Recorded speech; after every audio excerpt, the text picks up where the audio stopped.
Thank you for coming. Thank you for being here. My name is Neil Donald Walsh. The following audio program contains selections from Conversations with God, an Uncommon Dialogue, Book 2, concerning creating your future in the eternal moment, and Sane Sex, Sacred Sex. You are here by appointment, true, but still, you could have failed to show up. You could have decided not to. You chose instead to be here at the appointed hour, at the appointed place, for this program to come into your hands. So thank you. What you have here is that for which you have been looking, that for which you have been yearning for a very long time. What you have here is your latest, and for some of you, perhaps your first, very real contact with God. This is a contact, and it is very real. God is going to have an actual conversation with you now, through me.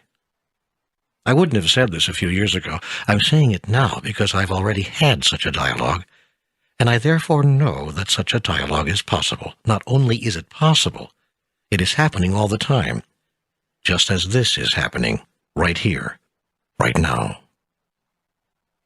My first experience of talking to God on your behalf occurred in 1992 and 93. I had written an angry letter to God, asking why my life had become such a monument to struggle and failure.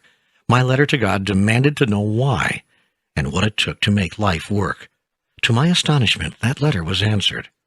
How it was answered, and what those answers were, became a book, published in May 1995 under the title, Conversations with God, Book 1. The process by which this information arrived was exquisitely simple. On a blank sheet of paper, I would merely write a question, any question, usually the first question that came to my head.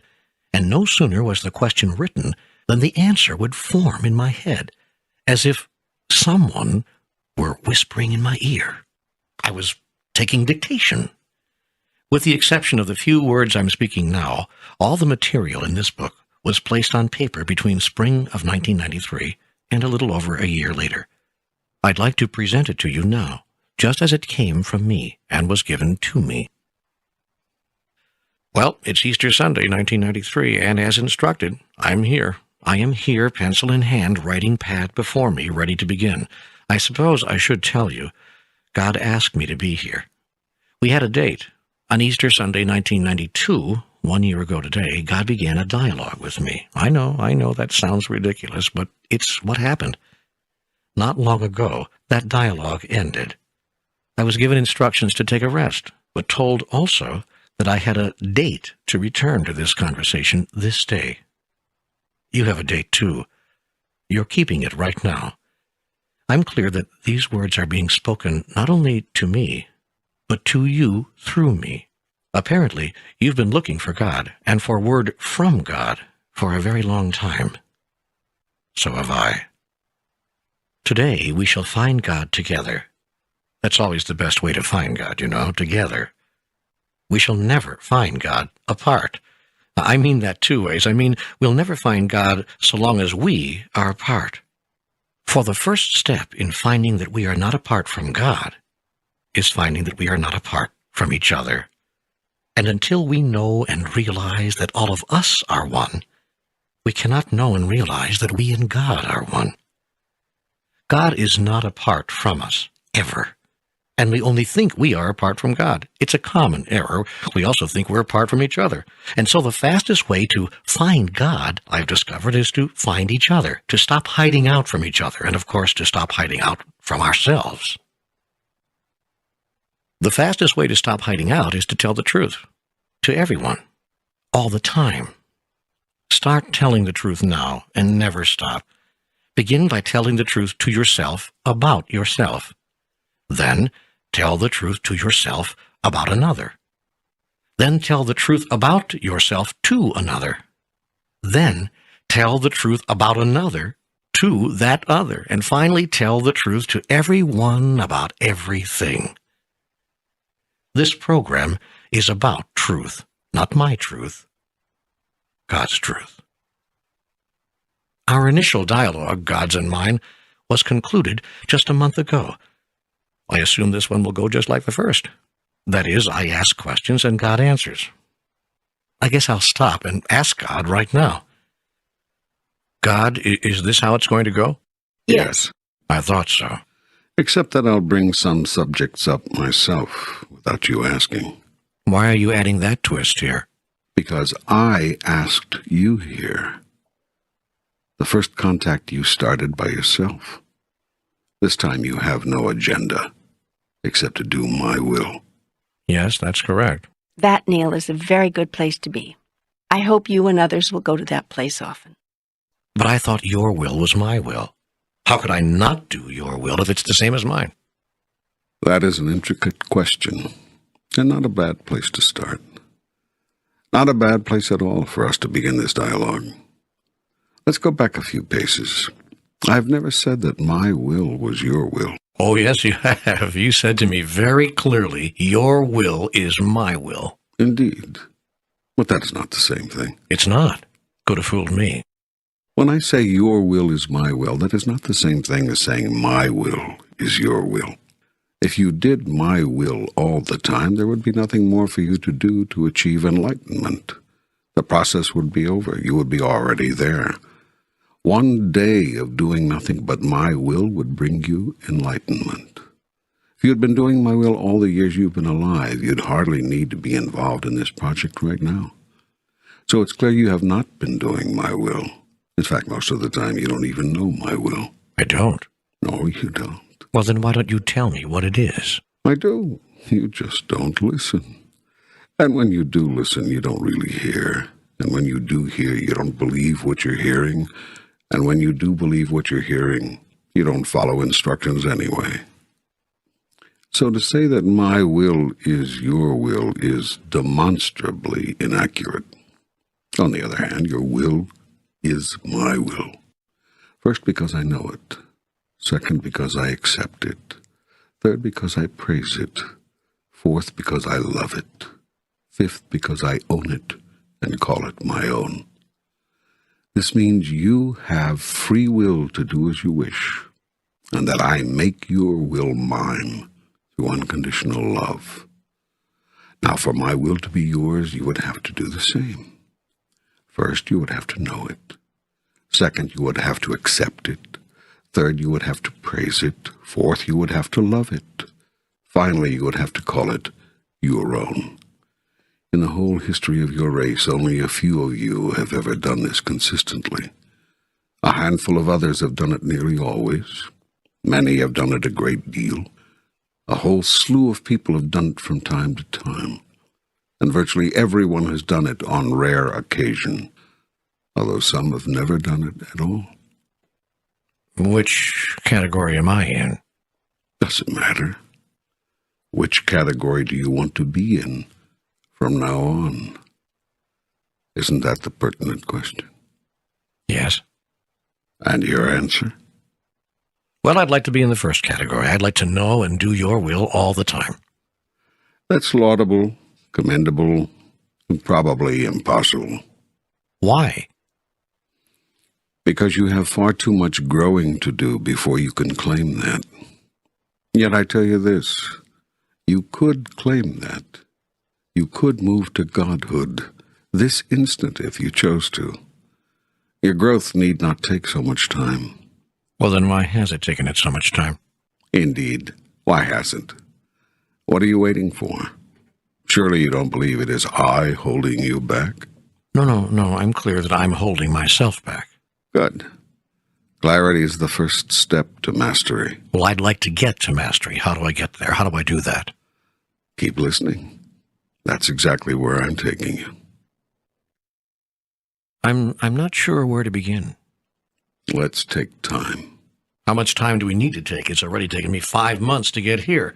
I know that people listen to this and think it's all put down in one even, uninterrupted flow. They don't realize that 20 weeks separated the 32nd and 33rd paragraph of this program. They don't understand that sometimes the moments of inspiration are half a year apart. How much time do we have to take? That's not what I meant. I mean, let's take time. As our first subject, as a place to begin. Oh, well, okay.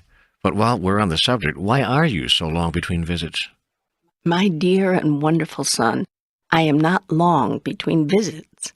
I am never not with you. You are simply not always aware. Why?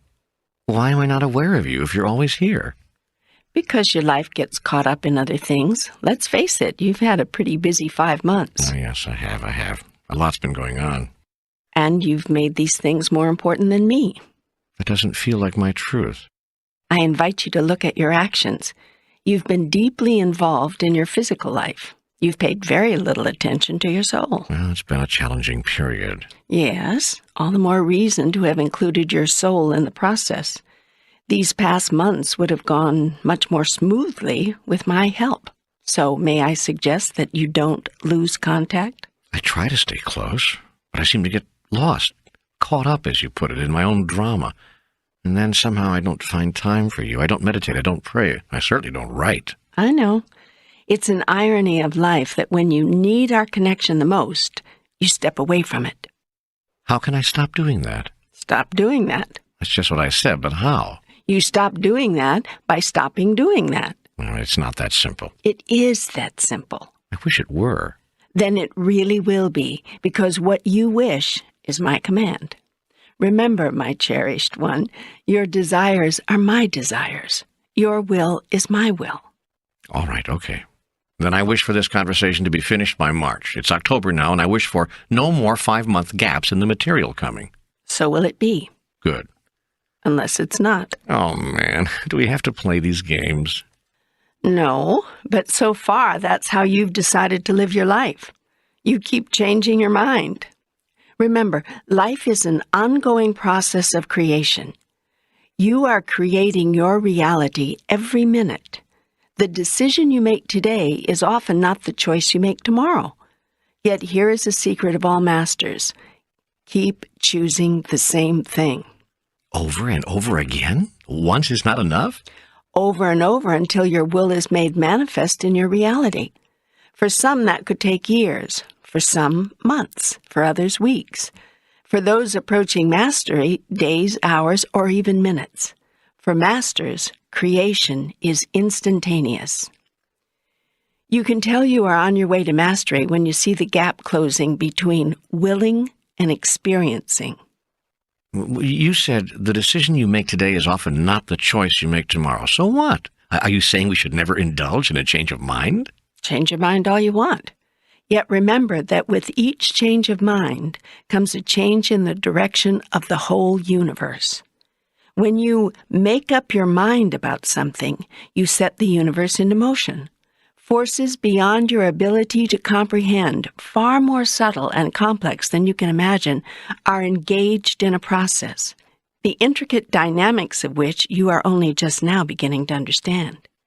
These forces and this process are all part of the extraordinary web of interactive energies which comprise the entirety of existence, which you call life itself. They are, in essence, me. So when I change my mind, I'm making it difficult for you, is that it?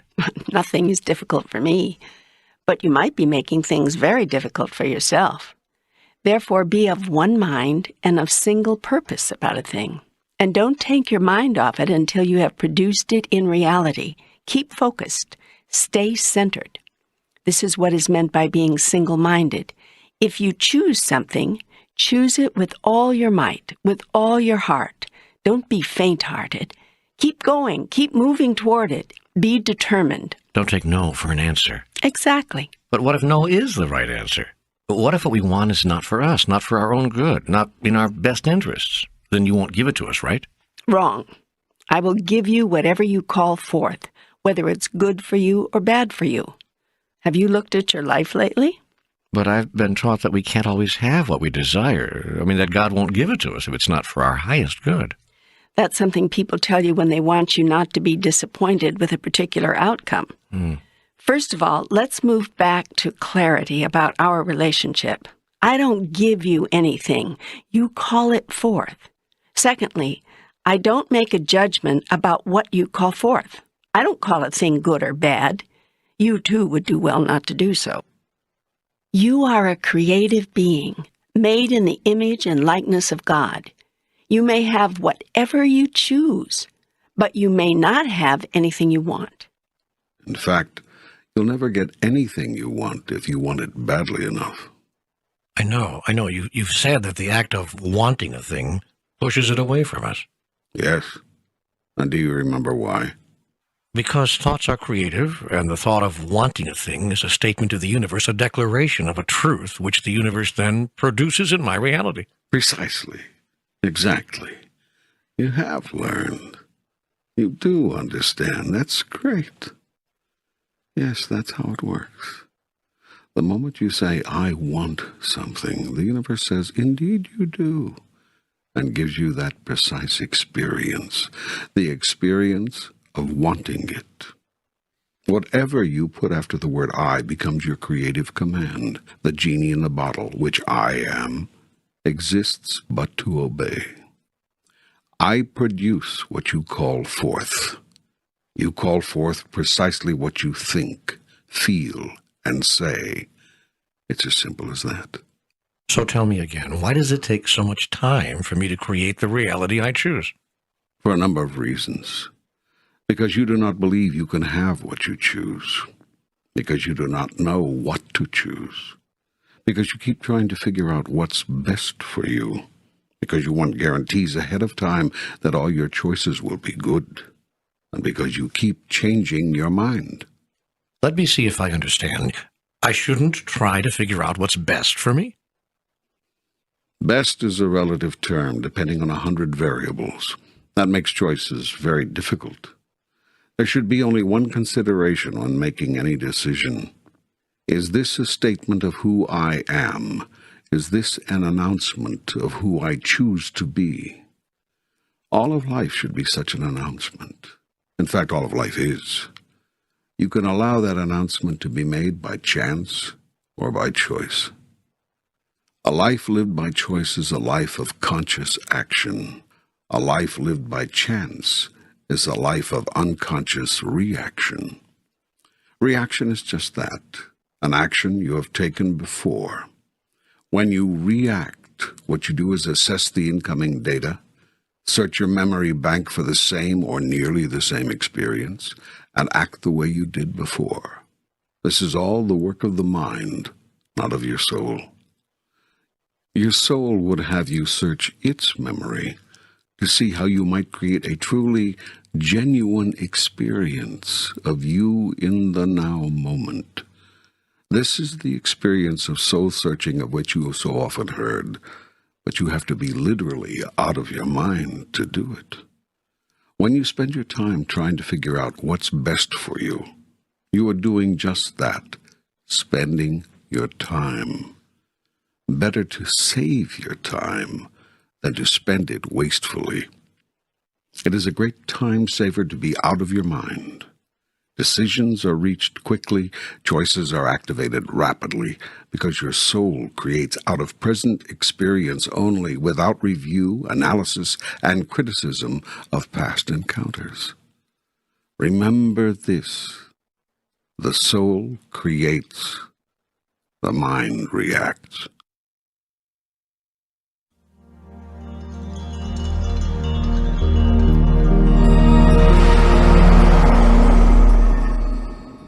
The soul knows in its wisdom that the experience you are having in this moment is an experience sent to you by God before you had any conscious awareness of it. This is what is meant by a pre-sent experience. It's already on the way to you even as you are seeking it. For even before you ask, I shall have answered you. Every now moment is a glorious gift from God. That's why it is called the present. The soul intuitively seeks the perfect circumstance and situation now needed to heal wrong thought and bring you the rightful experience of who you really are. It is the soul's desire to bring you back to God, to bring you home to me. It is the soul's intention to know itself experientially, and thus to know me. For the soul understands that you and I are one, even as the mind denies this truth and the body acts out this denial. Therefore, in moments of great decision, be out of your mind and do some soul-searching instead. The soul understands what the mind cannot conceive. If you spend your time trying to figure out what's best for you, your choices will be cautious, your decisions will take forever, and your journey will be launched on a sea of expectations. If you are not careful, you will drown in your expectations. Whew, that's quite an answer. But how do I listen to my soul? How do I know what I'm hearing? The soul speaks to you in feelings. Listen to your feelings. Follow your feelings. Honor your feelings. Why does it seem to me that honoring my feelings is precisely what has caused me to get into trouble in the first place? Because you have labeled growth trouble and standing still safe.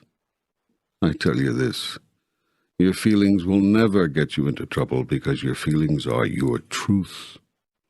If you want to live a life where you never follow your feelings, but where every feeling is filtered through the machinery of your mind, go right ahead. Make your decisions based on your mind's analysis of the situation. But don't look for joy in such machinations, nor for celebration of who you truly are. Remember this, true celebration is mindless. If you listen to your soul, you will know what is best for you, because what is best for you is what is true for you. When you act only out of what is true for you, you speed your way down the path. When you create an experience based on your now truth, rather than react to an experience based on a past truth, you produce a new you. Why does it take so much time to create the reality you choose? This is why. Because you have not been living your truth. Know the truth, and the truth shall set you free. Yet once you come to know your truth, don't keep changing your mind about it. This is your mind trying to figure out what's best. Stop it. Get out of your mind. Get back to your senses. That is what is meant by getting back to your senses. It is a returning to how you feel, not how you think. Your thoughts are just that, thoughts, mental constructions, made-up creations of your mind. But your feelings, now they are real. Feelings are the language of the soul, and your soul is your truth. There. Now does that tie it all together for you? Does this mean we are to express any feelings, no matter how negative or destructive? Feelings are neither negative nor destructive. They are simply truths. How you express your truth is what matters. When you express your truth with love, negative and damaging results rarely occur. And when they do, it is usually because someone else has chosen to experience your truth in a negative or damaging way. In such a case, there's probably nothing you can do to avoid the outcome. Certainly, failing to express your truth would hardly be appropriate. Yet people do this all the time.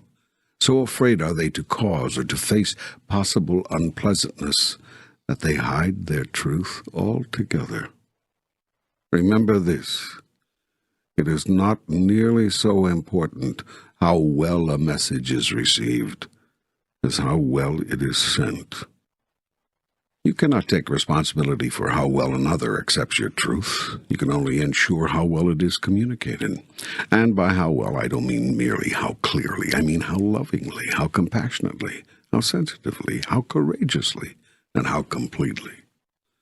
This leaves no room for half-truths, the brutal truth, or even the plain truth.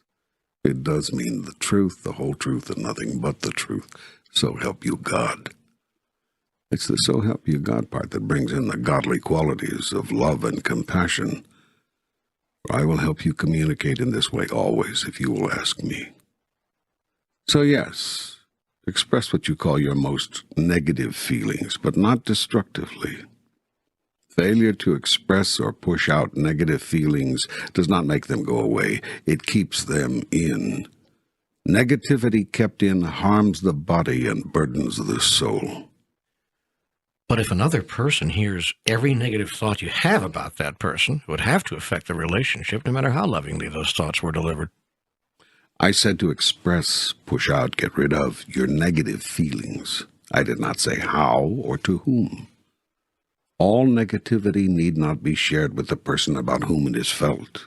It is only necessary to communicate these feelings to the other when failure to do so would compromise your integrity or cause another to believe an untruth. Negativity is never a sign of ultimate truth, even if it seems like your truth at the moment. It may arise out of an unhealed part of you. In fact, always it does. That is why it is so important to get these negativities out. To release them. Only by letting go of them, putting them out there, placing them in front of you, can you see them clearly enough to know whether you really believe them. You have all said things, ugly things, only to discover that, once having been said, they no longer feel true. You have all expressed feelings from fear to anger to rage, only to discover that, once having been expressed, they no longer reveal how you really feel. In this way, feelings can be tricky. Feelings are the language of the soul, but you must make sure you are listening to your true feelings and not some counterfeit model constructed in your mind. Oh, man. So now I can't even trust my feelings. Great. I thought that was the way to the truth. I thought that was what you were teaching me. It is. I am. But listen, because it is more complex than you now understand. Some feelings are true feelings. That is, feelings born in the soul. And some feelings are counterfeit feelings. These are constructed in your mind. In other words, they are not feelings at all. They are thoughts. Thoughts masquerading as feelings. These thoughts are based on your previous experience and on the observed experience of others. You see someone grimace when having a tooth pulled. You grimace when having your tooth pulled. It may not even hurt, but you grimace anyway. Your reaction has nothing to do with reality, only how you perceive reality, based on the experience of others or on something that's happened to you in the past. The greatest challenge as human beings is to be here now, to stop making things up. Stop creating thoughts about a pre-sent moment, a moment you sent yourself before you had a thought about it. Be in the moment. Remember, you sent yourself this moment as a gift. The moment contained the seed of a tremendous truth. It is a truth you wish to remember. Yet when the moment arrived, you immediately began constructing thoughts about it. Instead of being in the moment, you stood outside the moment and judged it. Then you reacted. That is, you acted as you did once before. Now listen to these two words: reactive, creative. Notice they are the same word, only the C has been moved.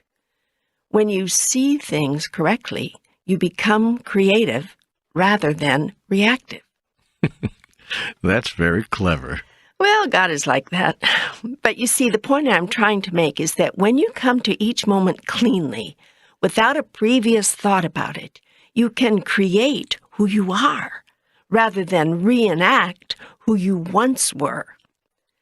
Life is a process of creation, and you keep living it as if it were a process of reenactment. But how can any rational human being ignore one's previous experience in the moment something occurs? I mean, isn't it normal to call up everything you know on the subject and respond from that? It may be normal, but it is not natural. Normal means something usually done. Natural is how you are when you're not trying to be normal. Natural and normal are not the same thing. In any given moment, you can do what you normally do, or you can do what comes naturally. I tell you this, nothing is more natural than love. If you act lovingly, you will be acting naturally. If you react fearfully, resentfully, angrily, you may be acting normally, but you will never be acting naturally.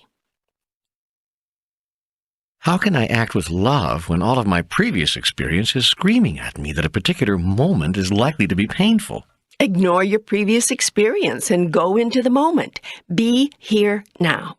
See what there is to work with right now in creating yourself anew. Remember, this is what you are doing here. You have come to this world in this way, at this time, in this place, to know who you are and to create who you wish to be. This is the purpose of all of life. Life is an ongoing, never-ending process of recreation. You keep recreating yourselves in the image of your next highest idea about yourselves. But isn't that rather like the man who jumped off the highest building, sure that he could fly? He ignored his previous experience and the observed experience of others and jumped off the building, all the while declaring, "I am God." That doesn't seem very smart. And I tell you this, men have achieved results much greater than flying. Men have healed sickness. Men have raised the dead. One man has. You think only one man has been granted such powers over the physical universe? Only one man has demonstrated them. Not so. Who parted the Red Sea? God? Indeed. But who called upon God to do that? Moses. Exactly. And who called upon me to heal the sick and raise the dead? Jesus? Yes. And now do you think what Moses and Jesus did you cannot do? But they didn't do it. They asked you to. That's a different thing. Okay, we'll go with your construction for now. And do you think that you cannot ask me these same miraculous things? I suppose I could. And would I grant them? I don't know. That's the difference between you and Moses. That's what separates you from Jesus. Many people believe if they ask in Jesus' name, you will grant their request. Yes, many people do believe that. They believe they have no power, but they have seen, or believe others who have seen, the power of Jesus. So they ask in his name, even though he said, "Why are you so amazed? These things and more shall you also do." Yet the people could not believe it. Many do not to this day. You all imagine you are unworthy. So you ask in the name of Jesus, or the Blessed Virgin Mary, or the patron saint of this or that, or the sun god, or the spirit of the east. You'll use anybody's name, anybody's, but your own. Yet I tell you this, ask and you shall receive, seek and you shall find, knock and it shall be open unto you. Jump off the building and you shall fly. There have been people who have levitated. Do you believe this? Well, I've heard of it, I guess. And people who have walked through walls and even left their bodies. Yes, but I've never seen anybody walk through walls, and I don't suggest anyone try it. Nor do I think we should jump off buildings. That's probably not good for your health. That man fell to his death not because he could not have flown if he were coming from the right state of being, but because he could never have demonstrated godliness by trying to show himself as separate from you. Please explain. The man on the building lived in a world of self-delusion in which he imagined himself to be other than the rest of you. By declaring, "I am God," he began his demonstration with a lie. He hoped to make himself separate, larger, more powerful. It was an act of the ego. Ego, that which is separate, individual, can never duplicate or demonstrate that which is one. By seeking to demonstrate that he was God, the man on the building demonstrated only his separateness, not his unity with all things. Thus he sought to demonstrate godliness by demonstrating ungodliness, and failed. Jesus, on the other hand, demonstrated godliness by demonstrating unity, and seeing unity and wholeness wherever and upon whomever he looked. In this his consciousness and my consciousness were one, and in such a state whatever he called forth was made manifest in his divine reality in that holy moment. I see, so all it takes is Christ consciousness to perform miracles. Well, that should make things simple. Actually, it does. More simple than you think. And many have achieved such consciousness. Many have been Christed, not just Jesus of Nazareth. You can be Christed too. How? By seeking to be by choosing to be. But it is a choice you must make every day, every minute. It must become the very purpose of your life. It is the purpose of your life. You simply do not know it. And even if you know it, even if you remember the exquisite reason for your very existence, you do not seem to know how to get there from where you are. Yes, that is the case. So how can I get from where I am to where I want to be? I tell you this, again, seek and ye shall find, knock and it shall be opened unto you. I've been seeking and knocking for 35 years. You'll pardon me if I'm a little bored with that line. If not to say disillusioned, yes.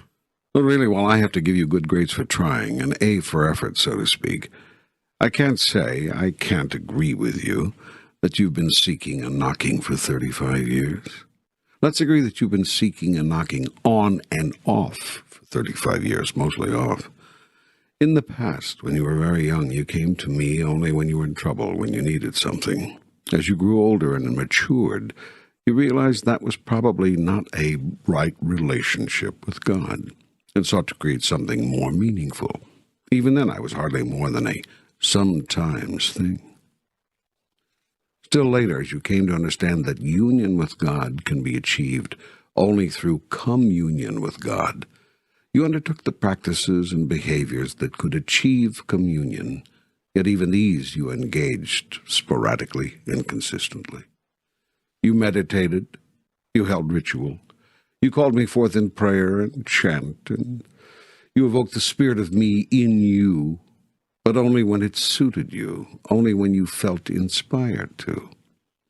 And glorious as your experience of me was, even on these occasions, still you've spent 95% of your life caught up in the illusion of separateness, and only flickering moments here and there in the realization of ultimate reality. You still think that your life is about car repairs and telephone bills and what you want out of relationships, that it's about the dramas you've created rather than the creator of those dramas. You have yet to learn why you keep creating your dramas. You're too busy playing them out. You say you understand the meaning of life, but you do not live your understandings. You say you know the way toward communion with God, but you do not take that way. You claim you're on the path, but you do not walk it. Then you come to me and say you've been seeking and knocking for 35 years. I hate to be the one to disillusion you, but it's time you stopped being disillusioned in me and started seeing you as you really are.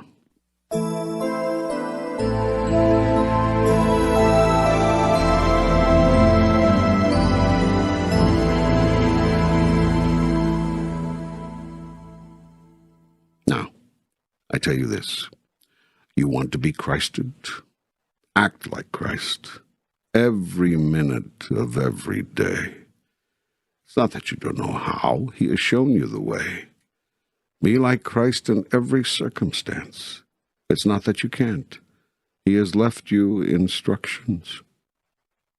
You are not without help in this, should you seek it. I'm giving you guidance every minute of every day. I am the still small voice within which knows which way to turn, which path to take, which answer to give, which action to implement, which word to say, which reality to create if you truly seek communion and unity with me. Just listen to me. I guess I just don't know how to do that. Ah, nonsense. You're doing it right now. Simply do it all the time. I can't walk around with a yellow legal pad every minute of the day. I can't stop everything and start writing notes to you, hoping you'll be there with one of your brilliant answers. Thank you. They are brilliant. And here's another one. Yes, you can. I mean, if someone told you that you could have a direct connection with God, a direct link, a direct line, and all you had to do was make sure you had paper and pen handy at all times, would you do it? Well, yes, of course. Yet you just said you wouldn't, or can't. So what's the matter with you? What are you saying? What is your truth? Now, the good news is that you don't even need a pad and pen. I am with you always. I don't live in the pen. I live in you. That is true, isn't it? I mean, I can really believe that, can't I? Of course you can believe it. It's what I've been asking you to believe from the beginning. It's what every master, including Jesus, has said to you. It is the central teaching. It is the ultimate truth. I am with you always, even unto the end of time. Do you believe this? Yes. Yes, now I do. More than ever, I mean. Good. Then use me. If it works for you to take out a pad and a pen, and I must say that seems to work pretty well for you, then take out a pad and a pen. More often, every day, every hour if you have to. Get close to me. Get close to me.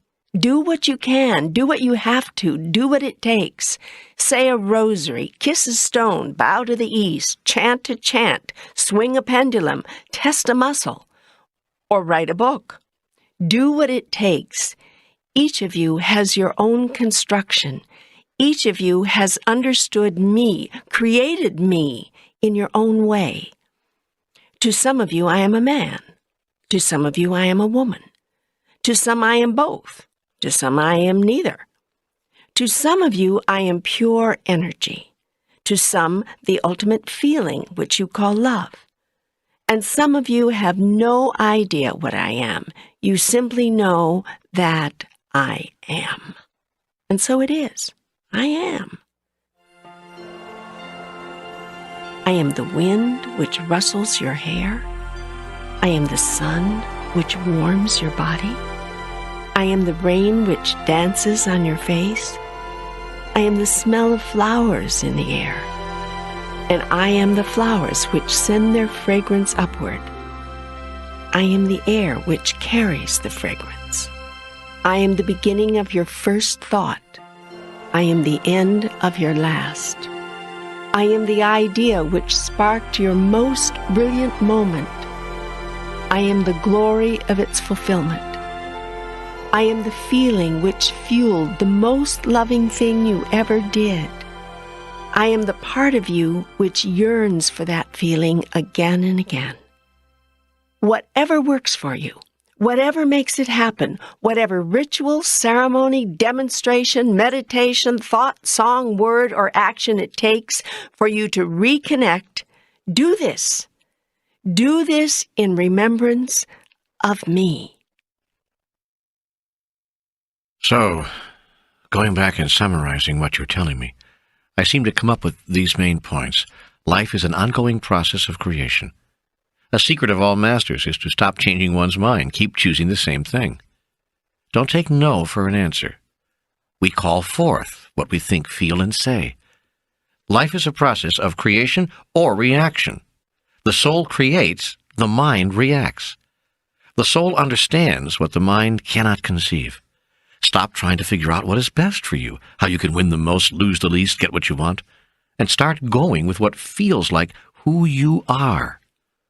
Your feelings are your truth. What is best for you is what is true for you. Thoughts are not feelings. Rather, they are ideas of how you should feel. When thoughts and feelings get confused, truth becomes clouded, lost. To get back to your feelings, be out of your mind and get back to your senses. Once you know your truth, live it. Negative feelings are not true feelings at all.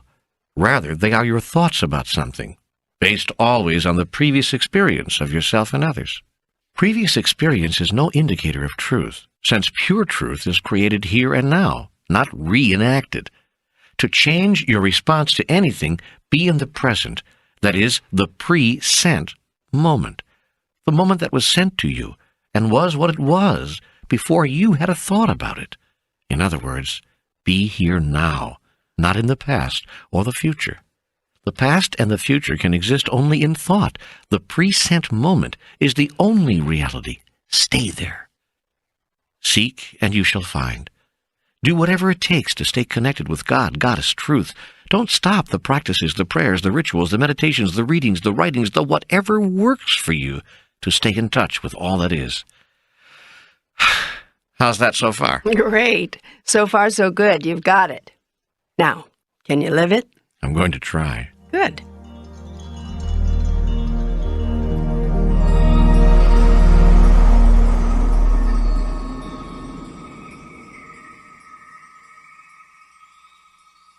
Now, can we go to where we left off? Tell me about time.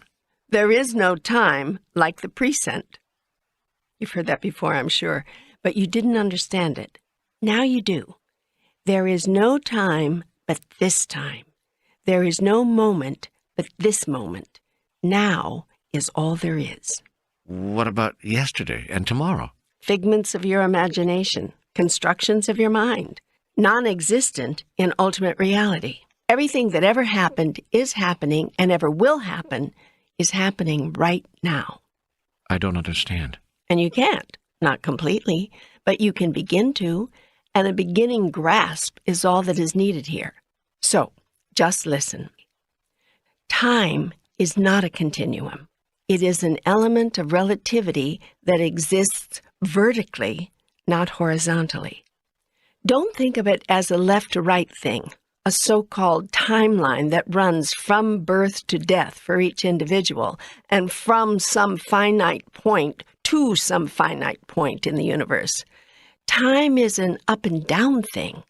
Think of it as a spindle representing the eternal moment of now. Now picture leaves of paper on the spindle, one atop the other. These are the elements of time, each element separate and distinct, yet each existing simultaneously with the other. All the paper on the spindle at once, as much as there will ever be, as much as there ever was. There is only one moment, this moment, the eternal moment of now. It is right now that everything is happening, and I am glorified. There is no waiting for the glory of God. I made it this way because I just couldn't wait. I was so happy to be who I am that I just couldn't wait to make that manifest in my reality. So boom, here it is, right here, right now, all of it. There is no beginning to this, and there is no end. It, the all of everything, just is. Within the isness is where your experience and your greatest secret lies. You can move in consciousness within the isness to any time or place you choose. You mean we can time travel? Indeed, and many of you have. All of you have, in fact. And you do it routinely, usually in what you call your dream state. Most of you are not aware of it. You cannot retain the awareness. But the energy sticks to you like glue. And sometimes there's enough residue that others, sensitive to this energy, can pick up things about your past or your future. They feel or read this residue, and you call them seers and psychics.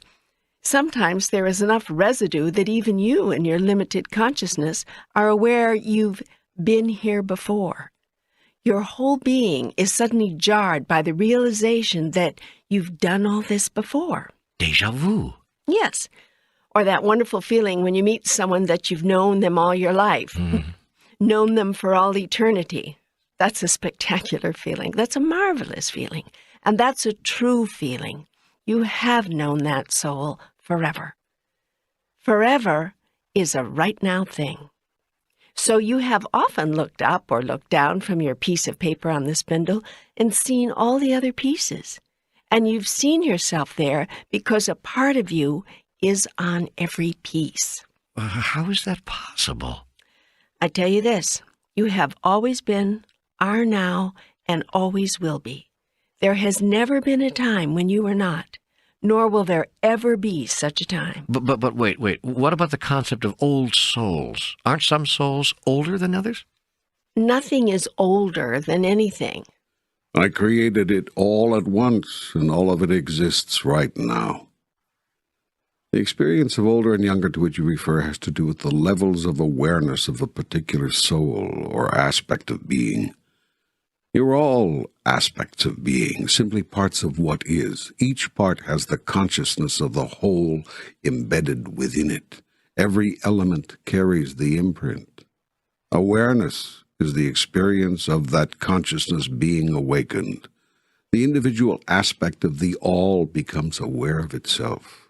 It becomes, quite literally, self-conscious. Then gradually it becomes conscious of all others, and then of the fact that there are no others. that all is one. Then ultimately, of me, magnificent me. Boy, you really like you, don't you? Don't you? Well, yes. I think you're great. I agree. I think you're great. That's the only place where you and I disagree. You don't think you're great. How can I see myself as great when I see all my foibles, all my mistakes, all my evil? I tell you this, there is no evil. I wish that could be true. You are perfect just as you are. I wish that could be true, too. It is true. A tree is no less perfect because it is a seedling. A tiny infant is no less perfect than a grown-up. It is perfection itself. Because it cannot do a thing, does not know a thing, that does not make it somehow less perfect. A child makes mistakes. She stands, she toddles, she falls. She stands again, a bit wobbly, hanging onto her mommy's leg. Does that make the child imperfect? I tell you, it is just the opposite. That child is perfection itself, holy and completely adorable. So, too, are you. But the child hasn't done anything wrong. The child hasn't consciously disobeyed, hurt another, damaged herself. The child doesn't know right from wrong. Precisely. Neither do you. But I do. I know it's wrong to kill people, and that it's right to love them. I know it's wrong to hurt and right to heal, to make things better. I know it's wrong to take what's not mine, to use another, to be dishonest. I could show you instances where each of those wrongs would be right. You're playing with me now. Not at all.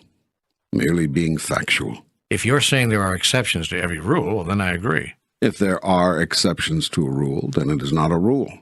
Are you telling me that it's not wrong to kill, to hurt, to take from another? That depends on what you are trying to do. Okay, I get it. But that doesn't make these things good. Sometimes one has to do bad things to achieve a good end. Which doesn't make them bad things at all, then, does it? They are just means to an end. Are you saying the end justifies the means? What do you think? No, absolutely not. So be it. Don't you see what you're doing here? You're making up the rules as you go along. And don't you see something else?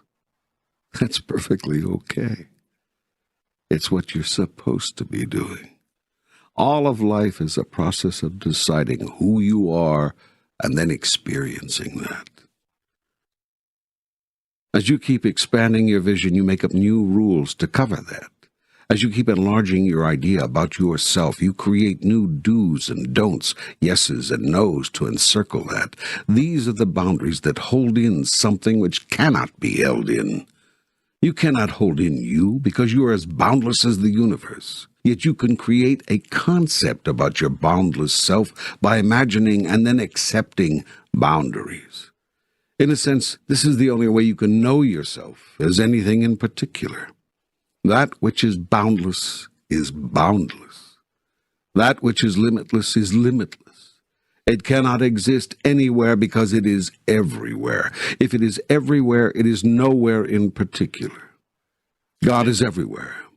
Therefore, God is nowhere in particular, because to be somewhere in particular, God would have to not be somewhere else, which is not possible for God. There's only one thing that is not possible for God, and that is for God to not be God. God cannot not be, nor can God not be like itself. God cannot ungod itself. I am everywhere, and that's all there is to it. And since I am everywhere, I am nowhere. And if I am nowhere, where am I? Now, here. I love it. You made this point before, but I love it, so I let you go on. That's very kind of you. And do you understand it better now? Do you see how you have created your ideas of right and wrong simply to define who you are? Do you see that without these definitions, boundaries, you are nothing? And do you see that, like me, you keep changing the boundaries as you change your ideas of who you are? Well, I get what you're saying, but it doesn't seem that I've changed the boundaries, my own personal boundaries, very much. To me, it's always been wrong to kill. It's always been wrong to steal. It's always been wrong to hurt another. The largest concepts by which we govern ourselves have been in place since the beginning of time, and most human beings agree on them. Then why do you have war? Well, because there will always be some who break the rules. There's a rotten apple in every barrel. Mm.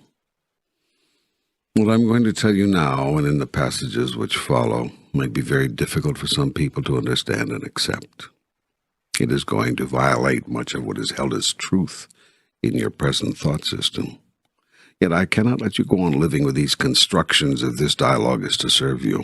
So we must now, in this second book, meet some of these concepts head on. But it's going to be bumpy going here for a while. Are you ready? I think so, yes. Thanks for the warning, but what is it that's so dramatic or difficult to understand or accept that you're going to tell me? I'm going to tell you this. There are no rotten apples. There are only people who disagree with your point of view on things. People who construct a different model of the world. I'm going to tell you this. No persons do anything inappropriate, given their model of the world. Well, then their model is all messed up. I know what's right and wrong, and because some other people don't, that doesn't make me crazy because I do. They're the ones who are crazy. I'm sorry to say, that's exactly the attitude which starts wars. I know. I was doing that on purpose. I was just repeating here what I've heard many other people say. But how can I answer like that? I mean, how can I answer people who talk that way? What could I say? You could tell them that people's ideas of right and wrong change, and have changed over and over again from culture to culture, time period to time period, religion to religion, place to place, even from family to family and person to person. You could point out to them that what many people considered right at one time, burning people at the stake for what was considered witchcraft as an example, is considered wrong today. You could tell them that a definition of right and wrong is a definition established not only by time, but also by simple geography. You could allow them to notice that some activities on your planet, prostitution for instance, are illegal in one place and just a few miles down the road, legal in another. And so whether a person is judged as having done something wrong is not a matter of what that person has actually done, but of where he has done it. Now, I'm going to repeat something I said in Book 1, and I know that it was very, very difficult for some to grasp, to understand. Hitler went to heaven. I'm not sure people are ready for this. The purpose of this program, and of all the books in the trilogy we are creating, is to create readiness. Readiness for a new paradigm, a new understanding, a larger view, a grander idea. Well, I'm going to have to ask the questions here that I know so many people are thinking and wanting to ask. How could a man like Hitler have gone to heaven? Every religion in the world, I would think everyone, has declared him condemned and sent straight to hell. First, he could not have gone to hell because hell doesn't exist.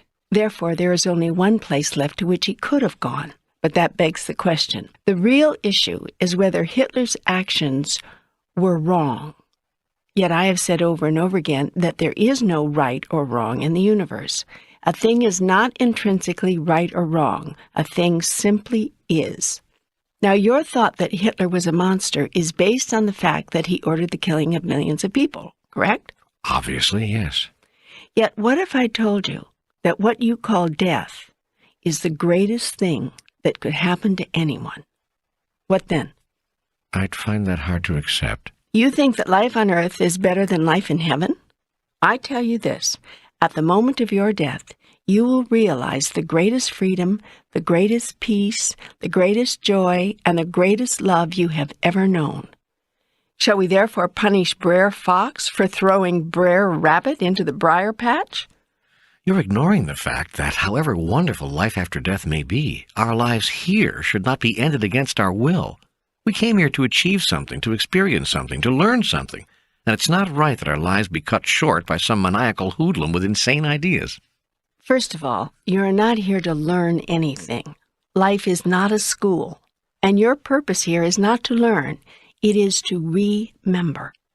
And on your larger point, life is often cut short by many things, a hurricane, an earthquake. That's different. You're talking about an act of God. Every event is an act of God. Do you imagine that an event could take place if I did not want it to? Do you think that you could so much as lift your little finger if I chose for you not to? You can do nothing if I'm against it. Yet let us continue to explore this idea of wrongful death together. Is it wrong for life to be cut short by disease? Wrong isn't a word that applies to here. Those are natural causes. That's not the same as a human being, like Hitler, murdering people. What about an accident? A stupid accident? Same thing. It's unfortunate, tragic, but that's the will of God. We can't peer into God's mind and find out why these things happen. We ought not even try, because God's will is immutable and incomprehensible. To seek to unravel divine mystery is to lust for knowledge beyond our ken. It is sinful. How do you know? Because if God wanted us to understand all of this, we would. The fact that we can't, is evidence that it is God's will that we don't. I see. The fact that you don't understand it is evidence of God's will. The fact that it happens is not evidence of God's will. Well, I guess I'm not very good at explaining some of this, but I know what I believe. Do you believe in God's will, that God is all-powerful? Yes. Except where Hitler was concerned. What happened there was not God's will. No. How can that be? Well, Hitler violated the will of God. Now, how do you think he could do that if my will is all-powerful? You allowed him to. If I allowed him to, then it was my will that he should. It would seem that way. But what possible reason could you have? No. It was your will that he have free choice, and it was his will that he do what he did. You're so close on this. So close. You're right, of course. It was my will that Hitler, that all of you, have free choice. But it is not my will that you be punished unceasingly, unendingly, if you do not make the choice I want you to make. If that were the case, how free have I made your choice? Are you really free to do what you want if you know you'll be made to suffer unspeakably if you do not do what I want? What kind of choice is that? It isn't a question of punishment. It's just natural law.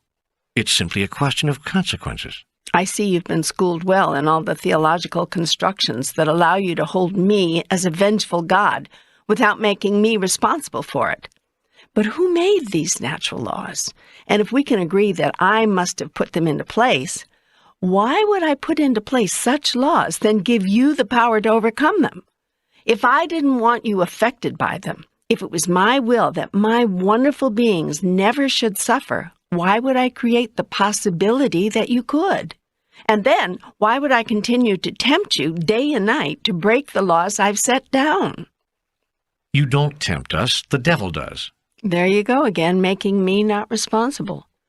Don't you see that the only way you can rationalize your theology is to render me powerless? Do you understand that the only way your constructions make sense is if mine don't? Are you really comfortable with the idea of a God who creates a being whose actions it cannot control? I didn't say you can't control the devil. You can control everything. You're God. It's just that you choose not to. You allow the devil to tempt us, to try to win our souls. But why? Why would I do that if I don't want to have you not return to me? Because you want us to come to you out of choice, not because there's no choice.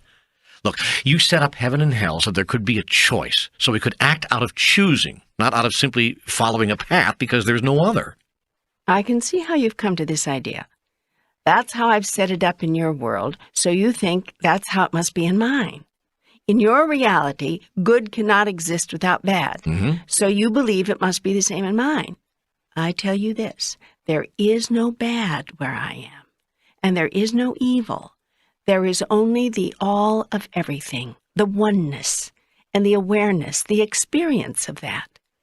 Mine is the realm of the absolute, where one thing does not exist in relationship to another, but quite independent of anything. Mine is the place where all there is love. And there are no consequences to anything we think, say, or do on earth? Oh, but there are consequences. Look around you. No, I mean after death. There is no death. Life goes on forever and ever. Life is. You simply change form. All right, have it your way. After we change form. After you change form, consequences cease to exist. There is just knowing. Consequences are an element of relativity.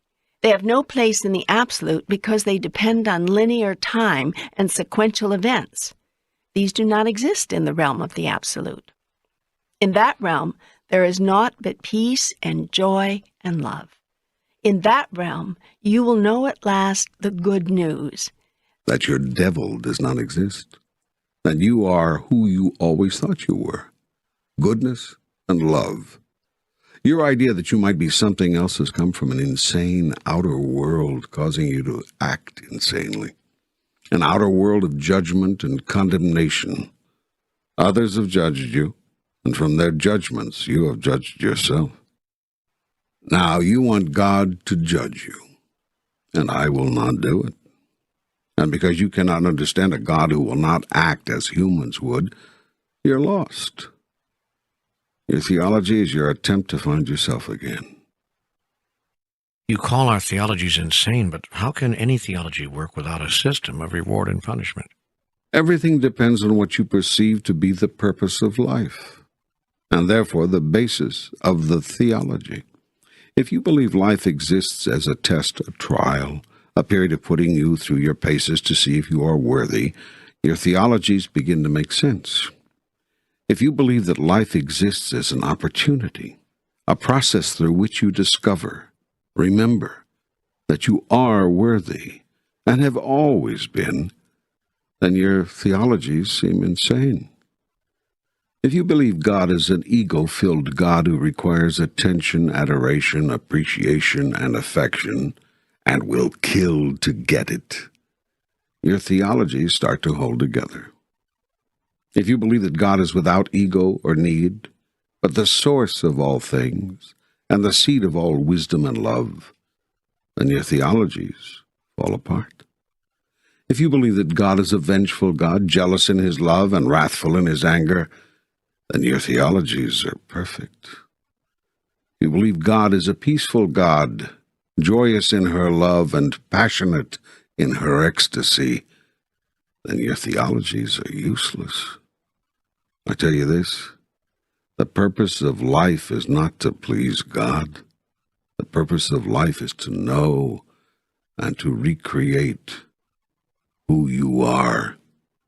In so doing, you do please God and glorify her as well. Why do you keep saying her? Are you a she? I'm neither a he nor a she.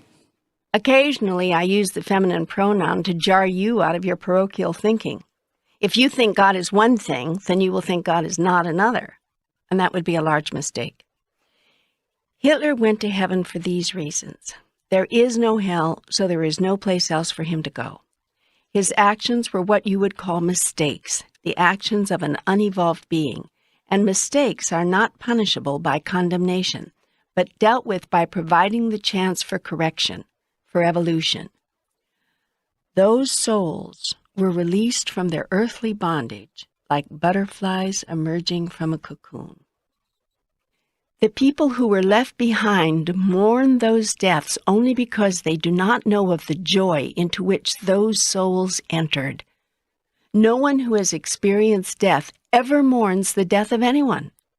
Your statement that their deaths were nevertheless untimely, and therefore somehow wrong, suggests that something could happen in the universe when it is not supposed to. Yet given who and what I am, that is impossible.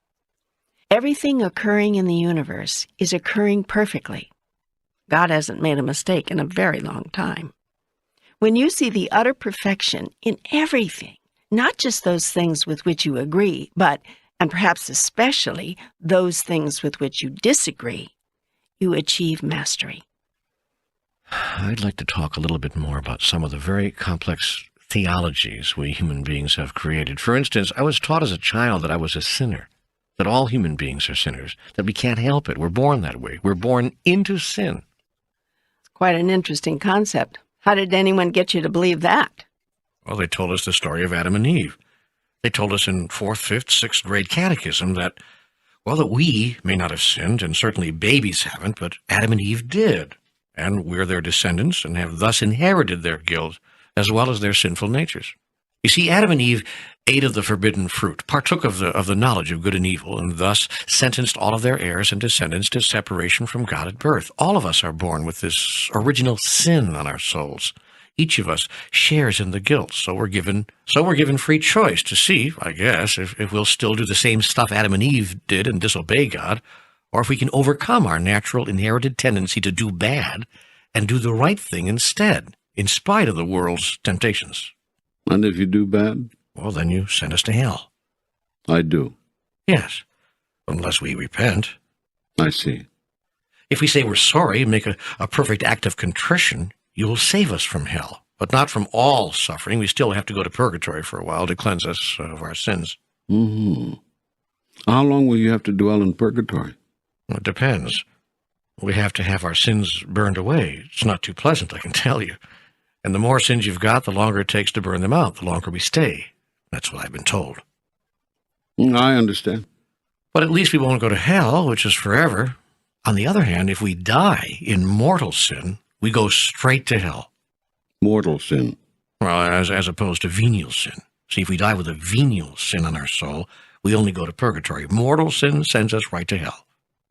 Can you give me an example of these various categories of sin you were told about? Sure. Mortal sins are serious, kind of like major crimes, theological felonies, things like murder, rape, stealing. Venial sins are rather minor, theological misdemeanors. A venial sin would be like missing church on Sunday, or in the old days, eating meat on Friday. Wait a minute. This God of yours sent you to purgatory if you ate meat on Friday? Yeah. But not anymore, not since the early 60s. But if we ate meat on Fridays before the early 60s, woe be unto us.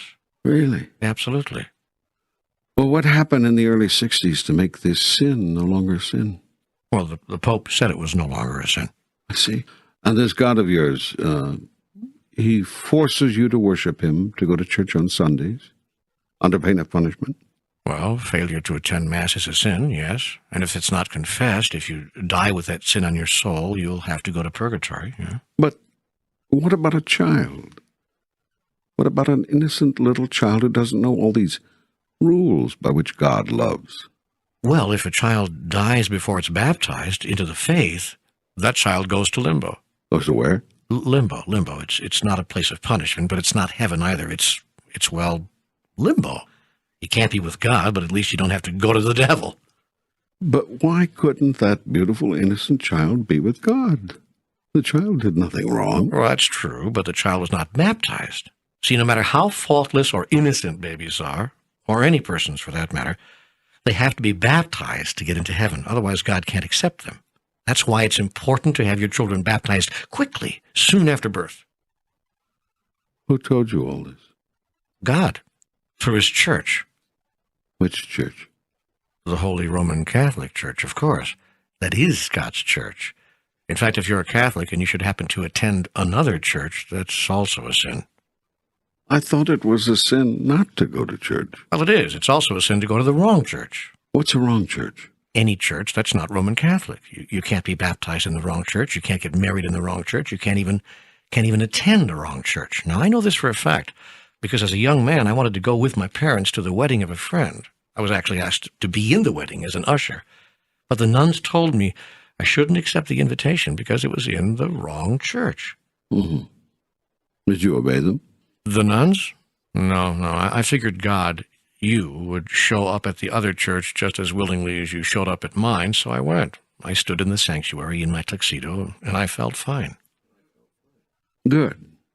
Well, let's see now. We have heaven, we have hell, we have purgatory, we have limbo, we have mortal sin, we have venial sin. Is there anything else? Well, there's confirmation and communion and confession. There's exorcism and extreme unction. There's patron saints and holy days of obligation. Every day is sanctified. Every minute is holy. This now is the holy instant. Well, yes, but Sundays are really holy, the holy days of obligation. And on those days, you also have to go to church. Here we go with the have-tos again. What happens if you don't? It's a sin. So you go to hell. Well, no, you go to purgatory if you die with that sin on your soul. That's why it's good to go to confession, really as often as you can. Some people go every week, some people every day. That way they can wipe the slate clean, keep it clean, so they could, if they happen to die or something. Wow. Talk about living in constant fear. Well, yeah. But you see, that's the purpose of religion, to put the fear of God into us. Then we do right and resist temptation. Uh-huh. But now, what if you do commit a sin between confessions and then get into an accident or something and die? Oh, it's okay. No panic. Just make a perfect act of contrition.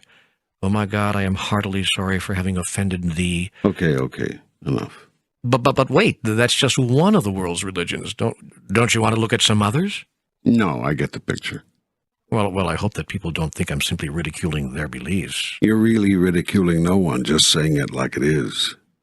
It's as American President Harry Truman used to say, "Give 'em hell, Harry," people would shout, and Harry'd say, "I don't give 'em hell, I just quote 'em directly, and it feels like hell." Boy, we really got sidetracked there. We started out talking about time and ended up talking about organized religion. Yes, well, that's what it's like talking with God. It's hard to keep the dialogue limited.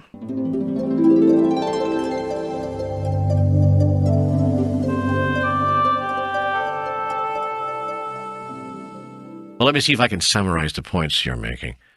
There is no time but this time. There's no moment but this moment. Time is not a continuum. It's an aspect of relativity that exists in an up and down paradigm, with moments or events stacked on top of each other, happening or occurring at the same time.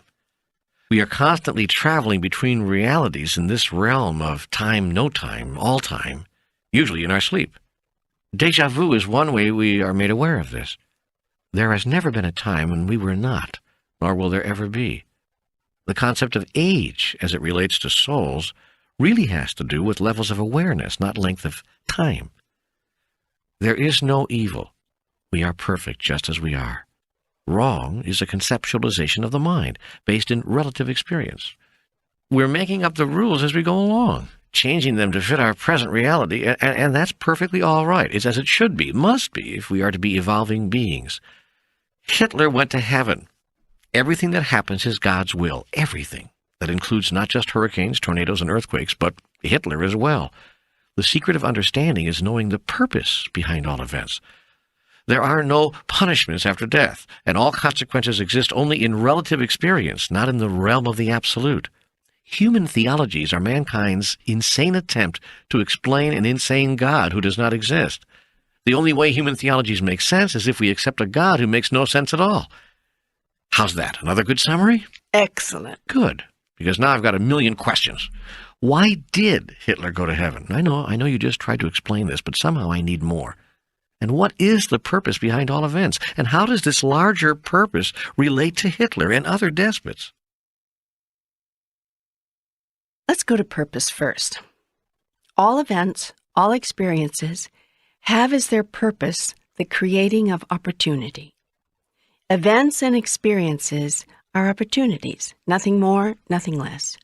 It would be a mistake to judge them as works of the devil, punishments from God, rewards from heaven, or anything in between. They are simply events and experiences, things that happen. It is what we think of them, do about them, be in response to them, that gives them meaning. Events and experiences are opportunities drawn to you, created by you individually or collectively through consciousness. Consciousness creates experience.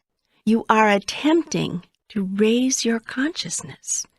You have drawn these opportunities to you in order that you might use them as tools in the creation and experiencing of who you are. Who you are is a being of higher consciousness than you are now exhibiting. Because it is my will that you should know and experience who you are, I allow you to draw to yourself whatever event or experience you choose to create in order to do that. Other players in the universal game join you from time to time, either as brief encounters, peripheral participants, temporary teammates, long-term interactors, relatives and family, dearly loved ones, or life path partners. These souls are drawn to you by you. You are drawn to them by them. It is a mutually creative experience expressing the choices and desires of both. No one comes to you by accident. There is no such thing as coincidence. Nothing occurs at random. Life is not a product of chance. Events, like people, are drawn to you by you for your own purposes. Larger planetary experiences and developments are the result of group consciousness. They are drawn to your group as a whole as a result of the choices and desires of the group as a whole. What do you mean by the term your group? Group consciousness is something that is not widely understood, yet it is extremely powerful and can, if you're not careful, often overcome individual consciousness. You must always, therefore, endeavor to create group consciousness wherever you go and with whatever you do, if you wish your larger life experience on the planet to be harmonious. If you are in a group whose consciousness does not reflect your own, and you are unable at this time to effectively alter the group consciousness, it is wise to leave the group, or the group could lead you. It will go where it wants to go, regardless of where you want to go. If you cannot find a group whose consciousness matches your own, be the source of one. Others of like consciousness will be drawn to you. Individuals in smaller groups must affect larger groups, and ultimately the largest group of all, which is all humankind, for there to be permanent and significant change on your planet. Your world and the condition it is in is a reflection of the total combined consciousness of everyone living there. As you can see by looking around you, much work is left to be done, unless, of course, you are satisfied with your world as it is. Surprisingly, most people are. That is why the world does not change. Most people are satisfied with a world in which differences, not similarities, are honored, and disagreements are settled by conflict and war. Most people are satisfied with a world in which survival is for the fittest, might is right, competition is required, and winning is called the highest good. If such a system happens also to produce losers, so be it, so long as you are not among them. Most people are satisfied, even though such a model produces people who are often killed when they are judged wrong, starved and rendered homeless when they are losers, oppressed and exploited when they are not strong. Most people define wrong as that which is different from them. Religious differences in particular are not tolerated, nor are many social, economic, or cultural differences.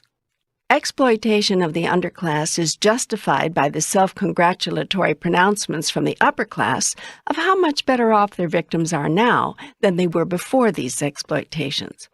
By this measure, the upper class can ignore the issue of how all people ought to be treated if one were being truly fair, rather than merely making a horrible situation a tiny bit better and profiting obscenely in the bargain. Most people laugh when one suggests any kind of system other than the one currently in place, saying that behaviors such as competing and killing and the victor taking the spoils are what makes this civilization great. Most people even think there is no other natural way to be, that it is the nature of humans to behave in this manner, and that to act any other way would kill the inner spirit that drives man to succeed. No one asks the question, succeed at what? Difficult as it is for truly enlightened beings to understand, most people on your planet believe in this philosophy, and that is why most people don't care about the suffering masses, the oppression of minorities, the anger of the underclass, or the survival needs of anyone but themselves and their immediate families. Most people do not see that they are destroying their earth, the very planet which gives them life, because their actions seek only to enhance their quality of life. Amazingly, they are not farsighted enough to observe that short-term gains can produce long-term losses, and often do, and will. Most people are threatened by group consciousness, a concept such as the collective good, a one-world overview, or a God who exists in unity with all creation rather than separate from it. This fear of anything leading to unification, and your planet's glorification of all that separates, produce division, disharmony, discord. Yet you do not seem to have the ability even to learn from your own experience, and so you continue your behaviors with the same results. The inability to experience the suffering of another as one's own is what allows such suffering to continue. Separation breeds indifference, false superiority. Unity produces compassion, genuine equality. The events which occur on your planet, which have occurred regularly for 3,000 years, are, as I've said, a reflection of the collective consciousness of your group, the whole group on your planet. That level of consciousness could best be described as primitive. Yes. But we seem to have digressed here from the original question. Not really. You asked about Hitler. The Hitler experience was made possible as a result of group consciousness. Many people want to say that Hitler manipulated a group, in this case his countrymen, through the cunning and the mastery of his rhetoric. But this conveniently lays all the blame at Hitler's feet, which is exactly where the mass of people want it. But Hitler could do nothing without the cooperation and support and willing submission of millions of people.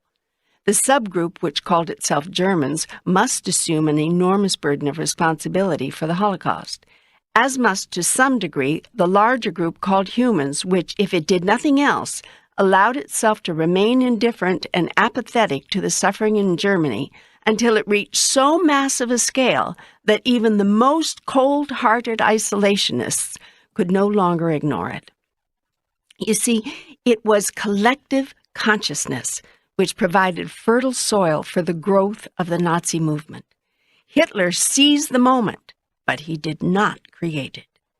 It's important to understand the lesson here. A group consciousness, which speaks constantly of separation and superiority, produces loss of compassion on a massive scale, and loss of compassion is inevitably followed by loss of conscience.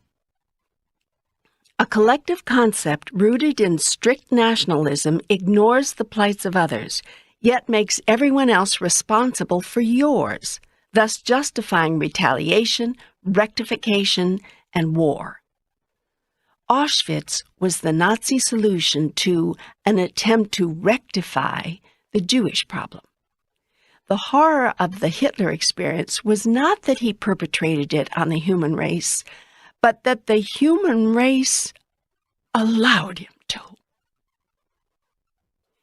The astonishment is not only that a Hitler came along, but also that so many others went along. The shame is not only that Hitler killed millions of Jews, but also that millions of Jews had to be killed before Hitler was stopped. The purpose of the Hitler experience was to show humanity to itself. Throughout history, you have had remarkable teachers, each presenting extraordinary opportunities to remember who you really are. These teachers have shown you the highest and the lowest of the human potential. They have presented vivid, breathtaking examples of what it can mean to be human, of where one can go with the experience, of where the lot of you can and will go given your consciousness. The thing to remember, consciousness is everything and creates your experience. Group consciousness is powerful and produces outcomes of unspeakable beauty or ugliness, The choice is always yours. If you are not satisfied with the consciousness of your group, seek to change it. The best way to change the consciousness of others is by your example. If your example is not enough, form your own group. You be the source of the consciousness you wish others to experience. They will when you do. It begins with you. Everything. All things. You want the world to change? Change things in your own world. Hitler gave you a golden opportunity to do that. The Hitler experience, like the Christ experience, is profound in its implications and the truths it revealed to you about you. Yet those larger awarenesses live, in the case of Hitler or Buddha, Genghis Khan or Hare Krishna, Attila the Hun or Jesus the Christ, only so long as your memories of them live. That is why Jews build monuments to the Holocaust and ask you never to forget it, for there is a little bit of Hitler in all of you, and it is only a matter of degree. Wiping out a people is wiping out a people, whether at Auschwitz or Wounded Knee. So, Hitler was sent to us to provide us a lesson about the horrors man can commit, the levels to which man can sink. Hitler was not sent to you. Hitler was created by you. He arose out of your collective consciousness and could not have existed without it. That is the lesson. The consciousness of separation, segregation, superiority, of we versus they, of us and them, is what creates the Hitler experience. The consciousness of divine brotherhood, of unity, of oneness, of ours rather than yours, mine, is what creates the Christ experience. When the pain is ours, not just yours, when the joy is ours, not just mine, when the whole life experience is ours, then it is at last truly that, a whole life experience. Why did Hitler go to heaven? Because Hitler did nothing wrong. Hitler simply did what he did. I remind you again that for many years millions thought he was right. How then could he help but think so? If you float out a crazy idea and 10 million people agree with you, you might not think you're so crazy. The world decided, finally, that Hitler was wrong. That is to say, the world's people made a new assessment of who they are and who they chose to be in relationship to the Hitler experience. He held up a yardstick. He set a parameter, a border against which we could measure and limit our ideas about ourselves. Christ did the same thing at the other end of the spectrum. There have been other Christs and other Hitlers, and there will be again. Be ever vigilant then, for people of both high and low consciousness walk among you, even as you walk among others. Which consciousness do you take with you? I still don't understand how Hitler could have gone to heaven. How could he have been rewarded for what he did? First, understand that death is not an end, but a beginning. Not a horror, but a joy. It's not a closing down, but an opening up.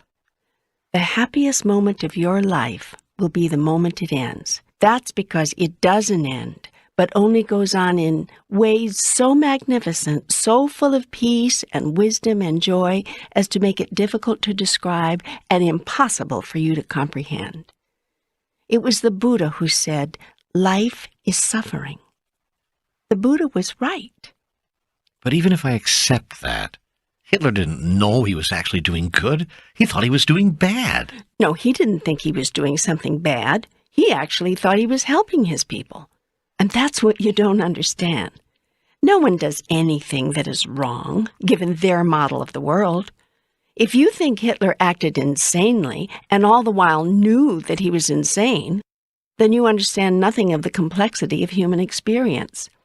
Hitler thought he was doing good for his people, And his people thought so too. That was the insanity of it. The largest part of the nation agreed with him.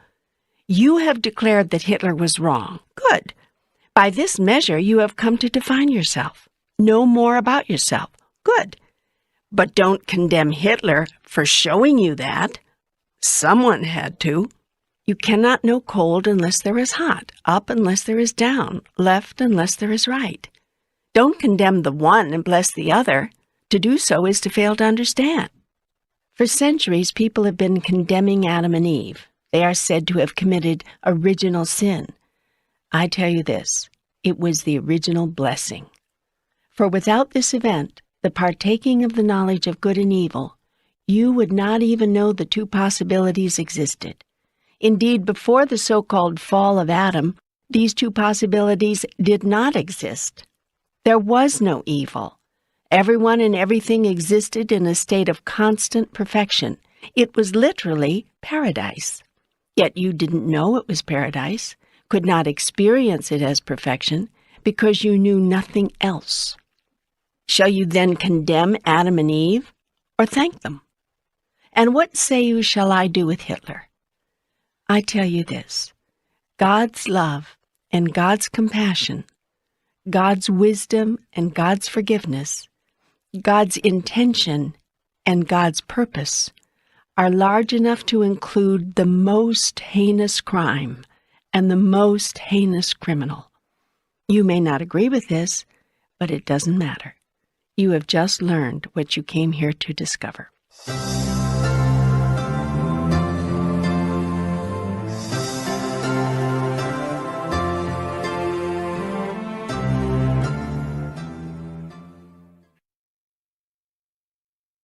Have you said all you're going to say about time? I've said all you need to know. There is no time. All things exist simultaneously. All events occur at once. This book is being written, and as it's being written, it's already written. It already exists. In fact, that's where you're getting all this information, from the book that already exists. You're merely bringing it into form. This is what is meant by, even before you ask, I will have answered. This information about time all seems, well, interesting, but rather esoteric. Does it have any application to real life? A true understanding of time allows you to live much more peacefully within your reality of relativity, where time is experienced as a movement, a flow, rather than a constant. It is you who are moving, not time. Time has no movement. There's only one moment. At some level, you deeply understand this. That is why when something really magnificent or significant occurs in your life, you often say it is as if time stands still. It does. And when you do also, you often experience one of those life-defining moments. Phew, I find this hard to believe. How can this be possible? Your science has already proven this mathematically. Formulas have been written showing that if you get into a spaceship and fly far enough, fast enough, you could swing back around toward the Earth and watch yourself taking off. This demonstrates that time is not a movement, but a field through which you move, in this case on spaceship Earth. You say it takes 365 days to make a year, yet what is a day? You've decided, quite arbitrarily I might add, that a day is the time it takes your spaceship to make one complete revolution on its axis. How do you know that it's made such a spin? You can't feel it moving. You've chosen a reference point in the heavens, the sun. You say it takes a full day for the portion of the spaceship you are on to face the sun, turn away from the sun, then face the sun again. You've divided this day into 24 hours. Again, quite arbitrarily. You could just as easily have said 10 or 73. Then you divided each hour into minutes. You said each hourly unit contains 60 smaller units called minutes, and that each of those contains 60 tiny units called seconds. One day you noticed that the Earth was not only spinning, it was also flying. You saw that it was moving through space around the sun. You carefully calculated that it took 365 revolutions of the Earth for the Earth itself to revolve around the sun. This number of Earth spins you called a year. Things got kind of messy when you decided that you wanted to divide up a year into units smaller than a year but larger than a day. You created the week and the month, and you managed to get the same number of months in every year, but not the same number of days in every month. You couldn't find a way to divide an odd number of days, 365, by an even number of months, 12, so you just decided that some months contain more days than others. You felt you had to stay with 12 as the yearly subdivider because that was the number of lunar cycles you observed your moon moving through during a year. In order to reconcile these three spatial events, revolutions around the sun, spins of the Earth on its axis, and moon cycles, you simply adjusted the number of days in each month. Even this device didn't solve all the problems because your earlier inventions kept creating a buildup of time which you didn't know what to do with. So you also decided that every so often 1 year would have to have a whole day more. You called this leap year and joked about it, but you actually lived by such a construction. And then you called my explanation of time unbelievable. You've just as arbitrarily created decades and centuries, based interestingly on 10s, not 12s, to further measure the passage of time. But all along what you've really been doing is merely devising a way to measure movements through space. Thus we see that it is not time which passes, but objects which pass through and move around in a static field which you call space. Time is simply your way of counting movements. Scientists deeply understand this connection, therefore speak in terms of the space-time continuum. Dr. Einstein and others realized that time was a mental construction, a relational concept. Time was what it was relative to the space that existed between objects.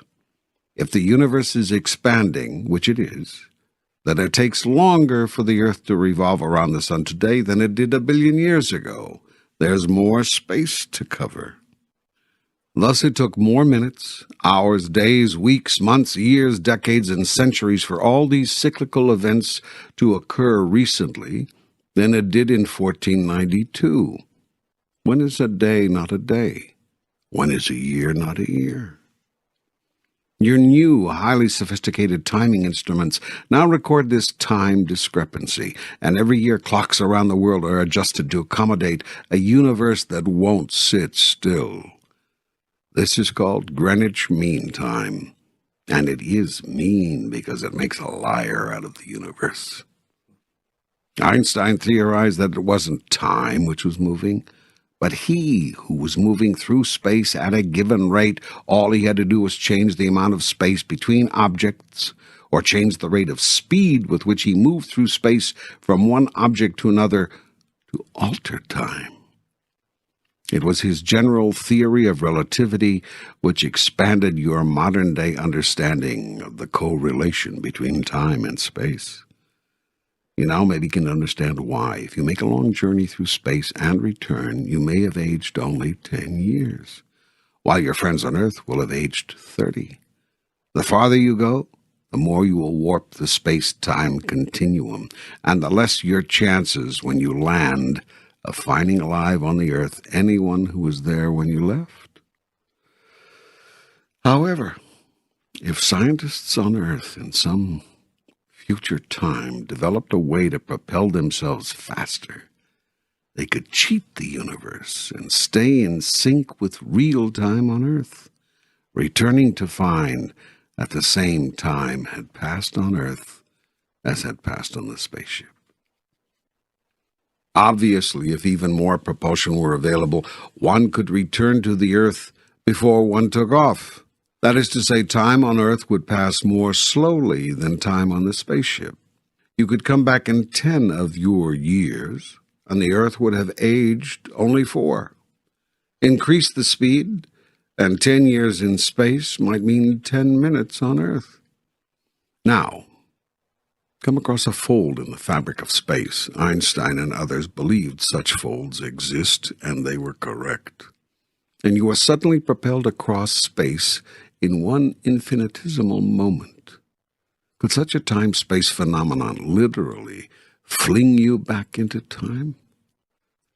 It should not be quite as difficult to now see that time does not exist except as a construction of your mentality. Everything that's ever happened and is ever going to happen is happening now. The ability to observe it merely depends on your point of view, your place in space. If you were in my place, you could see it all, right now. Comprehend? Wow. I'm beginning to. On a theoretical level, yes. Good. I've explained it to you here very simply, so that a child could understand it. It may not make good science, but it produces good comprehension. Right now, physical objects are limited in terms of their speed, but non-physical objects, my thoughts, my soul, could theoretically move through the ether at incredible speeds. Exactly. Precisely. And that is what happens often in dreams and other out-of-body and psychic experiences. You now understand déjà vu. You probably have been there before. But if everything has already happened, then it follows that I'm powerless to change my future. Is this predestination? No, don't buy into that. That is not true. In fact, this setup should serve you, not disserve you. You are always at a place of free will and total choice. Being able to see into the future or get others to do it for you should enhance your ability to live the life you want, not limit it. How? I need help here. If you see a future event or experience you do not like, don't choose it. Choose again. Select another. Change or alter your behavior so as to avoid the undesired outcome. But how can I avoid that which has already happened? It has not happened to you yet. You are at a place in the space-time continuum where you are not consciously aware of the occurrence. You do not know it has happened. You have not remembered your future. This forgetfulness is the secret of all time. It is what makes it possible for you to play the great game of life. I'll explain later. What you do not know is not so. Since you do not remember your future, it has not happened to you yet. A thing happens only when it is experienced. A thing is experienced only when it is known. Now let's say you've been blessed with a brief glimpse, a split-second knowing of your future. What's happened is that your spirit, the non-physical part of you, has simply sped to another place on the space-time continuum and brought back some residual energy, some images or impressions of that moment or event. These you can feel, or sometimes another who has developed a metaphysical gift can feel or see these images and energies that are swirling about you.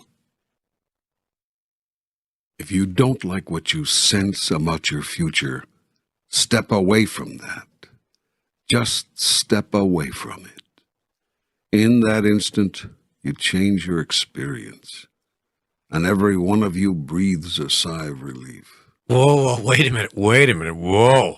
You must know, you are now ready to be told, that you exist at every level of the space-time continuum simultaneously. That is, your soul always was, always is, and always will be. World without end. Amen. I exist in more places than one? Of course. You exist everywhere, and at all times. There is a me in the future and a me in the past? Well, future and past do not exist, as we've just taken pains to understand. But using those words as you have been using them, yes. There's more than one of me? There is only one of you, but you are much larger than you think. So when the me that exists now changes something he doesn't like about his future, the me that exists in the future no longer has that as part of his experience? Essentially, yes. The whole mosaic changes. But he never loses the experience he's given himself. He's just relieved and happy that you don't have to go through that. But the me in the past has yet to experience this, so he walks right into it? In a sense, yes. But of course, you can help him. I can? Sure. First, by changing what the you in front of you experienced. The you behind you may never have to experience it. It is by this device that your soul evolves.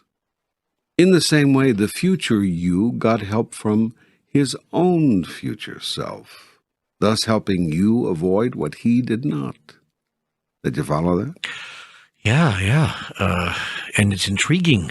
But I now have another question. What about past lives? If I've always been me in the past and in the future, how could I have been someone else, another person in a past life? You are a divine being, capable of more than one experience at the same time. And able to divide yourself into as many different selves as you choose. You can live the same life over and over again in different ways, as I've just explained, and you can also live different lives at different times on the continuum. Thus, all the while you're being you here now, you can also be and have been other selves in other times and places. Good grief, this gets complicateder and complicateder. Yes, and we've really only just scratched the surface here. Just know this. You are a being of divine proportion, knowing no limitation. A part of you is choosing to know yourself as your presently experienced identity. Yet this is by far not the limit of your being, although you think that it is. Why? You must think that it is, or you cannot do what you've given yourself this life to do. And what is that? You've told me before, but tell me again, here and now. You are using all of life, all of many lives, to be and decide who you really are, to choose and to create who you really are, to experience and to fulfill your current idea about yourself. You are in an eternal moment of self-creation and self-fulfillment through the process of self-expression. You have drawn the people, events, and circumstances of your life to you as tools with which to fashion the grandest version of the greatest vision you ever had about yourself. This process of creation and recreation is ongoing, never-ending, and multi-layered. It is all happening right now and on many levels. In your linear reality, you see the experience as one of past, present, and future. You imagine yourself to have one life, or perhaps many, but surely only one at a time. But what if there were no time? Then you'd be having all your lives at once. You are. You are living this life, your presently realized life, in your past, your present, your future, all at once. Have you ever had a strange foreboding about some future event so powerful that it made you turn away from it? In your language, you call that premonition. From my viewpoint, it is simply an awareness you suddenly have of something you've just experienced in your future. Your future you is saying, hey, this was no fun. Don't do this. You are also living other lives, what you call past lives, right now as well, although you experience them as having been in your past, if you experience them at all. And that is just as well. It would be very difficult for you to play this wonderful game of life if you had full awareness of what is going on. Even this description offered here cannot give you that. If it did, the game would be over. The process depends on the process being complete, as it is, including your lack of total awareness at this stage. So bless the process and accept it as the greatest gift of the kindest Creator. Embrace the process and move through it with peace and wisdom and joy. Use the process and transform it from something you endure to something you engage as a tool in the creation of the most magnificent experience of all time, the fulfillment of your divine self. How? How can I best do that? Do not waste the precious moments of this, your present reality, seeking to unveil all of life's secrets. Those secrets are secrets for a reason. Grant your God the benefit of the doubt. Use your now moment for the highest purpose, the creation and the expression of who you really are. Decide who you are, who you want to be, and then do everything in your power to be that. Use what I have told you about time as a framework within your limited understanding upon which to place the constructions of your grandest idea. If an impression comes to you about the future, honor it. If an idea comes to you about a past life, see if it has any use for you. Don't simply ignore it. Most of all, if a way is made known to you to create, display, express, and experience your divine self in ever more glory right here, right now, follow that way. And a way will be made known to you because you have asked. Producing this book is a sign of your asking, for you could not be producing it right now before your very eyes without an open mind, an open heart, and a soul which is ready to know. The same is true of those who are now listening to it, for they have created it too. How else could they now be experiencing it? Everyone is creating everything now being experienced, which is another way of saying that I am creating everything now being experienced, for I am everyone. Are you getting the symmetry here? Are you seeing the perfection? It is all contained in a single truth. There is only one of us. Tell me about space.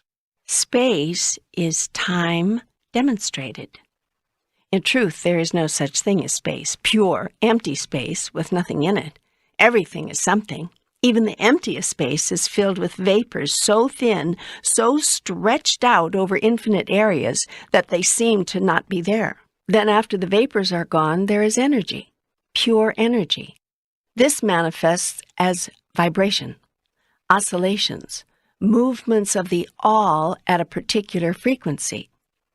Invisible energy is the space which holds matter together. Once, using your linear time as a model, all the matter in the universe was condensed into a tiny speck. You cannot imagine the denseness of this, but that is because you think that matter as it now exists is dense. Actually, what you now call matter is mostly space. All solid objects are 2% solid matter and 98% air. The space between the tiniest particles of matter in all objects is enormous. It is something like the distance between heavenly bodies in your night sky. Yet these objects you call solid.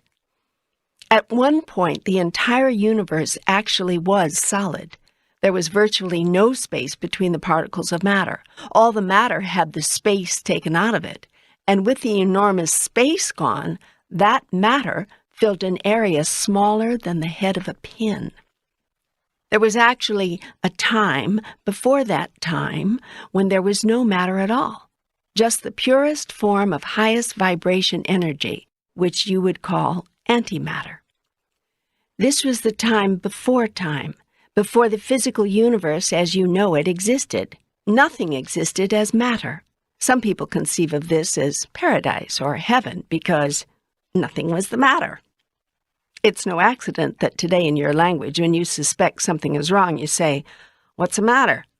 In the beginning, pure energy, me, vibrated, oscillated so fast as to form matter, all the matter of the universe. You too can perform the same feat. In fact, you do every day. Your thoughts are pure vibration, and they can and do create physical matter.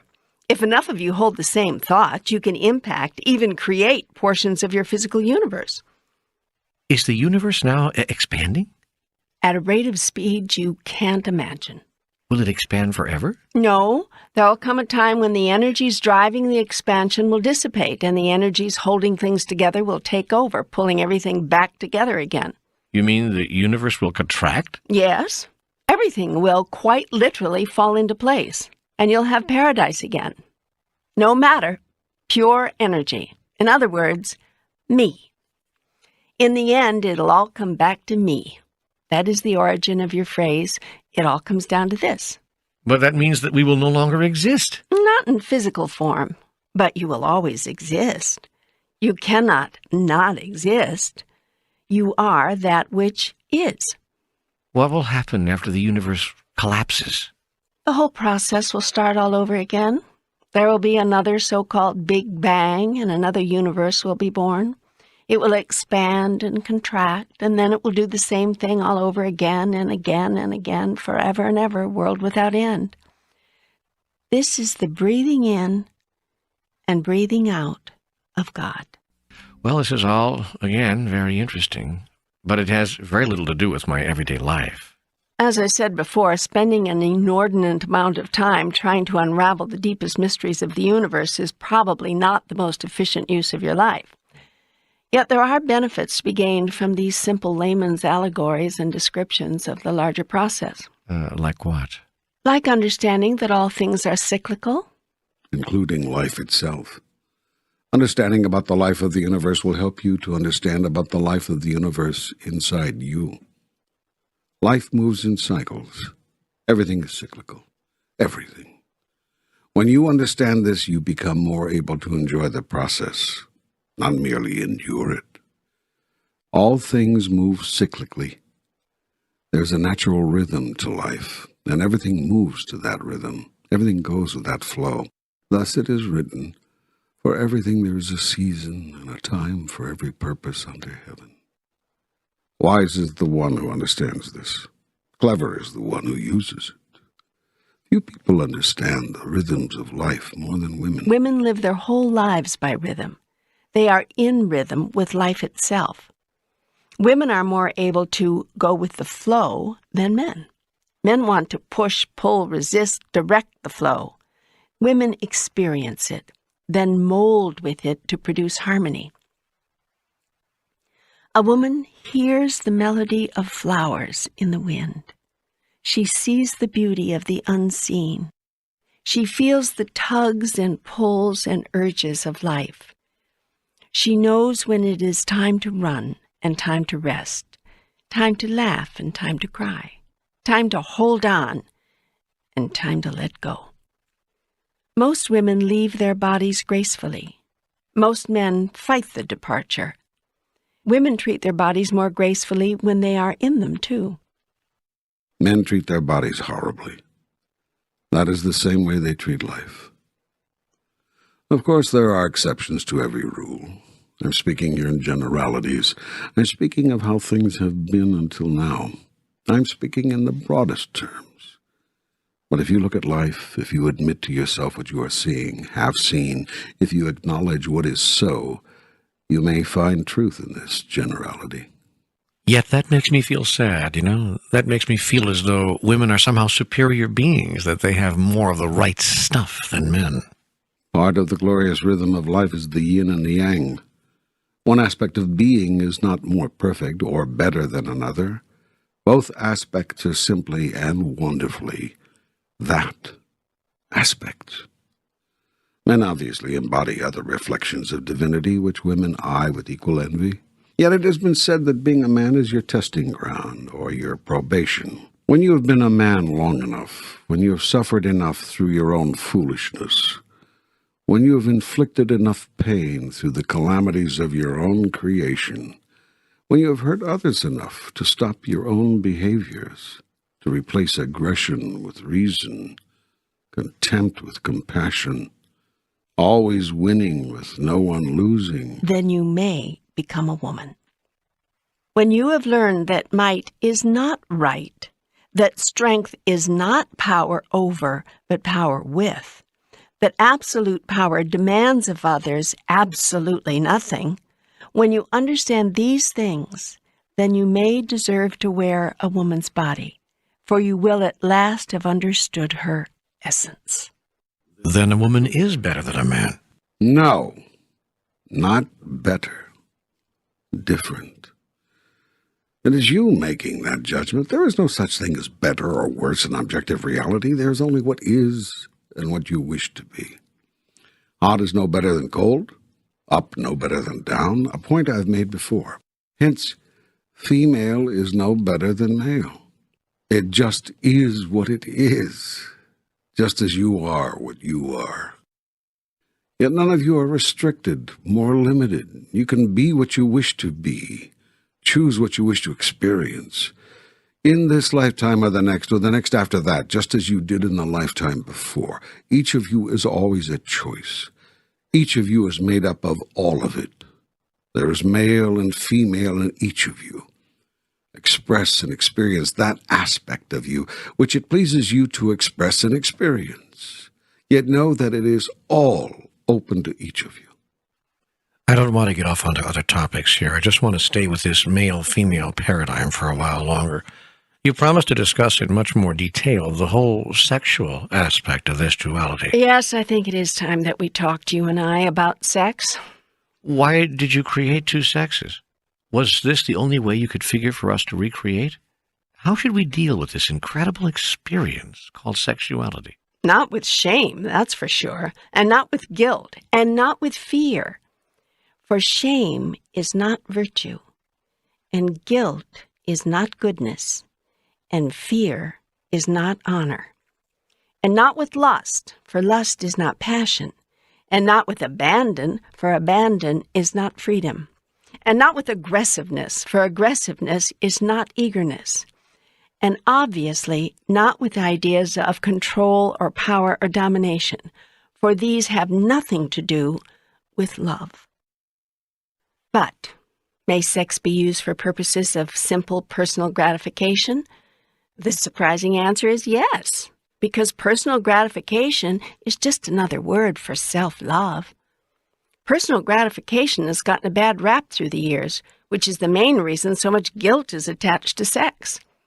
You are told you are not to use for personal gratification something which is intensely personally gratifying.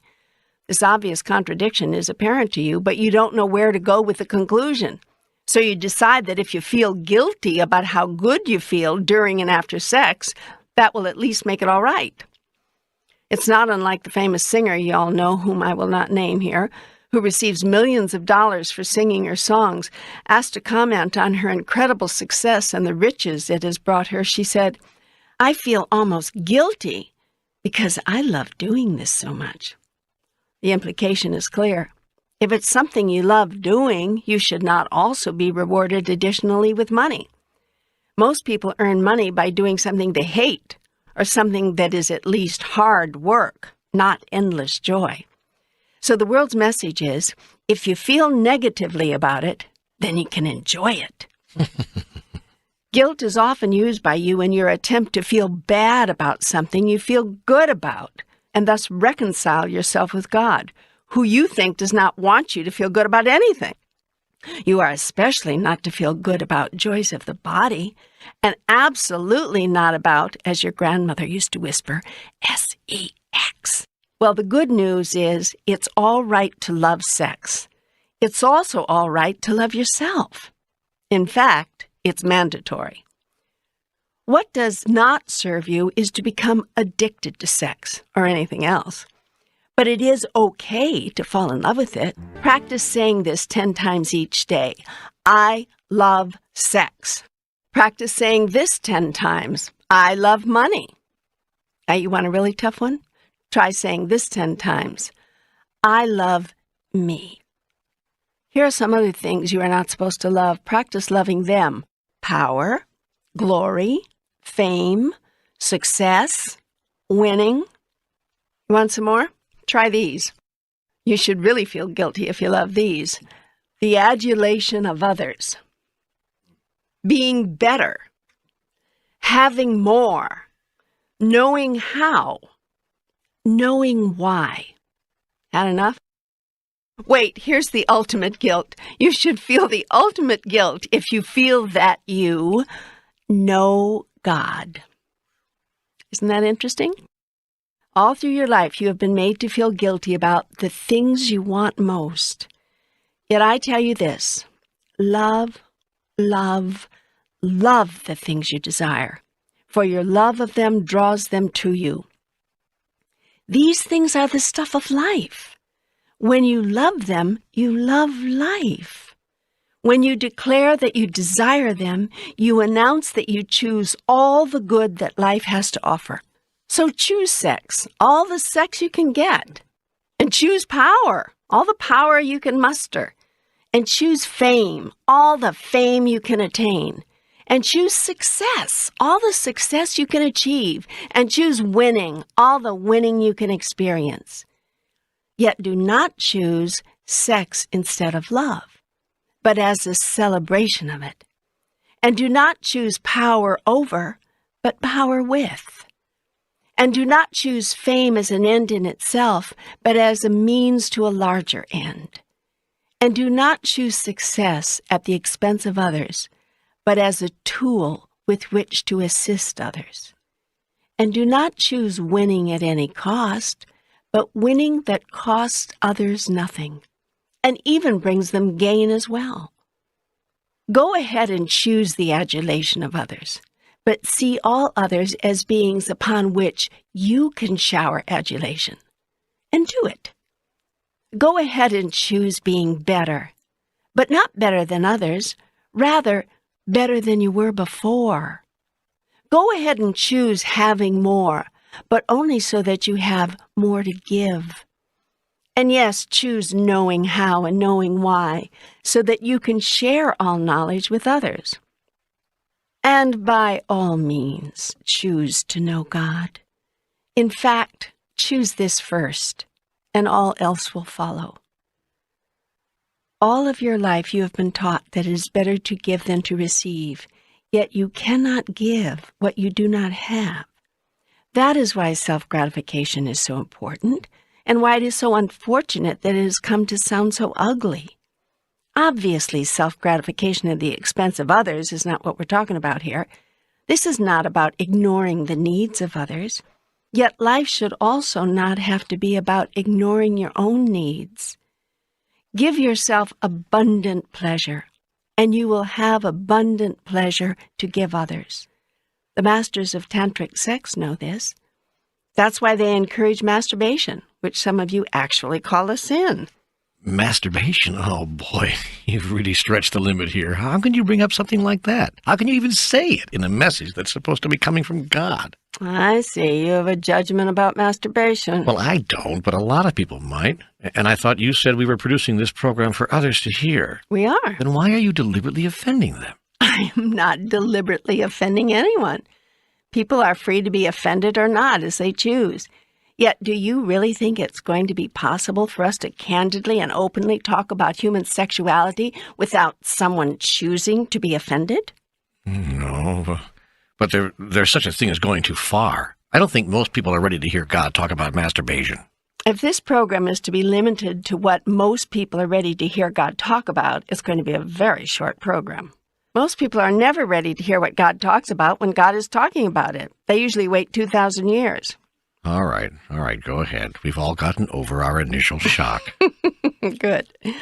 I was merely using this life experience in which you've all engaged, by the way, but of which no one wants to speak, to illustrate a larger point. The larger point, restated, give yourself abundant pleasure, and you will have abundant pleasure to give to others. This leads me to some other final questions about sex. Is any kind of sex between consenting adults okay? Yes. No, I mean kinky sex, or even loveless sex, or even gay sex.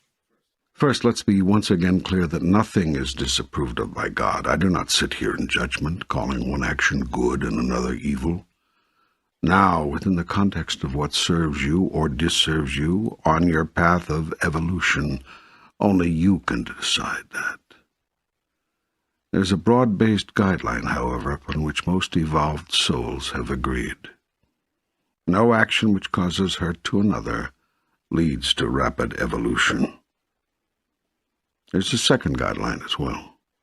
No action involving another may be taken without the other's agreement and permission. Now let us consider the questions you just asked within the context of these guidelines. Kinky sex? Well, if it hurts no one, and is done with everyone's permission, what reason would anyone have to call it wrong? Loveless sex? Sex for the sake of sex has been debated from the beginning of time. I often think whenever I hear this question that I'd like to go into a room full of people someday and say, everybody here who's never had sex outside of a relationship of deep, lasting, committed, abiding love, raise your hand. Let me just say this. Loveless anything is not the fastest way to the goddess. Whether it's loveless sex or loveless spaghetti and meatballs, if you've prepared the feast and are consuming it without love, you're missing the most extraordinary part of the experience. Is it wrong to miss that? Well, here again, wrong may not be the operative word. Disadvantageous would be closer, given that you desire to evolve into a higher spiritual being as rapidly as you can. Gay sex? So many people want to say that I am against gay sexuality or the acting out of it, yet I make no judgment on this or any other choice you make. People want to make all kinds of value judgments about everything, and I kind of spoil the party. I won't join them in those judgments, which is especially disconcerting to those who say that I originated them.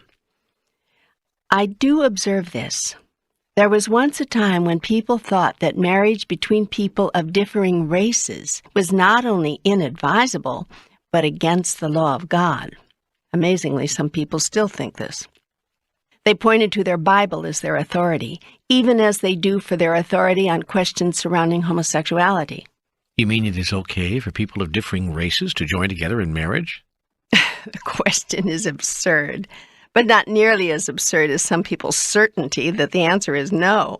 Are the questions on homosexuality equally absurd? You decide. I have no judgment about that or anything. I know you wish that I did. That would make your lives a lot easier. No decisions to make, no tough calls, everything decided for you, nothing to do but obey. Not much of a life, at least in terms of creativity or self-empowerment. But what the heck? No stress either. Teachers of what you call tantric sex, which is a very high form of sexual expression, incidentally, know that if you come to sex with hunger for sex, your ability to pleasure your partner and to experience a prolonged and joyful union of souls and bodies, which is a very high reason to experience sexuality, by the way, is greatly diminished. Tantric lovers, therefore, often self-pleasure before they pleasure each other. This is frequently done in the presence of each other, and usually with the encouragement and help and loving guidance of each other. Then, when initial hungers have been satisfied, the deeper thirst of the two, the thirst for ecstasy through prolonged union, can be gloriously satisfied. The mutual self-pleasuring is all part of the joyfulness, the playfulness, the lovingness of sexuality fully expressed. It is one of several parts. The experience you call coitus or intercourse might come at the end of a 2-hour encounter of love, or it might not. For most of you, it is very nearly the only point of a 20-minute exercise. That is 20 minutes if you're lucky. You know, I had no idea this was going to turn into a sex manual. It's not. But it wouldn't be so bad if it did. Most people have a lot to learn about sexuality and its most wondrous, beneficial expression. I was nevertheless still seeking to illustrate the larger point. The more pleasure you give yourself, the more pleasure you can give to another. Likewise, if you give yourself the pleasure of power, you have more power to share with others. The same is true of fame, wealth, glory, success, or anything else which makes you feel good. By the way, I think it's time we looked at why a certain thing does make you feel good.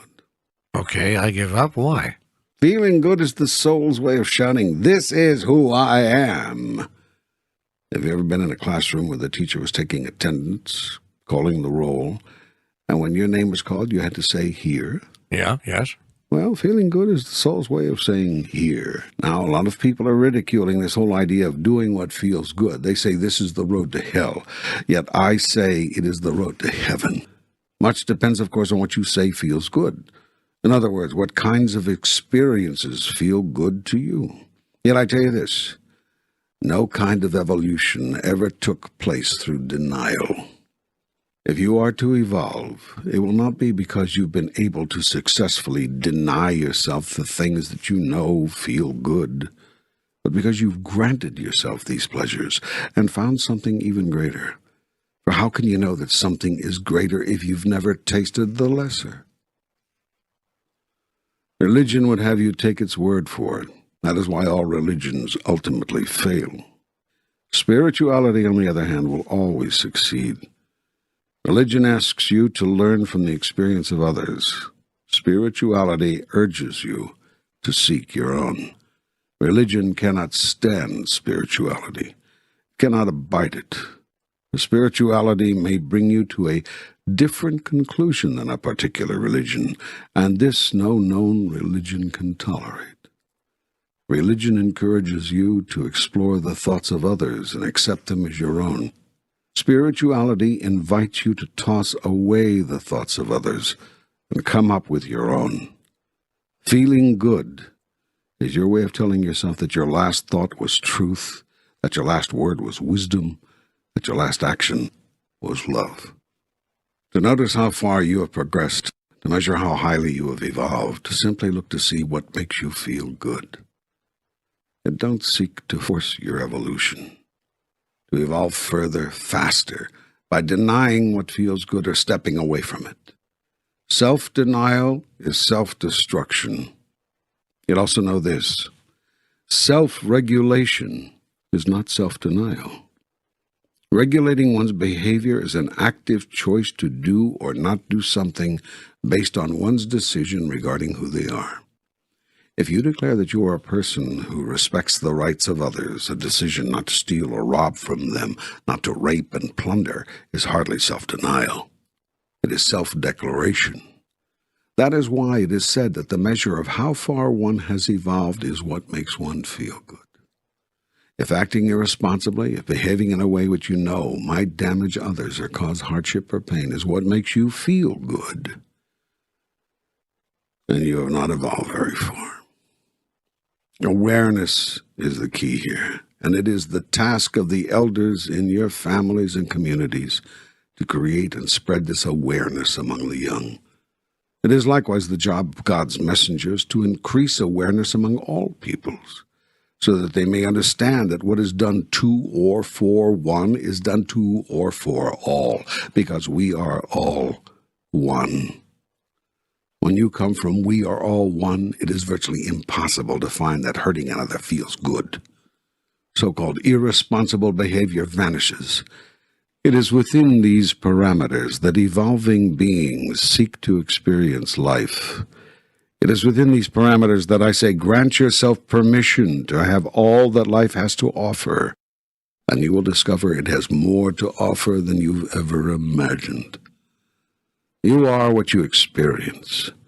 You experience what you express. You express what you have to express. You have what you grant yourself. I love this. I love this. But can we get back to the original question? Yes. I created two sexes for the same reason I put the yin and yang in everything, in the whole universe. They are part of the yin and the yang, this male and this female. They are the highest living expression of it in your world.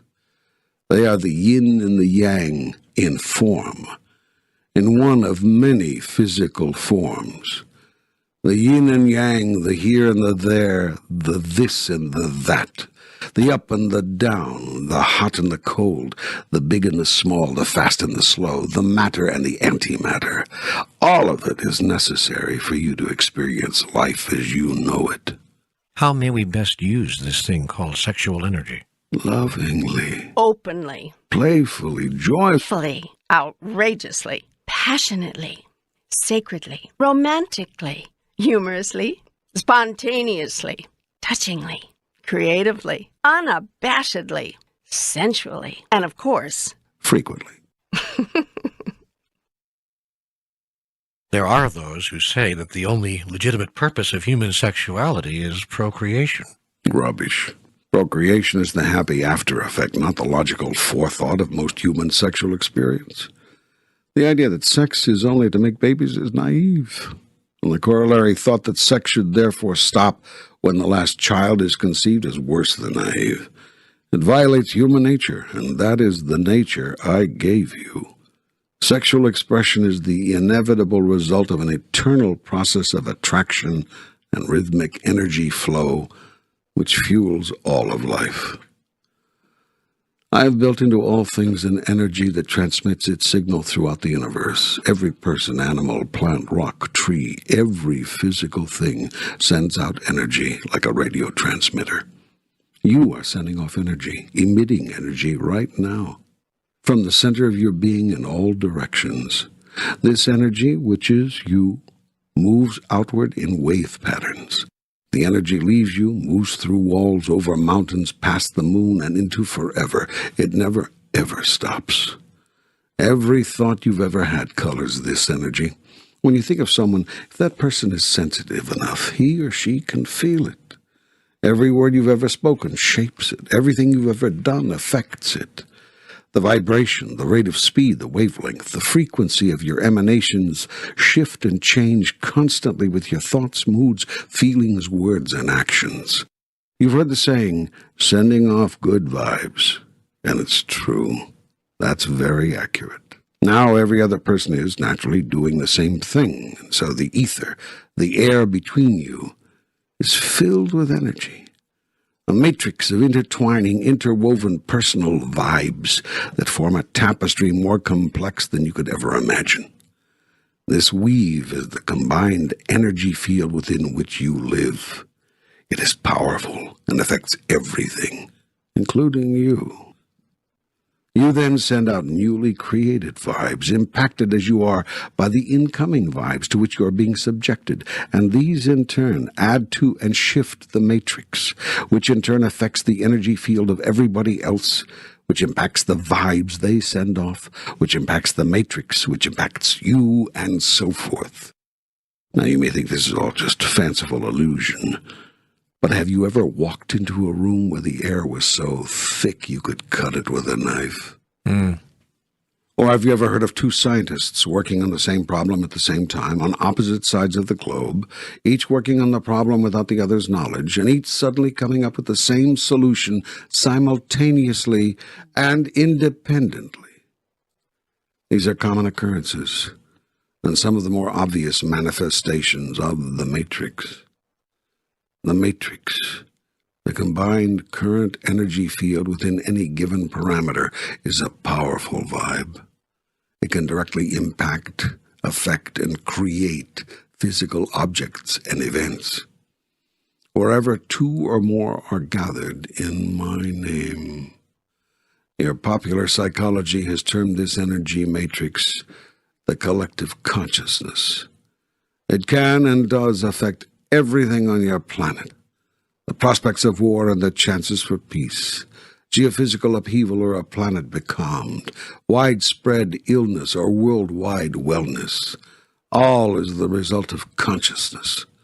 So too the more specific events and conditions in your personal life.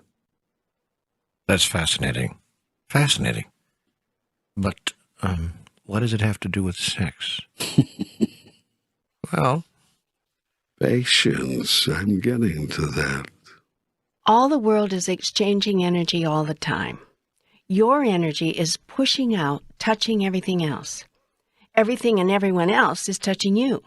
But now an interesting thing happens. At some point midway between you and everything else, those energies meet. To make a more vivid description, let's imagine two people in a room. They are on the far sides of the room from each other. We'll call them Tom and Mary. Now, Tom's personal energy is transmitting signals about Tom in a 360-degree circle out in the universe. Some of that energy wave hits Mary. Mary, meanwhile, is emitting her own energy, some of which hits Tom. But these energies meet each other in a way you may not have thought of. They meet midway between Tom and Mary. Here the energies unite. Remember now, these energies are physical phenomena. They can be measured, felt, and combine to form a new energy unit we'll call Tom-Mary. It is the energy of Tom and Mary combined. Tom and Mary could very well call this energy the body between us, for it is just that, a body of energy to which both are connected, which both are feeding the continuing energies which flow to it, and which is sending energies back to its two sponsors along the thread or cord or pipeline that always exists within the matrix. Indeed, this pipeline is the matrix. It is this experience of Tom-Mary which is the truth of Tom and Mary. It is to this holy communion that both are drawn, for they feel along the pipeline the sublime joy of the body between, of the joined one, of the blessed union. Tom and Mary, standing off at a distance, can feel in a physical way what is going on in the matrix. Both are urgently drawn toward this experience. They want to move toward each other at once. Now their training sets in. The world has trained them to slow down, to mistrust the feeling, to guard against hurt, to hold back. But the soul wants to know Tom-Mary now. If the two are lucky, they will be free enough to set aside their fears and trust that love is all there is. They are irrevocably drawn now, these two, to the body between them. Tom-Mary is already being experienced metaphysically, and Tom and Mary will want to experience it physically. So they'll move closer together.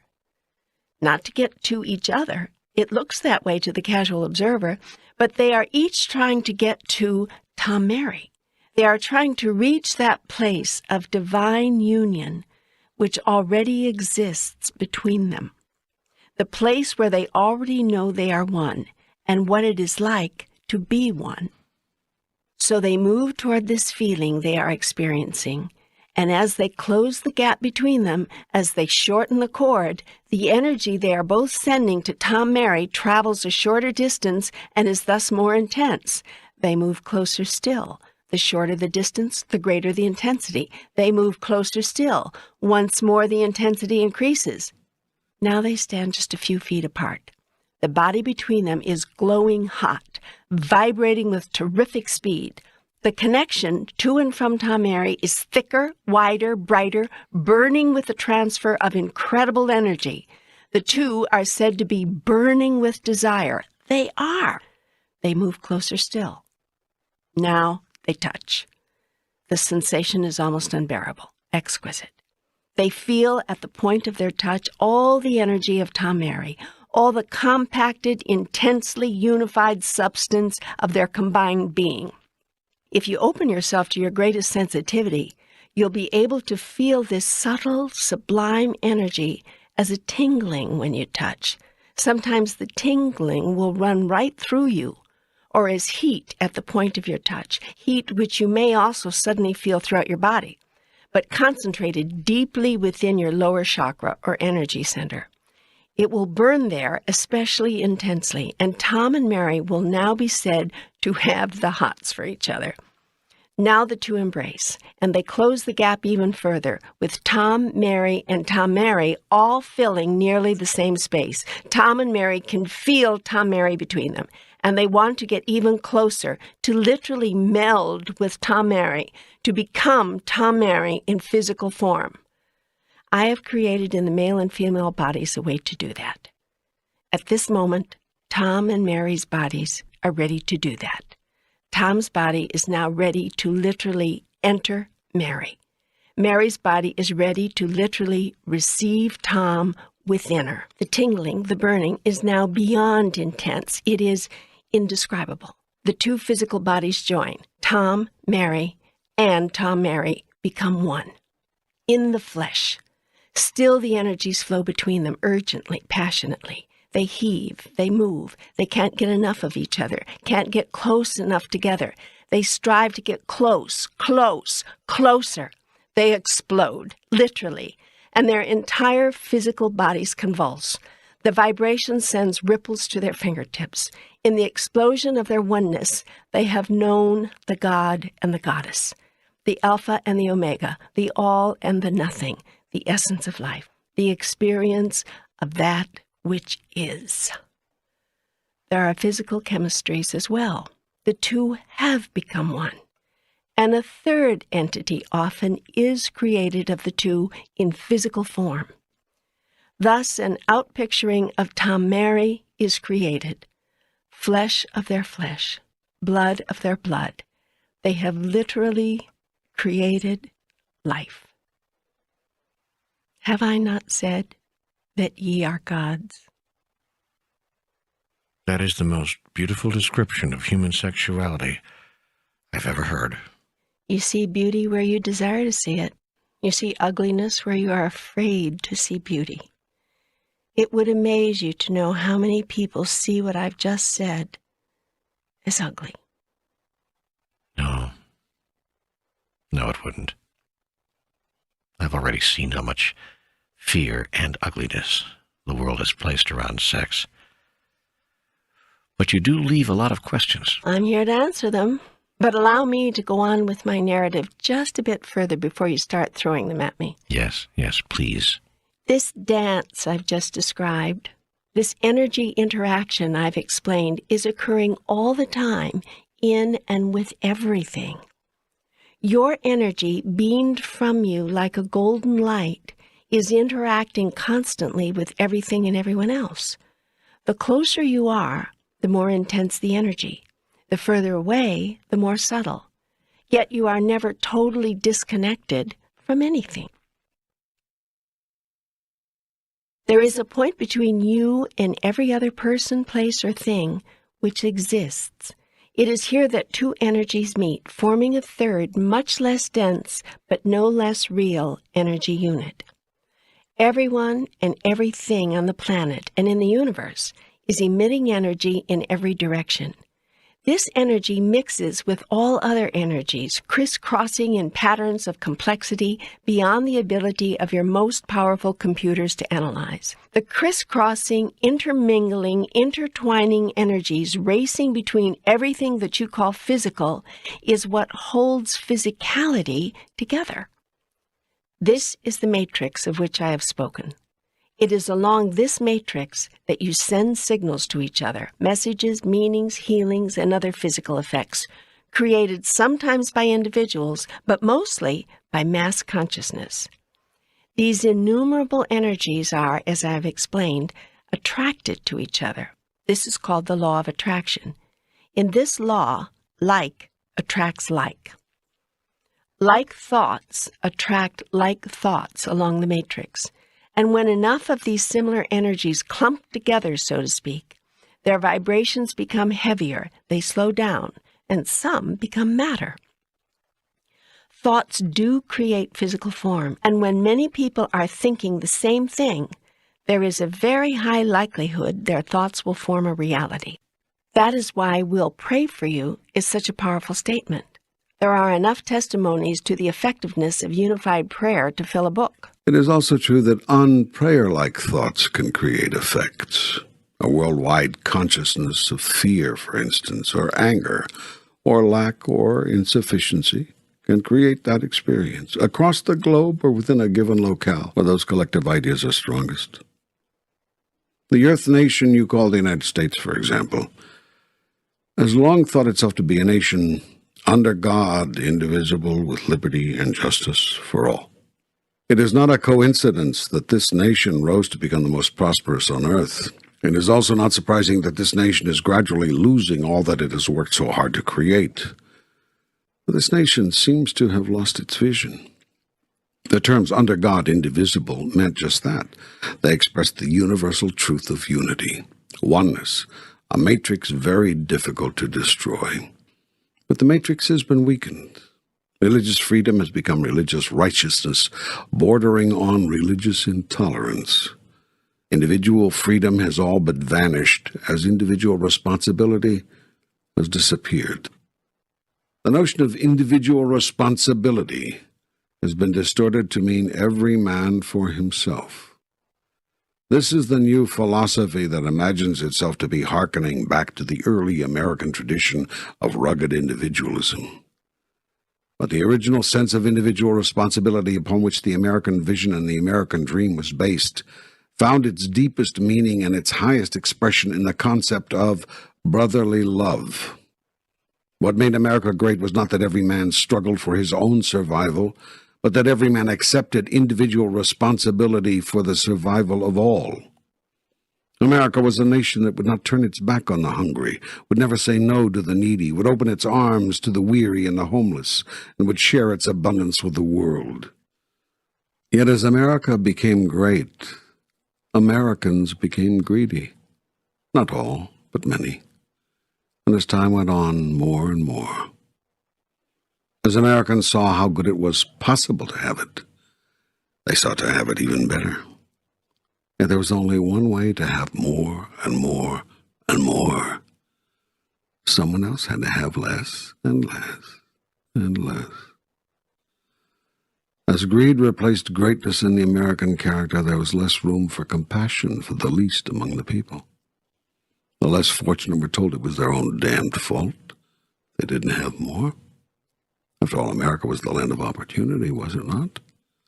No one except the less fortunate found it possible to admit that America's opportunity was limited, institutionally, to those already on the inside track. In general, these have not included many minorities, such as those of certain skin color or gender. Americans became arrogant internationally as well. As millions starved across the globe, Americans threw away enough food each day to feed entire nations. America was generous with some, yes, but increasingly her foreign policy came to be an extension of her own vested interests. America helped others when it served America to do so. That is, when it served America's power structure, America's richest elite, with a military machine that protected those elite and their collective assets. America's founding ideal, brotherly love, had been eroded. Now any talk of being your brother's keeper is met with a new brand of Americanism. A sharp mind toward what it takes to hold on to one's own, and a sharp word to any among the less fortunate who would dare ask for their fair share, for their grievances to be redressed. Each person must take responsibility for herself or himself. That is undeniably true. But America and your world can truly work only when every person is willing to stand responsible for all of you as a whole. So collective consciousness produces collective results. Exactly. And this has been demonstrated time and time again throughout all of your recorded history. The matrix draws itself into itself, exactly as your scientists describe the so-called black hole phenomenon. It pulls like energy to like energy, even drawing physical objects toward each other.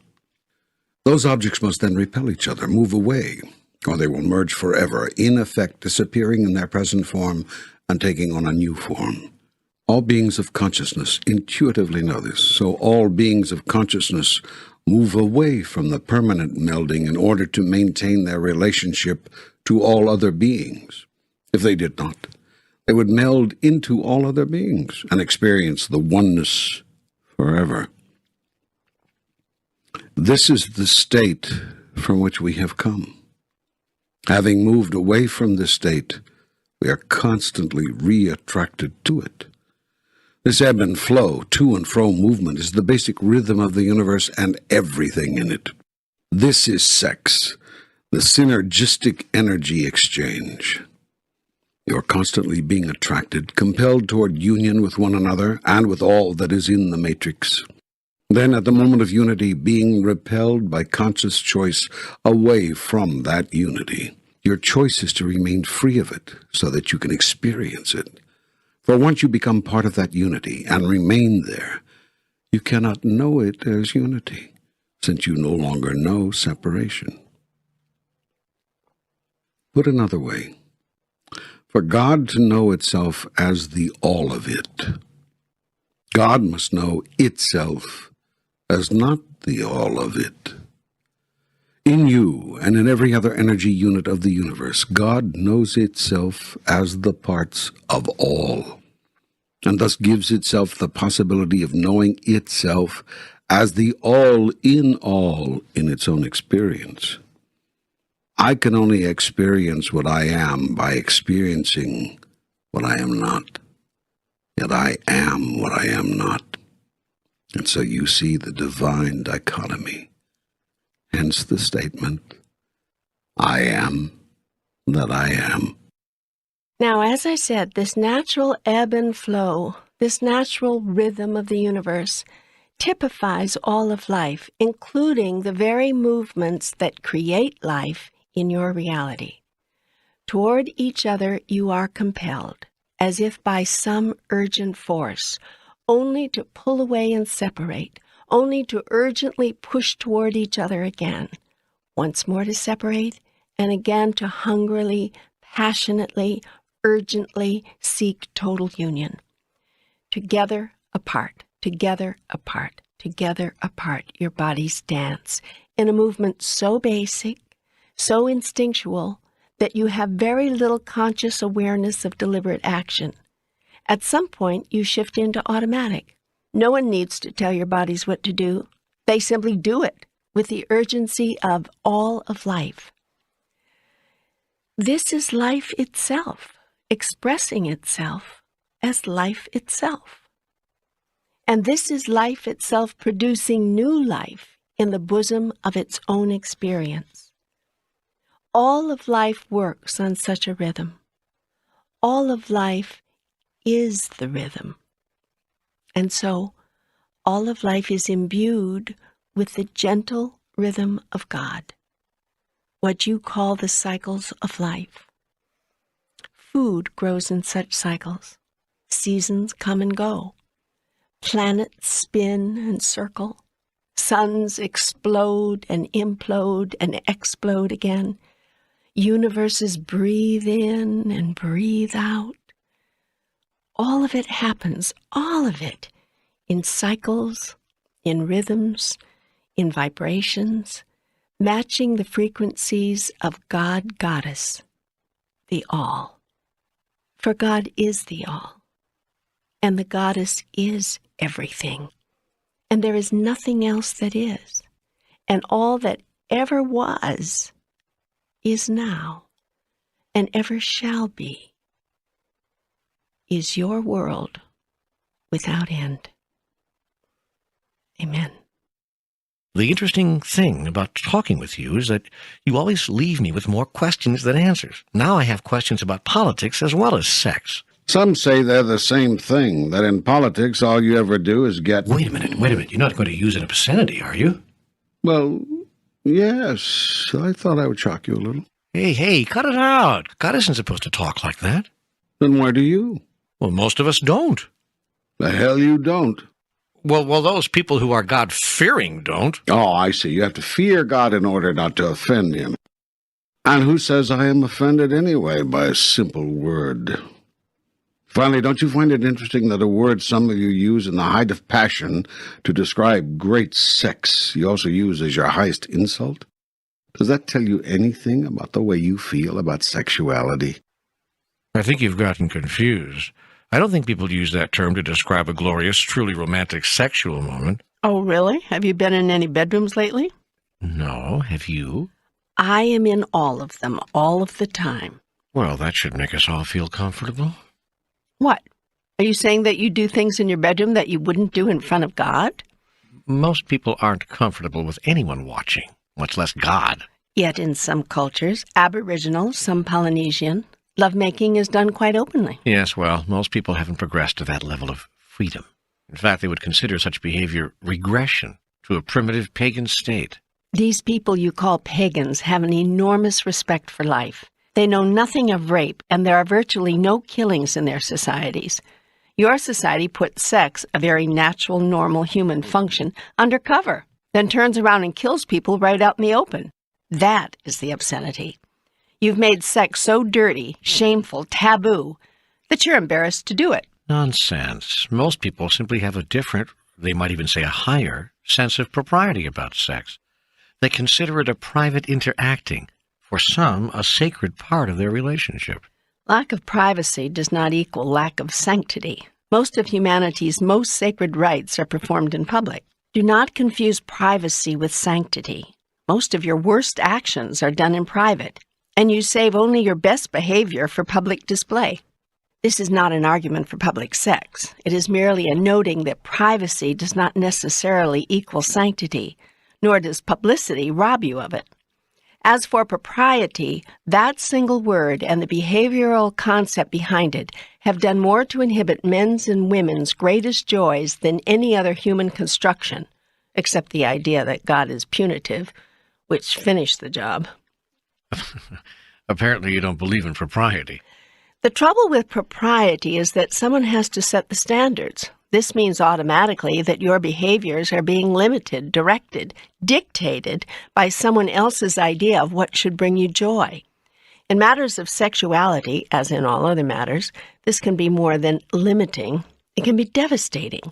I can think of nothing more sad than a man or woman feeling they'd like to experience some things, then holding back because they think that what they've dreamt of, fantasized about, would violate the standards of propriety.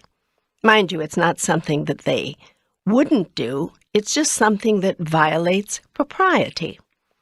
Not just in matters of sexuality, but in all of life. Never, ever, ever fail to do something simply because it might violate someone else's standards of propriety. If I had one bumper sticker on my car, it would read, "Violate propriety."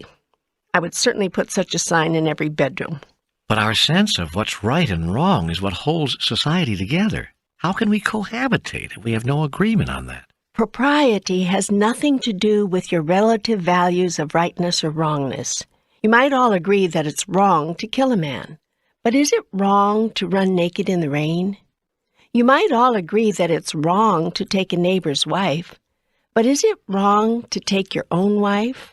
Or have your wife take you in a particularly delicious way? Propriety seldom refers to legalistic limitations, but more often to simpler matters of what is deemed appropriate. Appropriate behavior is not always the behavior that's in what you call your best interests. It is rarely the behavior that brings you the most joy. Getting back to sexuality, you're saying then that any behavior is acceptable behavior, so long as there is mutual consent among those involved and affected? Shouldn't that be true of all of life? But sometimes we don't know who will be affected or how. You must be sensitive to that. You must be keenly aware. And where you truly cannot know and cannot guess, you must err on the side of love. The central question in any decision is, what would love do now? Love for yourself and love for all others who are affected or involved. If you love another, you will not do anything that you believe could or would hurt that person. If there is any question or doubt, you will wait until you can get to clarity on the matter. But that means others can hold you hostage. All they have to say is that such and such a thing would hurt them, and your actions are restricted. Only by yourself. Wouldn't you want to restrict your own actions to those which do not damage the ones you love? But what if you feel damaged by not doing something? Then you must tell your loved one your truth, that you are feeling hurt, frustrated, reduced by not doing a certain thing, that you would like to do this thing, that you would like your loved one's agreement that you may do it. You must strive to seek such an agreement. Work to strike a compromise. Seek a course of action in which everybody can win. And if such a course cannot be found? Then I'll repeat what I've said before. Betrayal of yourself in order not to betray another is betrayal nonetheless. It is the highest betrayal. Shakespeare put this another way. To thine own self be true, and it must follow as the night the day. Thou canst not then be false to any man. But the man who always goes with what he wants becomes a very selfish man. I can't believe you're advocating this. You assume that man will always make what you call the selfish choice. I tell you this, man is capable of making the highest choice. Yet I also tell you this, the highest choice is not always the choice which seems to serve another. In other words, sometimes we must put ourselves first. Oh, always put yourself first. Then, depending upon what you are trying to do or what you are seeking to experience, you will make your choice. When your purpose, your life purpose, is very high, so will your choices also be. Putting yourself first does not mean being what you term selfish. It means being self-aware. You lay a pretty broad basis for the conduct of human affairs. It is only through the exercise of the greatest freedom that the greatest growth is achieved, or even possible. If all you are doing is following someone else's rules, then you have not grown, you have obeyed. Contrary to your constructions, obedience is not what I want from you. Obedience is not growth, and growth is what I desire. Okay, so within these broad parameters you've laid out, may I ask you some final questions about sex before we leave the subject? Shoot. If sex is so wonderful a part of the human experience, why do so many spiritual teachers preach abstinence? And why were so many masters apparently celibate? For the same reason most of them have been depicted as living simply. Those who evolve to a high level of understanding bring their bodily desires into balance with their minds and souls. You are three-part beings, and most people experience themselves as a body. Even the mind is forgotten after age 30. No one reads anymore, no one writes, no one teaches, no one learns. The mind is forgotten. It is not nourished. It is not expanded.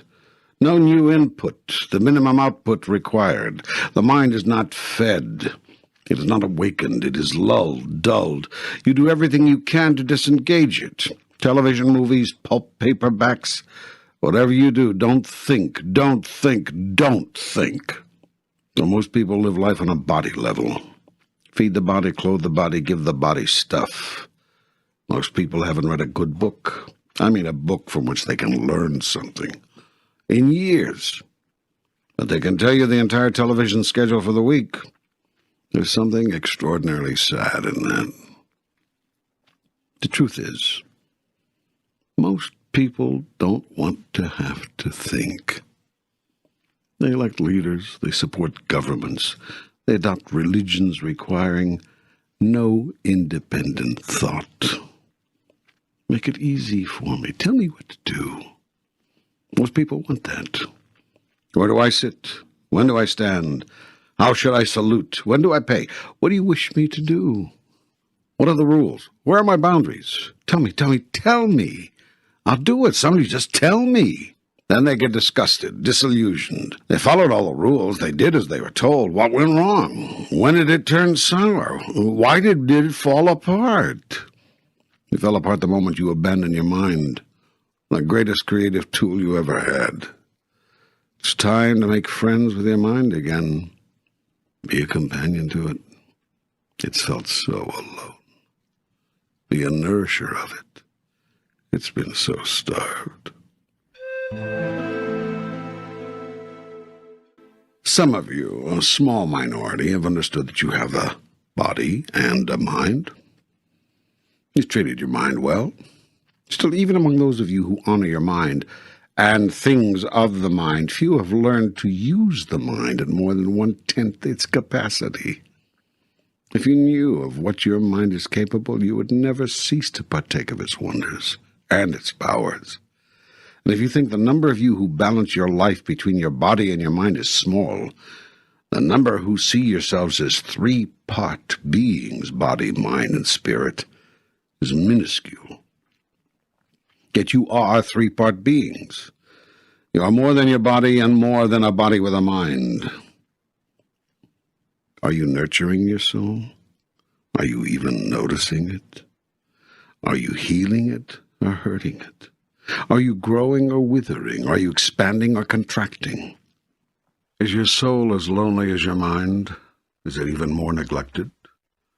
And when was the last time you felt your soul being expressed? When was the last time you cried with joy, wrote poetry, made music, danced in the rain, baked a pie, painted anything, fixed something that was broken, kissed a baby, held a cat to your face, hiked up a hill, swam naked, walked at sunrise, played the harmonica, talked till dawn, made love for hours on a beach, in the woods, communed with nature, searched for God.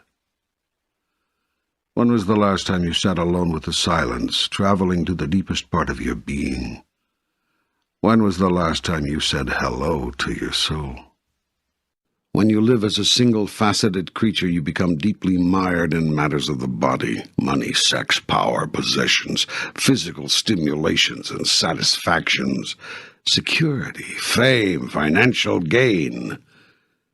When you live as a dual-faceted creature, you broaden your concerns to include matters of the mind: companionship, creativity, stimulation of new thoughts, new ideas, creation of new goals, new challenges, personal growth. When you live as a three-part being, you come at last into balance with yourself. Your concerns include matters of the soul, spiritual identity, life purpose, relationship to God, path of evolution, spiritual growth, ultimate destiny. As you evolve into higher and higher states of consciousness, you bring into full realization every aspect of your being. Yet evolution does not mean dropping some aspects of self in favor of others. It simply means expanding focus, turning away from almost exclusive involvement with one aspect toward genuine love and appreciation for all aspects. Then why do so many teachers espouse complete abstinence from sex? Because they do not believe that humans can achieve a balance. They believe the sexual energy and the energies surrounding otherworldly experiences is too powerful to simply moderate, to bring into balance. They believe abstinence is the only way to spiritual evolution, rather than merely one possible result of it.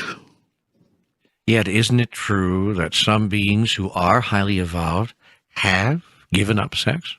Not in the classic sense of the words to give up.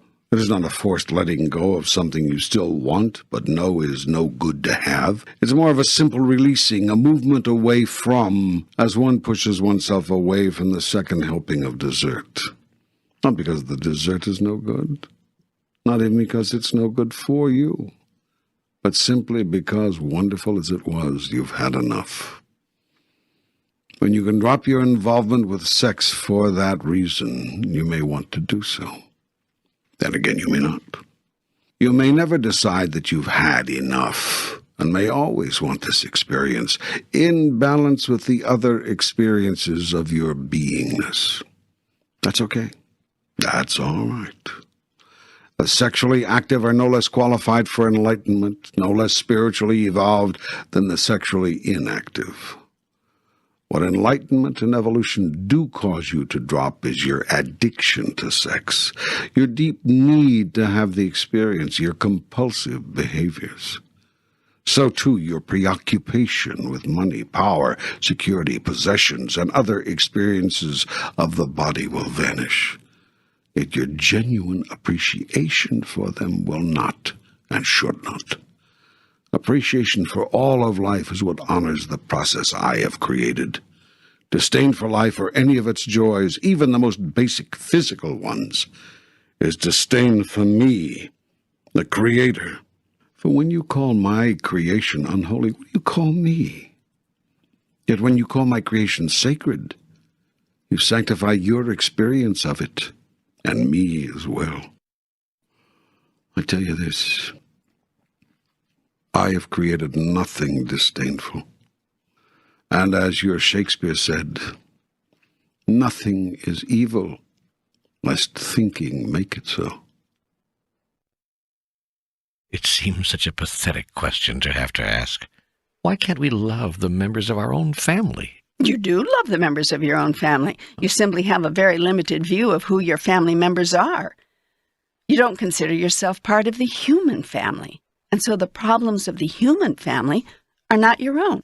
How can the peoples of the earth change their worldview? That depends on what you want to change it to. Well, how can we eliminate more of the pain, more of the suffering? By eliminating all separations between you. By constructing a new model of the world? By holding it within the framework of a new idea. Which is? Which is going to be a radical departure from the present worldview. Presently, you see the world, we're speaking geopolitically now, as a collection of nation-states, each sovereign, separate, and independent of each other. The internal problems of these independent nation-states are, by and large, not considered the problems of the group as a whole, unless and until they affect the group as a whole, or the most powerful members of that group. The group as a whole reacts to the conditions and problems of individual states based on the vested interests of the larger group. If no one in the larger group has anything to lose, conditions in an individual state could go to hell and no one would much care. Thousands can starve to death each year. Hundreds can die in civil war. Despots can pillage the countryside. Dictators and their armed thugs can rape, plunder, and murder. Regimes can strip the people of basic human rights, and the rest of you will do nothing. It is, you say, an internal problem. But when your interests are threatened there, when your investments, your security, your quality of life is on the line, you rally your nation and try to rally your world behind you and rush in where angels fear to tread. You then tell the big lie, claiming you are doing what you are doing for humanitarian reasons, to help the oppressed peoples of the world, when the truth is, you're simply protecting your own interests. The proof of this is where you do not have interests, you don't have concern. Hey, the world's political machinery operates on self-interest. What else is new? Something will have to be new if you wish your world to change. You must begin to see someone else's interests as your own. This will happen only when you reconstruct your global reality and govern yourselves accordingly. Are you talking about a one-world government? I am. You know, you promised you'd get into larger geopolitical issues facing the planet, but I didn't think you would enter this debate. Let me ask you some questions about sex and children. At what age is it appropriate to allow children to become aware of sexuality as a life experience? Children are aware of themselves as sexual beings, which is to say as human beings, from the outset of their lives. What many parents on your planet now do is try to discourage them from noticing that. If a baby's hand goes to the wrong place, you move it away. If a tiny child begins to find moments of self-pleasure in its innocent delight with its own body, you react in horror and pass that sense of horror on to your child. The child wonders, what did I do? What did I do? Mommy's mad. What did I do? With your race of beings, it has not been a question of when you introduce your offspring to sex. It has been a question of when you stop demanding that they deny their own identity as sexual beings. Somewhere between the ages of 12 and 17, most of you give up the fight already and say essentially, although naturally not with words, you don't speak of these things, okay, now you can notice that you have sexual parts and sexual things to do with them. Yet by this time, the damage has been done. Your children have been shown for 10 years or more that they are to be ashamed of those body parts. Some are not even told the proper name for them. They hear everything from wee-wee to your bottom to words some of you must strain mightily to invent, all to avoid simply saying penis or vagina. Having thus gotten very clear that all things having to do with those parts of the body are to be hidden, not spoken of, denied, your offspring then explode into puberty, not knowing at all what to make of what's going on with them. They've had no preparation at all. Of course, then they act miserable, responding to their newest and most urgent urges awkwardly, if not inappropriately. This is not necessary, nor do I observe it as serving your offspring, far too many of whom enter their adult lives with sexual taboos, inhibitions, and hang-ups to beat the band. Now, in enlightened societies, offspring are never discouraged, reprimanded, or corrected when they begin to find early delight in the nature of their very being. Nor is the sexuality of their parents, that is, the identity of their parents as sexual beings, particularly avoided or necessarily hidden. Naked bodies, whether of the parents or the children or their siblings, are seen and treated as being totally natural, totally wonderful, and totally okay, not as things of which to be ashamed. Sexual functions are also seen and treated as totally natural, totally wonderful, and totally okay. In some societies, parents couple in full view of their offspring. And what could give children a greater sense of the beauty and the wonder and the pure joy and the total okayness of the sexual expression of love than this? For parents are constantly modeling the rightness and wrongness of all behaviors. And children pick up subtle and not so subtle signals from their parents about everything through what they see their parents thinking, saying, and doing. As noted earlier, you may call such societies pagan or primitive, yet it is observable that in such societies, rape and crimes of passion are virtually non-existent. Prostitution is laughed at as being absurd, and sexual inhibitions and dysfunctions are unheard of. While such openness is not recommended just now for your own society, in all but the most extraordinary of settings, it would no doubt be far too culturally stigmatizing. It is time that the so-called modern civilizations on your planet do something to end the repression, guilt, and shame which too often surrounds and characterizes the totality of your society's sexual expression and experience. Suggestions? Ideas? Stop teaching children from the very beginning of their lives that things having to do with the very natural functioning of their bodies are shameful and wrong. Discontinue demonstrating to your offspring that anything sexual is to be hidden. Allow your children to see and observe the romantic side of you. Let them see you hugging, touching, gently fondling. Let them see that their parents love each other and that showing their love physically is something that is very natural and very wonderful. It would surprise you to know in how many families such a simple lesson has never been taught. When your children begin to embrace their own sexual feelings, curiosities, and urges, cause them to connect this new and expanding experience of themselves with an inner sense of joy and celebration, not guilt and shame. And for heaven's sake, stop hiding your bodies from your children. It's okay if they see you swimming in the nude in a country water hole on a camping trip or in the backyard pool. Don't go into apoplexy should they catch a glimpse of you moving from the bedroom to the bathroom without a robe. End this frantic need to cover up, close off, shut down any opportunity, however innocent, for your child to be introduced to you as a being with your own sexual identity. Children think their parents are asexual because their parents have portrayed themselves that way. They then imagine that they must be this way because all children emulate their parents. Therapists will tell you that some grown-up offspring have, to this very day, the most difficult time imagining their parents actually doing it, which, of course, fills these offspring, now patients in the therapist's office, with rage or guilt or shame because they naturally desire to do it, and they can't figure out what's wrong with them. So talk about sex with your children. Laugh about sex with your children. Teach them and allow them and remind them and show them how to celebrate their sexuality. That is what you can do for your children. And you do this from the day they are born, with the first kiss, the first hug, the first touch they receive from you, and that they see you receiving from each other. Thank you. Thank you. I was so hoping that you'd bring some sanity to this subject.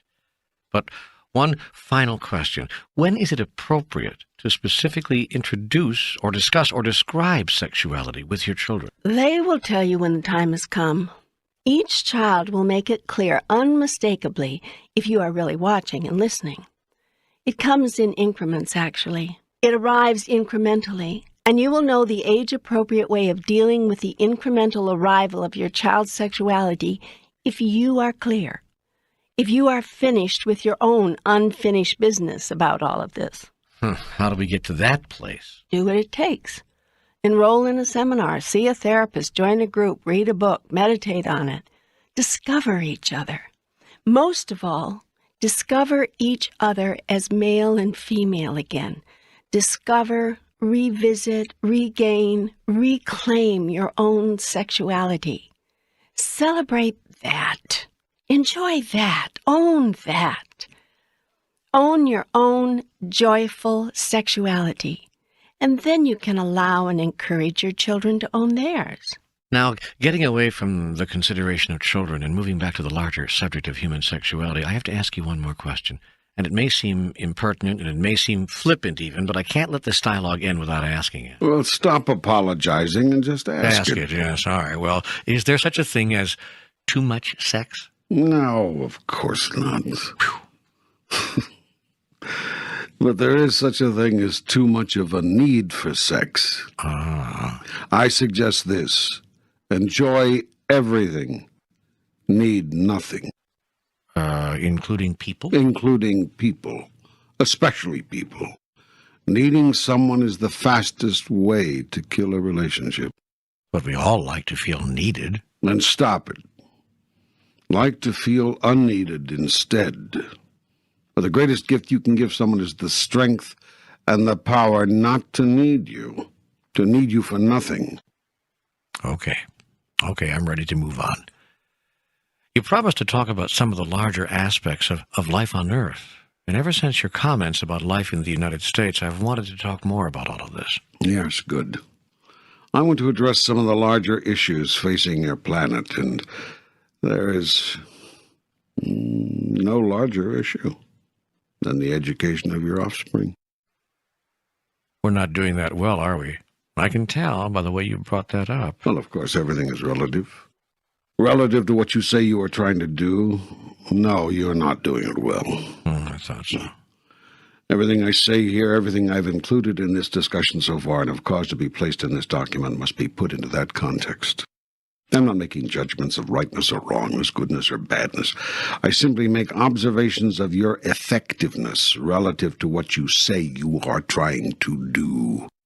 I understand that. I know that you say you do, but the time may come, even before this dialogue is finished, when you will accuse me of being judgmental. I would never accuse you of that. I know better. Knowing better has not stopped the human race from calling me a judgmental god in the past. Well, it will stop me. We shall see. You wanted to talk about education. Indeed. I observe that most of you have misunderstood the meaning, the purpose, and the function of education, to say nothing of the process by which it is best undertaken. That's a huge statement, and I need some help with it. Most of the human race has decided that the meaning and the purpose and the function of education is to pass on knowledge, that to educate someone is to give them knowledge. Generally, the accumulated knowledge of one's particular family, clan, tribe, society, nation, and world. Yet education has very little to do with knowledge. Oh, you could have fooled me. Clearly. Well, what does it have to do with, then? Wisdom. Wisdom? Yes. Okay, I give up. What's the difference? Wisdom is knowledge applied. So, we aren't supposed to try to give our offspring knowledge. We're supposed to try to give them wisdom. First of all, don't try to do anything. Do it. Secondly, don't ignore knowledge in favor of wisdom. That would be fatal. On the other hand, don't ignore wisdom in favor of knowledge. That would also be fatal. It would kill education. On your planet, it is killing it. We are ignoring wisdom in favor of knowledge? In most cases, yes. How are we doing this? You're teaching your children what to think instead of how to think. Explain, please. Certainly. When you give your children knowledge, you are telling them what to think. That is, you are telling them what they are supposed to know, what you want them to understand is true. When you give your children wisdom, you do not tell them what to know or what is true, but rather how to get to their own truth. But without knowledge, there can be no wisdom. Agreed. That is why I have said you cannot ignore knowledge in favor of wisdom. A certain amount of knowledge must be passed on from one generation to the next, obviously. But as little knowledge as possible, the smaller amount the better. Let the child discover for itself. Know this, knowledge is lost, wisdom is never forgotten. So our schools should teach as little as possible? Your school should turn their emphasis around. Right now they are focused highly on knowledge and paying precious little attention to wisdom. Classes in critical thinking, problem-solving, and logic are considered by many parents to be threatening. They want such classes out of the curriculum. As well they might, if they want to protect their way of life. Because children who are allowed to develop their own critical thinking processes are very much likely to abandon their parents' morals, standards, and entire way of life. In order to protect your way of life, you have built an education system based upon the development in the child of memories, not abilities. Children are taught to remember facts and fictions, the fictions each society has set up about itself, rather than give the ability to discover and create their own truths. Programs calling for children to develop abilities and skills rather than memories are soundly ridiculed by those who imagine that they know what a child needs to learn. Yet what you have been teaching your children has led your world toward ignorance, not away from it. Our schools don't teach fictions, they teach facts. Now you are lying to yourself, just as you lie to your children. We lie to our children? Of course you do. Pick up any history book and see. Your histories are written by people who want their children to see the world from a particular point of view. Any attempt to expand historical accounts with a larger view of the facts is sneered at and called revisionist. You will not tell the truth about your past to your children, lest they see you for what you really are. Most history is written from the point of view of that segment of your society you would call white Anglo-Saxon Protestant males. When females or blacks or others in the minority say, "Hey, wait a minute, this isn't how it happened. You've left out a huge part here." You cringe and holler and demand that the revisionists stop trying to change your textbooks. You don't want your children to know how it really happened. You want them to know how you justified what happened from your point of view. Shall I give you an example of this? Please. In the United States, you do not teach your children everything there's to know about your country's decision to drop atom bombs on 2 Japanese cities, killing or maiming hundreds of thousands of people. Rather, you give them the facts as you see them and as you want them to see them. When an attempt is made to balance this point of view with the point of view of another, in this case the Japanese, you scream and rage and rant and rave and jump up and down and demand that schools don't dare even think about presenting such data in their historical review of this important event. Thus you have not taught history at all, but politics. History is supposed to be an accurate and full account of what actually happened. Politics is never about what actually happened. Politics is always one's point of view about what happened. History reveals, politics justifies. History uncovers, tells all. Politics covers, tells only one side. Politicians hate history truly written, and history truly written speaks not so well of politicians either. And you are wearing the emperor's new clothes, for your children ultimately see right through you. Children taught to critically think, look at your history and say, "My, how my parents and elders have deluded themselves." This you cannot tolerate, so you drum it out of them. You do not want your children to have the most basic facts. You want them to have your take on the facts. Well, I think you're exaggerating here. I think you've taken this argument a little far. Really? Most people in your society don't even want their children to know the most basic facts of life. People went bananas when schools simply started teaching children how the human body functions. Now you're not supposed to tell children how AIDS is transmitted, or how to stop it from being transmitted, unless, of course, you tell them from a particular point of view how to avoid AIDS. Then it is all right. But simply give them the facts and let them decide for themselves? Not on your life. Children are not ready to decide these things for themselves. They have to be properly guided. Have you looked at your world lately? What? What about it? That's how you've guided your children in the past. No, it's how we misguided them. If the world is in rotten shape today, and in many ways it is, it's not because we've tried to teach our children the old values, but because we've allowed them to be taught all this newfangled stuff. You really believe that, don't you?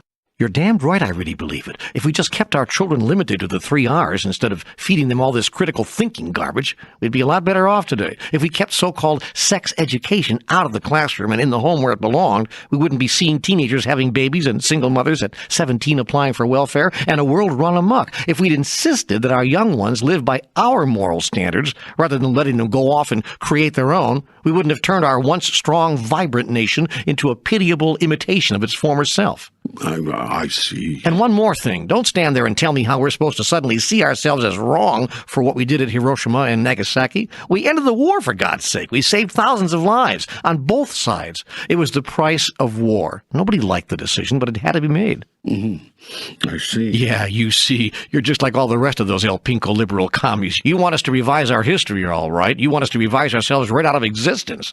Then you liberals can have your way at last. Take over the world, create your own decadent societies, redistribute the wealth, power to the people, and all that crap. Except that's never gotten us anywhere.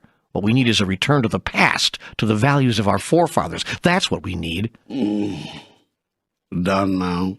Yeah, I'm done. How did I do? Well, I'm pretty good.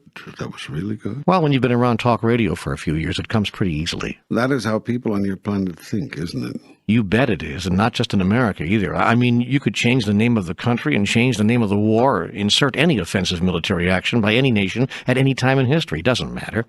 Everybody thinks they're right. Everybody knows it's the other person who's wrong. Forget about Hiroshima. Insert Berlin instead, or Bosnia. Everybody knows the old values are the ones which worked, too. Everybody knows the world is going to hell, not just in America, all over. There's a hue and a cry for a return to old values and for a return to nationalism everywhere on the planet. I know that there is. And what I've done here is try to articulate that feeling, that concern, that outrage. You did a good job. Almost had me convinced. Well, what do you say? I mean, what do you say to those who really think like this? I say, do you really think things were better 30 years ago? 40 years ago? 50 years ago? I say memory has poor vision. You remember the good of it and not the worst of it. It's natural, it's normal. But don't be deceived. Do some critical thinking and not just memorizing what others want you to think. To stay with our example, do you really imagine how it was absolutely necessary to drop the atom bomb on Hiroshima? What do your American historians say about the many reports by those who claim to know more about what really happened? That the Japanese Empire had privately revealed to the United States its willingness to end the war before the bomb was dropped. How much of a part did revenge for the horror of Pearl Harbor play in the bombing decision? And if you accept that dropping the Hiroshima bomb was necessary, why was it necessary to drop a second bomb? It could be, of course, that your own account of all this is correct. It could be that the American point of view on all this is the way it actually happened. And that is not the point of this discussion. The point here is that your educational system does not allow for critical thinking on these issues, or very many other issues for that matter. Can you imagine what would happen to a social studies or history teacher in Iowa who asked a class the above questions, inviting and encouraging the students to examine and explore the issues in depth and draw their own conclusions? That is the point. You don't want your young ones drawing their own conclusions. You want them to come to the same conclusions you came to. Thus you doom them to repeat the mistakes to which your conclusions led you. What about these statements made by so many people about old values and the disintegration of our society today? What about the incredible rise in teen births or welfare mothers or our world run amok? Your world has run amok. On this I will agree. But your world is not run amok because of what you have allowed your schools to teach your children. It is run amok because of what you have not allowed them to teach. You have not allowed your schools to teach that love is all there is. You have not allowed your schools to speak of a love which is unconditional. Hell, we won't even allow our religions to speak of that. That's right. And you will not allow your offspring to be taught to celebrate themselves and their bodies, their humanness, and their wondrous sexual selves. And you will not allow your children to know that they are, first and foremost, spiritual beings inhabiting a body. Nor do you treat your children as spirits coming into bodies.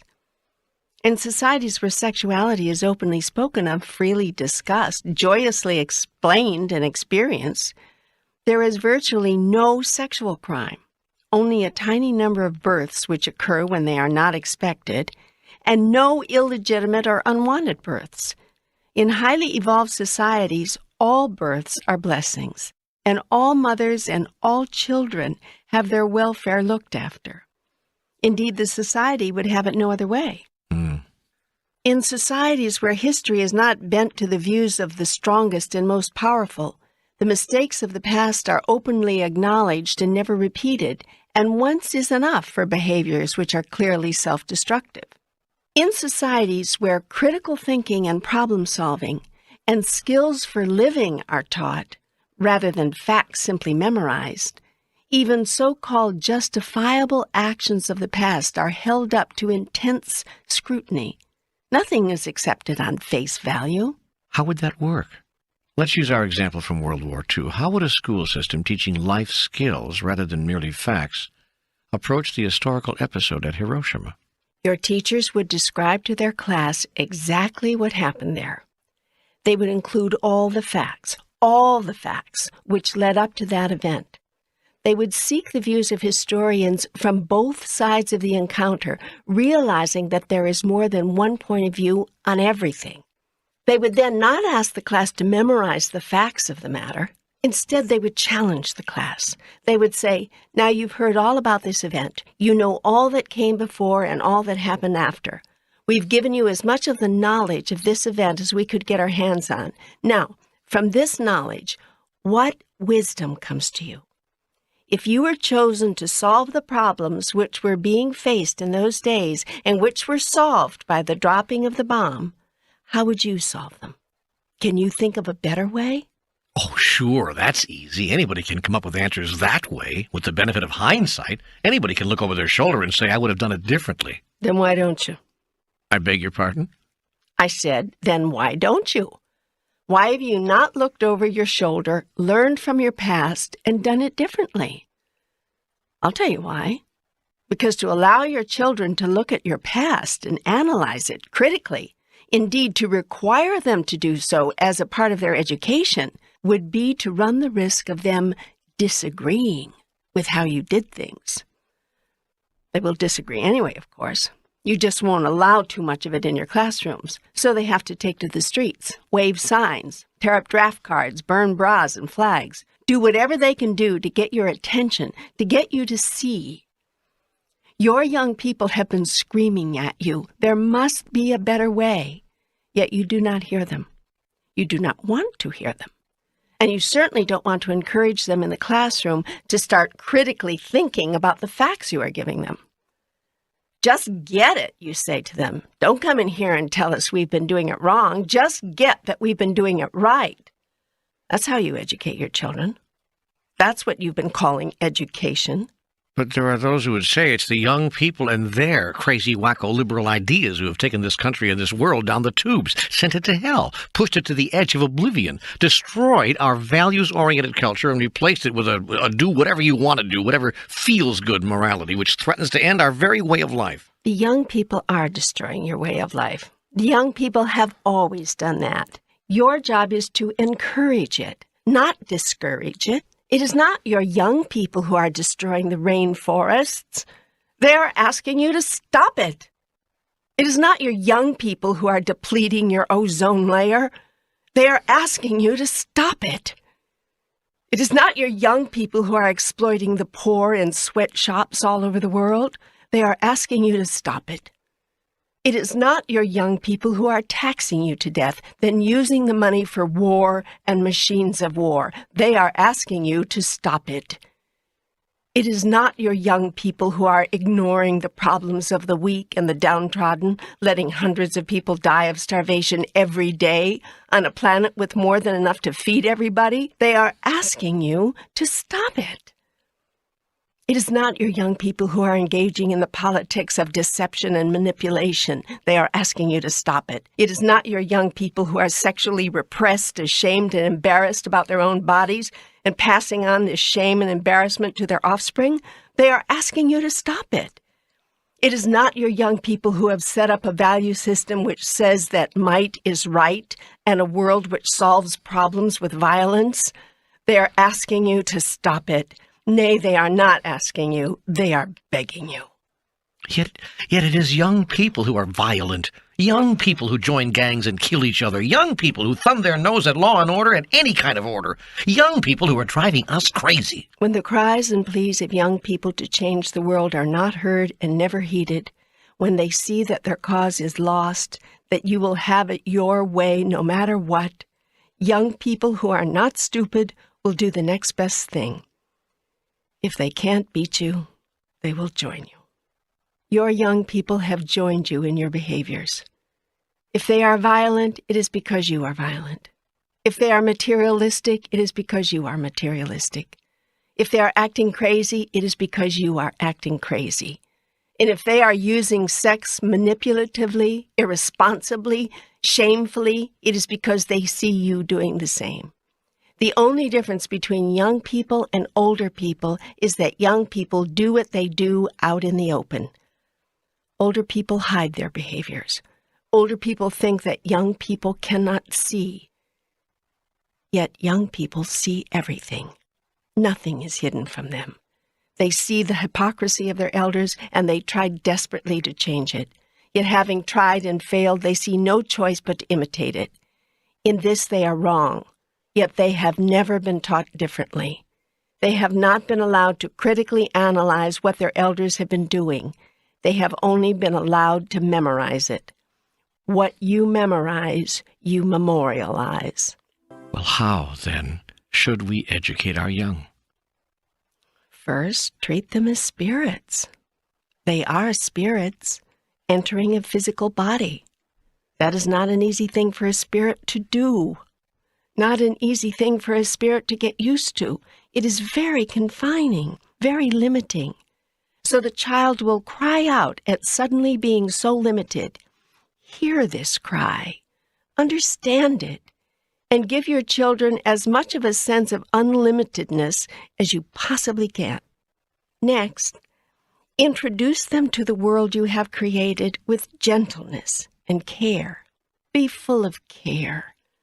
That is to say, be careful of what you put into their memory storage units. Children remember everything they see, everything they experience. Why do you spank your children the moment they exit the womb? Do you really imagine this is the only way to get their engines going? Why do you take your babies away from their mothers minutes after they have been separated from the only life form they have known in all of their present existence? Will not the measuring and the weighing and the prodding and the poking wait for just a moment while the newly born experience the safety and the comfort of that which has given it life? Why do you allow some of the earliest images to which your child is exposed to be images of violence? Who told you this was good for your children? And why do you hide images of love? Why do you teach your children to be ashamed and embarrassed of their own bodies and their functions by shielding your own body from them and telling them not to ever touch themselves in ways which pleasure them? What message do you send them about pleasure? And what lessons about the body? Why do you place your children in schools where competition is allowed and encouraged, where being the best and learning the most is rewarded, where performance is graded and moving at one's own pace is barely tolerated? What does your child understand from this? Why do you not teach your children of movement and music and the joy of art and the mystery of fairy tales and the wonder of life? Why do you not bring out what is naturally found in the child, rather than seek to put in what is unnatural to the child? And why do you not allow your young ones to learn logic and critical thinking and problem solving and creation, using the tools of their own intuition and their deepest inner knowing, rather than the rules and the memorized systems and conclusions of a society which has already proven itself to be wholly unable to evolve by these methods, yet continues to use them? Finally, teach concepts, not subjects. Devise a new curriculum and build it around 3 core concepts: awareness, honesty, responsibility. Teach your children these concepts from the earliest age. Have them run through the curriculum until the final day.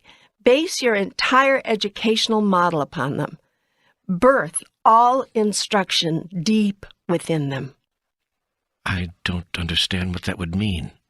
It means everything you teach would come from within these concepts. Can you explain that? How would we teach the 3 R's? From the earliest primers to your more sophisticated readers, all tales, stories, and subject matter would revolve around the core concepts. That is, they would be stories of awareness, stories dealing with honesty, stories about responsibility. Your children would be introduced to the concepts, injected into the concepts, immersed in the concepts. Writing tasks likewise would revolve around these core concepts and others which are attendant to them as the child grows in the ability to self-express. Even computation skills would be taught within this framework. Arithmetic and mathematics are not abstractions, but are the most basic tools in the universe for living life. The teaching of all computation skills would be contextualized within the larger life experience in a way which draws attention to and places focus upon the core concepts and their derivatives. What are these derivatives? Well, to use a phrase which your media people have made popular, they are the spin-offs. The entire educational model can be based on these spin-offs, replacing the subjects in your present curriculum, which teach basically facts. For instance? Well, let's use our imagination. What are some of the concepts which are important to you in life? Well, I would say honesty, as you have said. Yes, go ahead. That's a core concept. And fairness, that's an important concept to me. Good. Any others? Treating others nicely, that's one. I don't know how to put that into a concept. Go on, just let the thoughts flow. Getting along, being tolerant, not hurting others, seeing others as equal. Those are all things I would hope I could teach my children. Excellent. Keep going. Believing in yourself. That's a good one. And, wait, there's one coming. Yeah, that's it. Walking in dignity. I guess I would call it walking in dignity. I don't know how to put that into a better concept either, but it has to do with the way one carries oneself in one's life, the way one honors others, and the path others are taking. This is good stuff. This is all good stuff. You're getting down to it now. And there are many other such concepts which all children must deeply understand if they are to evolve and grow into complete human beings. Yet you do not teach these things in your schools. These are the most important things in life. These things we now are talking of. But you do not teach them in school. You do not teach what it means to be honest. You do not teach what it means to be responsible. You do not teach what it means to be aware of other people's feelings and respectful of other people's paths. You say it is up to parents to teach these things. Yet parents can only pass on what has been passed on to them. And the sins of the father have been visited upon the son. So you are teaching in your homes the same stuff your parents taught you in their homes. So, what's wrong with that? As I keep saying repeatedly here, taken a look at the world lately? You keep bringing us back to that. You keep making us look at that. But all of that isn't our fault. We can't be blamed for the way the rest of the world is. It's not a question of blame, it's a question of choice. And if you are not responsible for the choices humankind has been making, and keeps making, who is? Well, we can't keep making ourselves responsible for all of it. I tell you this, until you are willing to take responsibility for all of it, you cannot change any of it. You cannot keep saying they did it, and they are doing it, and if only they would get it right. Remember the wonderful line from Walt Kelly's comic strip character Pogo, and never forget it. We have met the enemy, and they is us. We've been repeating the same mistakes for hundreds of years, haven't we? For thousands of years, my son. You've been making the same mistakes for thousands of years. Humankind has not evolved in its most basic instincts much beyond the caveman era. Yet every attempt to change that is met with scorn. Every challenge to look at your values and maybe even restructure them is greeted with fear and then anger. Now along comes an idea for me to actually teach higher concepts in schools. Oh boy, now we're really treading on thin ice.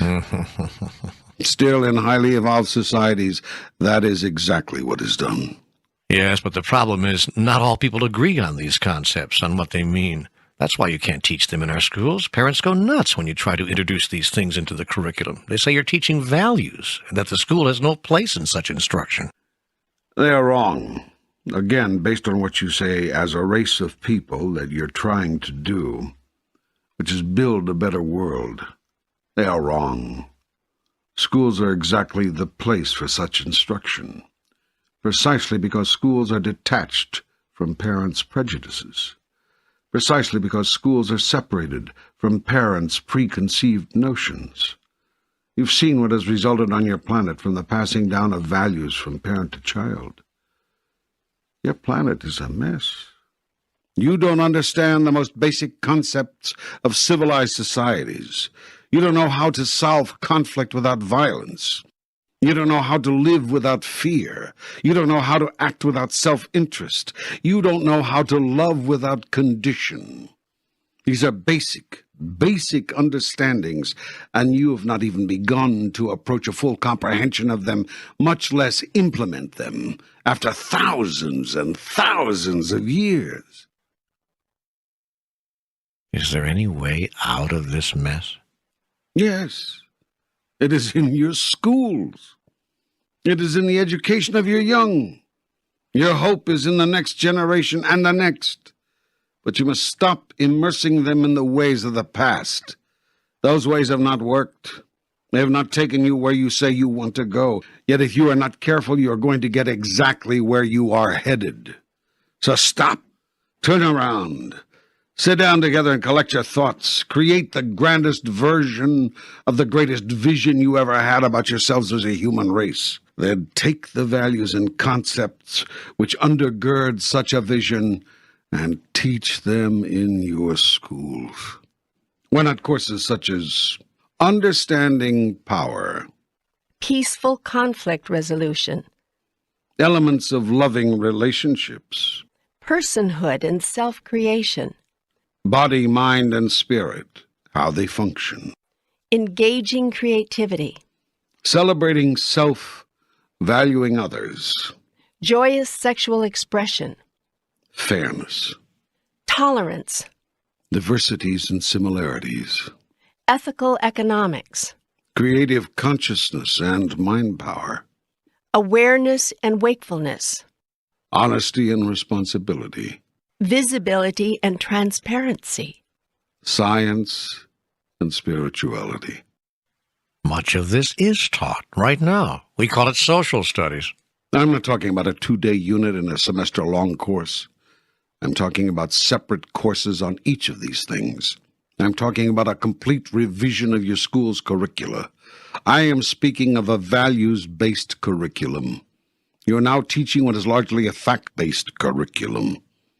I'm talking about focusing your child's attention as much on understanding the core concepts and the theoretical structures around which their value system may be reconstructed, as you now do on dates and facts and statistics. In the highly evolved societies of your galaxy and your universe, concepts for living are taught to offspring beginning at a very early age.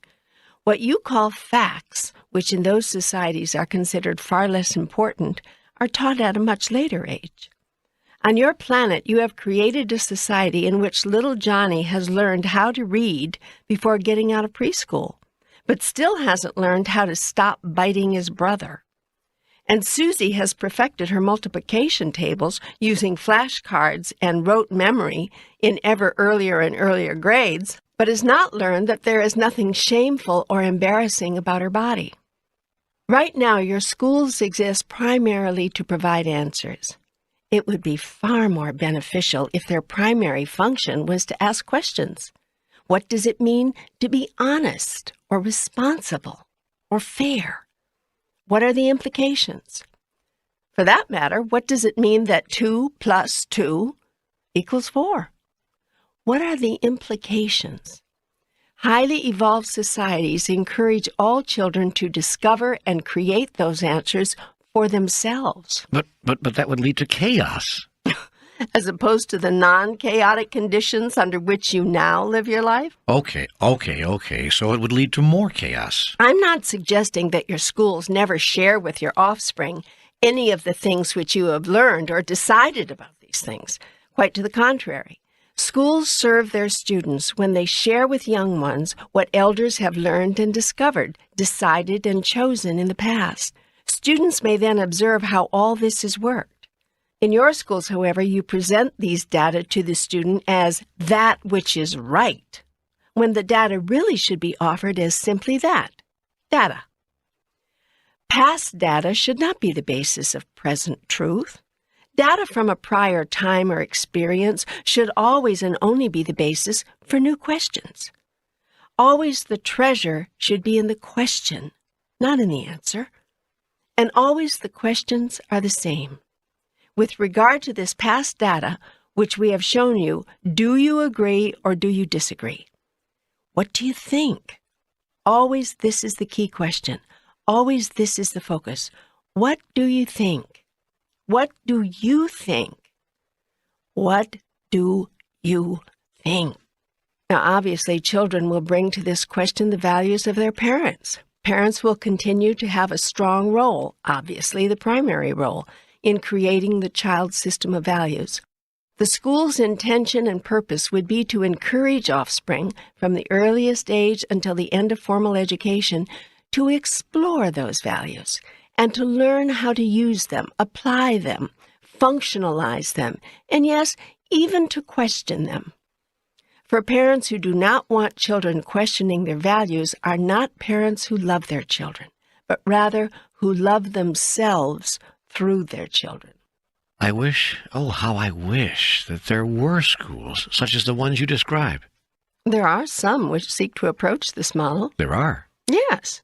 Read the writings of the man called Rudolf Steiner. Explore the methods of the Waldorf School, which he developed. Well, of course, I know all about those schools. Is this a commercial? This is an observation. Because you knew I was familiar with the Waldorf schools. You knew that. Of course I knew that. Everything in your life has served you, brought you to this moment. I have not just started talking with you. I've been talking with you for years, through all of your associations and experiences. You're saying the Waldorf school is the best? No. I am saying it is a model which works, given where you say as a human race you want to go, given what you claim you want to do, given what you say you want to be. I am saying it is an example, one of several I could cite, although on your planet and your society they are rare, of how education may be accomplished in a way which focuses on wisdom more than simply knowledge. Well, it's a model I very much approve of. There are many differences between a Waldorf school and other schools. Let me give you an example. It's just one, simple one, but it dramatically illustrates the point. In the Waldorf school, the teacher moves with the children through all levels of the primary and elementary learning experience. For all those years, the children have the same teacher, rather than moving from one person to another. Can you imagine the bond which is formed here? Can you see the value? The teacher comes to know the child as if it were his or her own. The child moves to a level of trust and love with the teacher, which opens doors many traditionally oriented schools never dreamed existed.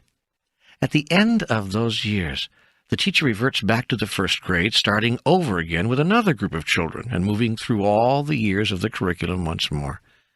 A dedicated Waldorf teacher may wind up working with only 4 or 5 groups of children in an entire career, but he or she has meant something to those children beyond anything that is possible in a traditional school setting. This educational model recognizes and announces that the human relationship, the bonding and the love which is shared in such a paradigm is just as important as any fact the teacher may impart to the child.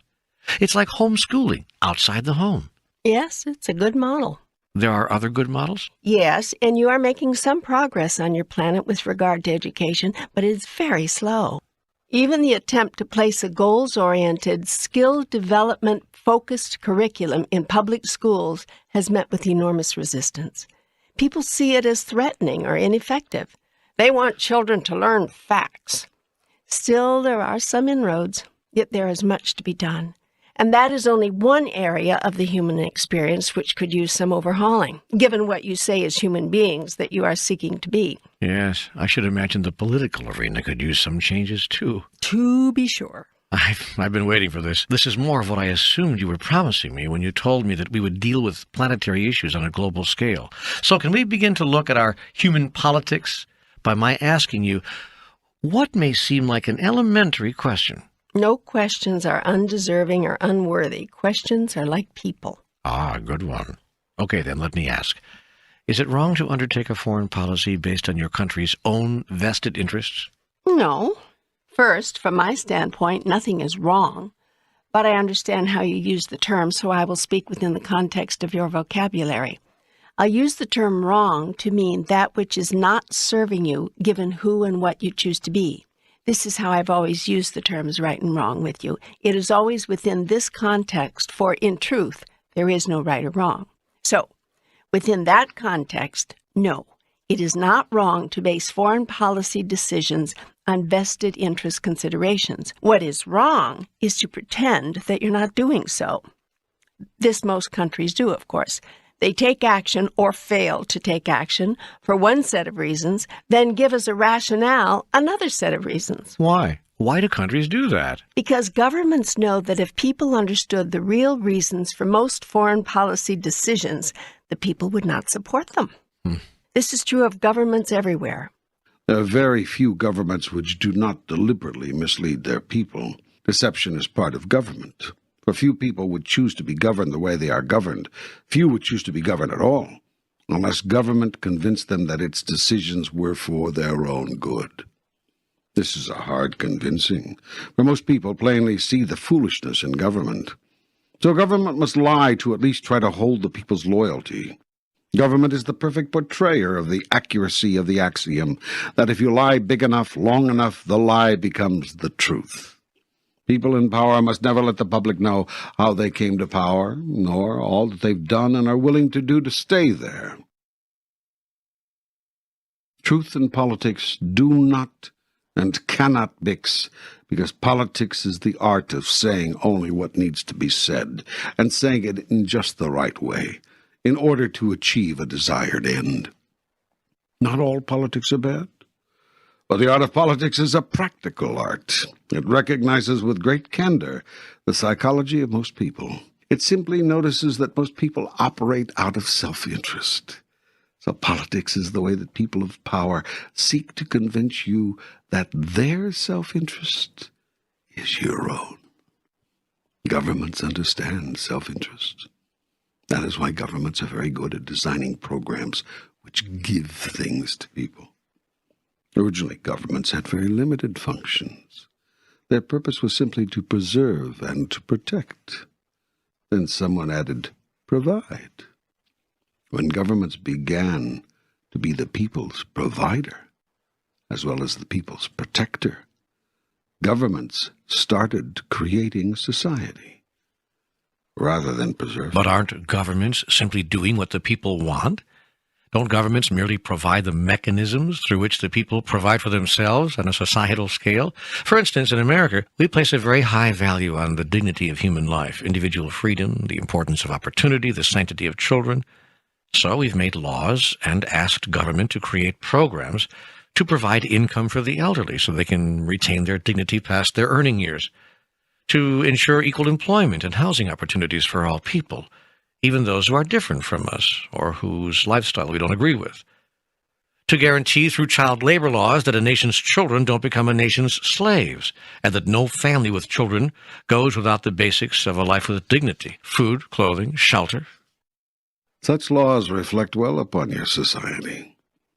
Yet in providing for people's needs, you must be careful not to rob them of their greatest dignity. the exercise of personal power, individual creativity, and the single-minded ingenuity which allows people to notice that they can provide for themselves. It is a delicate balance which must be struck. You people seem to know only how to go from one extreme to the other. Either you want government to do it all for the people, or you want to kill all government programs and erase all government laws tomorrow. Yes, and the problem is that there are so many who can't provide for themselves in a society which gives the best life opportunities routinely to those holding the right credentials, or perhaps not holding the wrong ones, who can't provide for themselves in a nation where landlords won't rent to large families, companies won't promote women, justice is too often a product of status, access to preventive health care is limited to those with sufficient income, and where many other discriminations and inequalities exist on a massive scale. Governments, then, must replace the conscience of the people? No. Governments are the people's conscience, outspoken. It is through governments that people seek, hope, and determine to correct the ills of society. That is well said, yet I repeat, you must take care not to smother yourself in laws, trying to guarantee people a chance to breathe. You cannot legislate morality. You cannot mandate equality. What is needed is a shift of collective consciousness, not an enforcer of collective conscience. Behavior and all laws and all government programs must spring from beingness, must be a true reflection of who you are. The laws of our society do reflect who we are. They say to everyone, this is how it is here in America. This is who Americans are. In the best of cases, perhaps. But more often than not, your laws are the announcements of what those in power think you should be but are not. The elitist few instruct the ignorant many through the law. Precisely. What's wrong with that? No, really. If there are a few of the brightest and best among us to look at the problems of society, of the world, and propose solutions, does that not serve the many? It depends on the motives of those few and on their clarity. Generally, nothing serves the many more than letting them govern themselves. Anarchy. It's never worked. You cannot grow and become great when you are constantly being told what to do by government. It could be that government, and by that I mean the law by which we've chosen to govern ourselves, is a reflection of society's greatness, or lack thereof, that great societies pass great laws. And very few of them. For in great societies, very few laws are necessary. Still, truly lawless societies are primitive societies where might is right. Laws are man's attempt to level the playing field, to ensure that what is truly right will prevail, weakness or strength notwithstanding. Without codes of behavior upon which we mutually agree, how could we coexist? I'm not suggesting a world with no codes of behavior, no agreements. I am suggesting that your agreements and codes be based on a higher understanding and a grander definition of self-interest.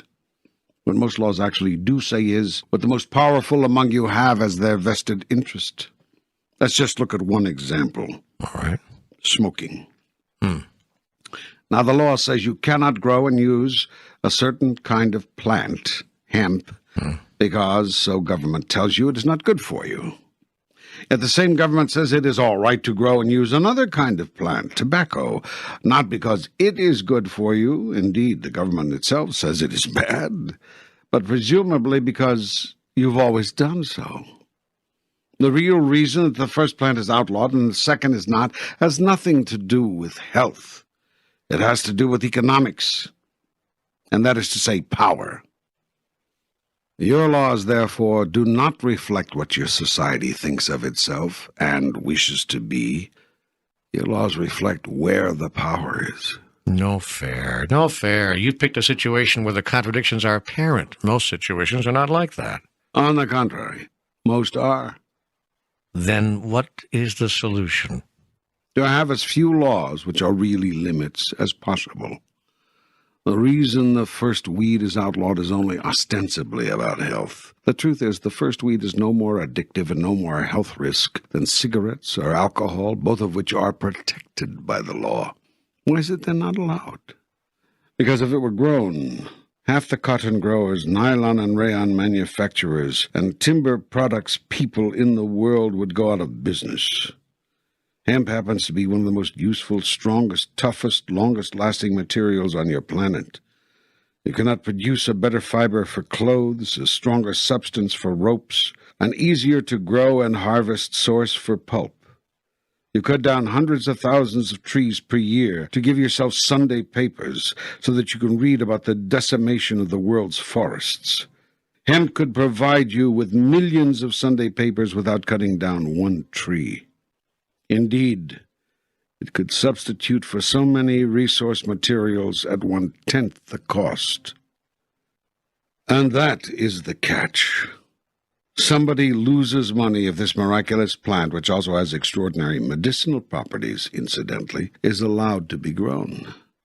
And that is why marijuana is illegal in your country. It is the same reason you've taken so long to mass-produce electric cars, provide affordable, sensible health care, or use solar heat and solar power in every home. You've had the wherewithal and the technology to produce all of these things for years. Why, then, do you not have them?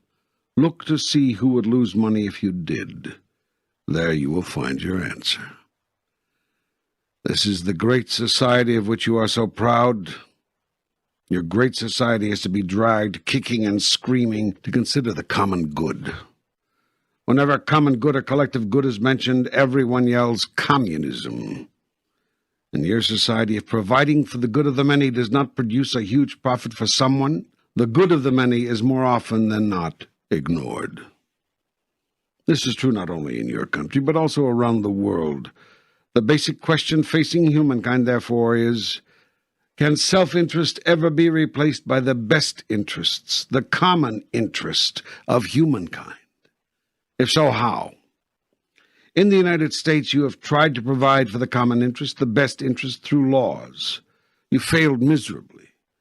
Your nation is the richest, most powerful on the earth, and it has one of the highest infant mortality rates. Why? Because poor people cannot afford quality prenatal and postnatal care, and your society is profit-driven. I cite this as just one example of your miserable failure. The fact that your babies are dying at a higher rate than most other industrialized nations in the world should bother you. It does not. That says volumes about where your priorities are as a society. Other countries provide for the sick and needy, the elderly and infirm. You provide for the rich and wealthy, the influential and the well-placed. 85% of retired Americans live in poverty. Many of these older Americans, and most people on low income, use the local hospital emergency room as their family doctor, seeking medical treatment under only the most dire of circumstances and receiving virtually no preventive health maintenance care at all. There's no profit, you see, in people who have little to spend. They have worn out their usefulness. And this is your great society. Well, you make things sound pretty bad. Yet America has done more for the underprivileged and the unfortunate, both here and abroad, than any other nation on earth. America has done much. That is observably true. Yet do you know that as a percentage of its gross national product, the United States provides proportionately less for foreign aid than many much smaller countries? The point is that before you allow yourself to become too self-congratulatory, perhaps you should look at the world around you. For if this is the best your world can do for the less fortunate, you all have much to learn. You live in a wasteful, decadent society. You've built into virtually everything you make what your engineers call planned obsolescence. Cars cost 3 times as much and last a third as long. Clothes fall apart after the 10th wearing. You put chemicals in your food so they can stay on your shelf longer, even if it means your stay on the planet is shorter. You support, encourage, and enable sports teams to pay obscene salaries for ridiculous efforts, while teachers, ministers, and researchers fighting to find a cure for the diseases which kill you go begging for money. You throw away more food each day in your nation's supermarkets, restaurants, and homes than it would take to feed half the world. Yet this is not an indictment, merely an observation. And not of the United States alone, for the attitudes that sicken the heart are epidemic around the world. The underprivileged everywhere must grovel and scrimp to merely stay alive, while the few in power protect and increase great hoards of cash, lie on sheets of silk, and each morning twist bathroom fixtures made of gold. And as emaciated children of ribs and skin die in the arms of weeping mothers, their country's leaders engage in political corruptions which keep donated foodstuffs from reaching the starving masses. No one seems to have the power to alter these conditions, yet the truth is, power is not the problem. No one seems to have the will. And thus it will always be so long as no one sees another's plight as his own. Well, why don't we? How can we see these atrocities daily and allow them to continue? Because you don't care. It's a lack of caring. The entire planet faces a crisis of consciousness. You must decide whether you simply care for each other. It's time for the world to stop kidding itself, to wake up, to realize that the only problem of humanity is lack of love. Love breeds tolerance. Tolerance breeds peace. Intolerance produces war and looks indifferently upon intolerable conditions. Love cannot be indifferent. It does not know how. The fastest way to get to a place of love and concern for all humankind is to see all humankind as your family. The fastest way to see all humankind as your family is to stop separating yourself. Each of the nation-states now making up your world must unite. We do have the United Nations, which has been powerless and impotent. In order for that body to work, it would have to be completely restructured. Not impossible, but perhaps difficult and cumbersome. Okay, what do you propose? I don't have a proposal. I merely offer observations. In this dialogue, you tell me what your new choices are, and I offer observations and ways to manifest that. What is it you now choose with regard to the current relationship between people and nations on your planet? All right, I'll use your words. If I had my way, I would choose for us to get to a place of love and concern for all humankind. Given that choice, I observe that what would work would be the formation of a new world political community, with each nation-state having an equal say in the world's affairs and an equal proportionate share of the world's resources. It'll never work. The haves will never surrender their sovereignty, wealth, resources to the have-nots. And argumentatively, why should they? Because it is in their best interest. Well, they don't see that, and I'm not sure that I do. If you could add billions of dollars a year to your nation's economy, dollars which could be spent to feed the hungry, clothe the needy, house the poor, bring security to the elderly, provide better health, and produce a dignified standard of living for all, wouldn't that be in your nation's best interests? Well, in America, there are those who would argue that it would help the poor at the expense of the rich and the middle-income taxpayer. Meanwhile, the country goes to hell, crime ravages the nation, inflation robs the people of their life savings, unemployment skyrockets, the government grows bigger and fatter, and in school they're handing out condoms. You sound like a radio talk show. Well, these are the concerns of many Americans. Then they are short-sighted. Do you not see that if billions of dollars a year, that's millions a month, hundreds and hundreds of thousands a week, unheard of amounts each day, could be sunk back into your system, that if you could use these monies to feed your hungry, clothe your needy, house your poor, bring security to your elderly, and provide health care and dignity to all, the causes of crime would be lost forever? Do you not see that new jobs would mushroom as dollars were pumped back into your economy? That your own government could even be reduced because it would have less to do? I suppose some of that could happen. I can't imagine government ever getting smaller, but just where are these millions and billions going to come from? Taxes imposed by your New World government? More taking from those who work to get it, to give to those who won't stand on their own 2 feet and go after it? Is that how you frame it? No, but it is how a great many people see it. I just wanted to fairly state their view. Well, I'd like to talk about that later. Right now, I don't want to get off track, but I want to come back to that later. Great. But you've asked where these new dollars would come from. Well, they would not have to come from any new taxes imposed by the New World community, although members of the community, individual citizens, would want under an enlightened governance to send 10% of their income to provide for society's needs as a whole, nor would they come from new taxes imposed by any local government. In fact, some local governments would surely be able to reduce taxes. All All of these benefits would result from the simple restructuring of your worldview, the simple reordering of your world political configuration. How? The money you save from building defense systems and attack weapons. Oh, I get it. You want us to close down the military. Not just you, everybody in the world. But not close down your military, simply reduce it drastically.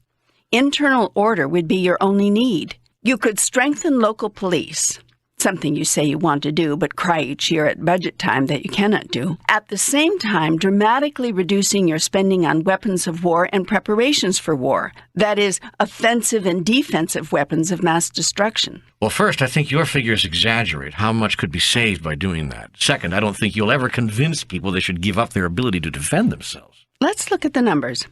As of March 1994, the world's governments spend about $1 trillion a year for military purposes.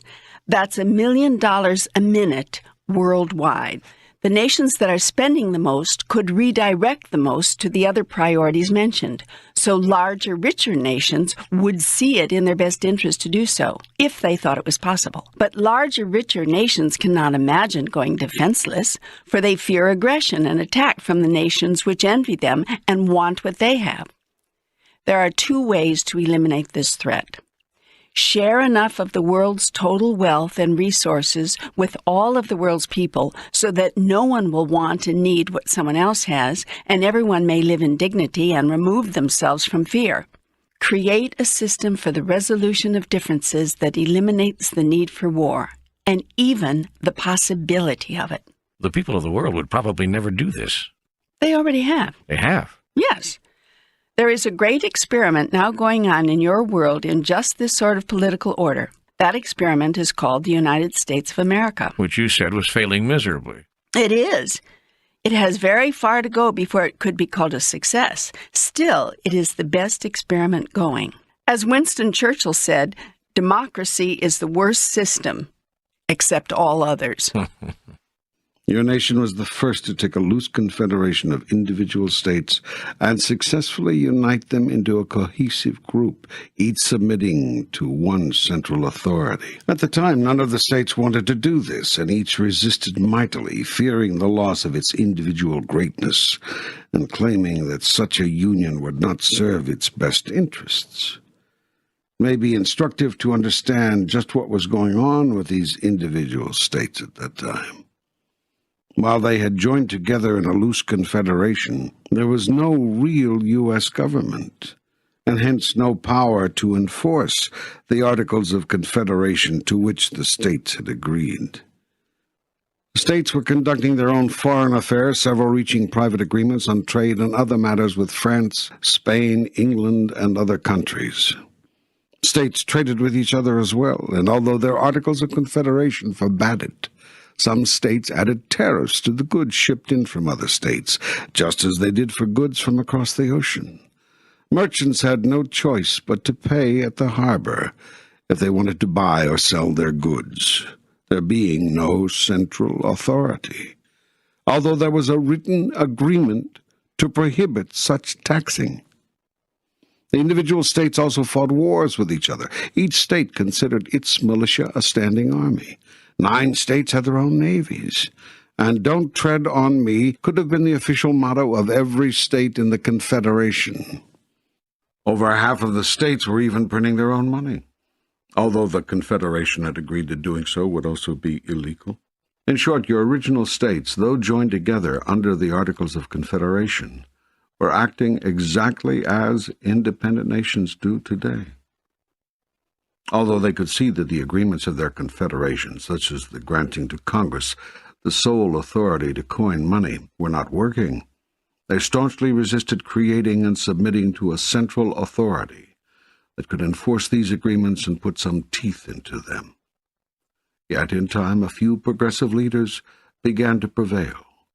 They convinced the rank and file that there was more to be gained by creating such a new federation than they would ever lose.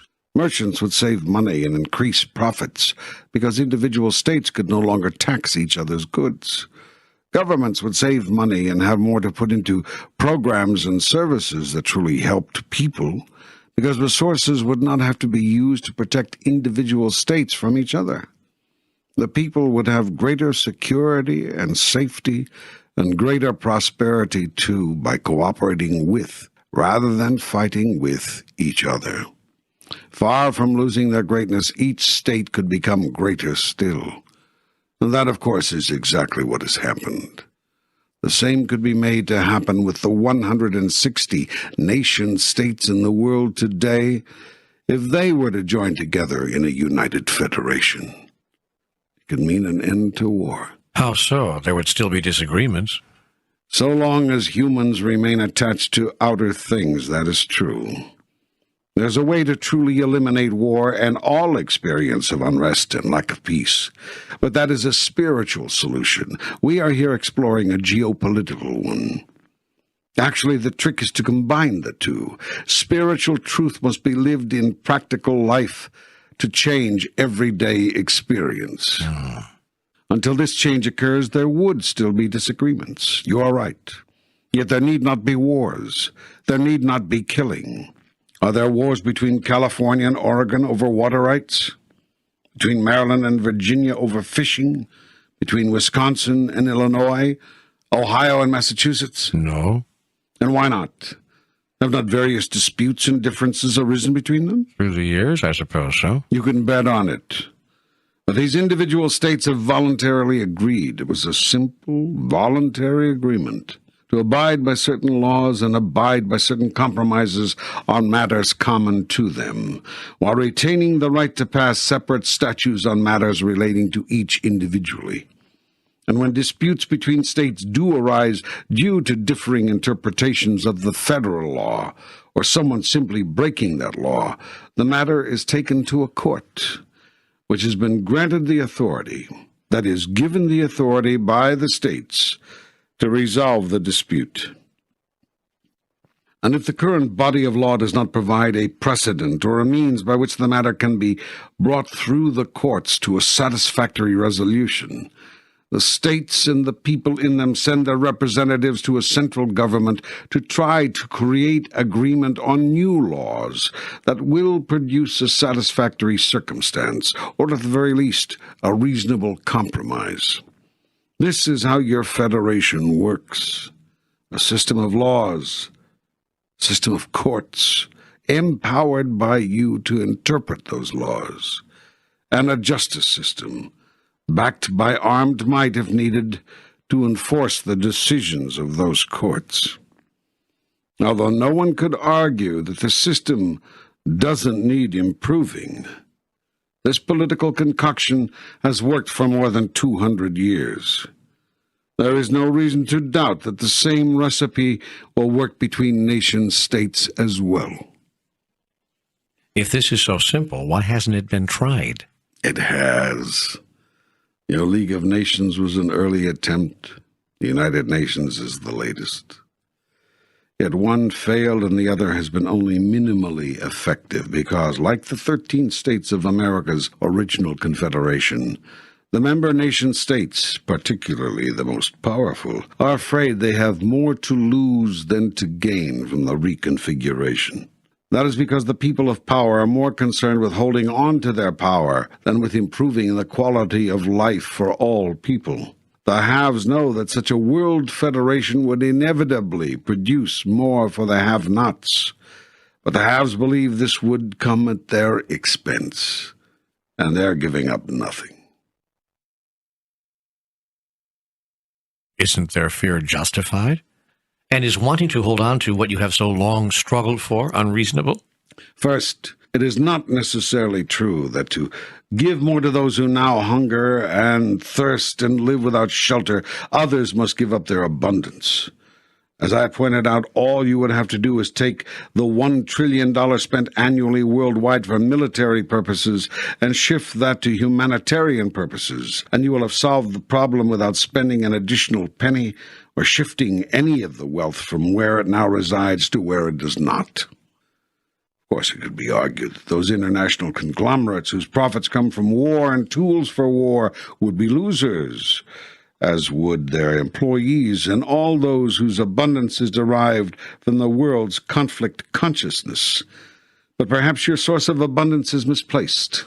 If one has to depend on the world living in strife in order for one to survive, perhaps this dependence explains why your world resists any attempt to create a structure for lasting peace. As for the second part of your question, wanting to hold on to what you have struggled so long to acquire, as an individual or as a nation, is not unreasonable if you come from an outside world consciousness. A what? If you derive your life's greatest happiness from experiences obtainable only in the outside world, the physical world outside of yourself, you will never want to give up an ounce of all that you've piled up as a person and a nation to make you happy. As long as those who have not see their unhappiness tied to the lack of material things, they too will get caught in the trap. They will constantly want what you have got, and you will constantly refuse to share it. That's why I said earlier that there is a way to truly eliminate war and all experience of unrest and lack of peace, but this is a spiritual solution. Ultimately, every geopolitical problem, just as every personal problem, breaks down to a spiritual problem. All of life is spiritual, and therefore all of life's problems are spiritually based and spiritually solved.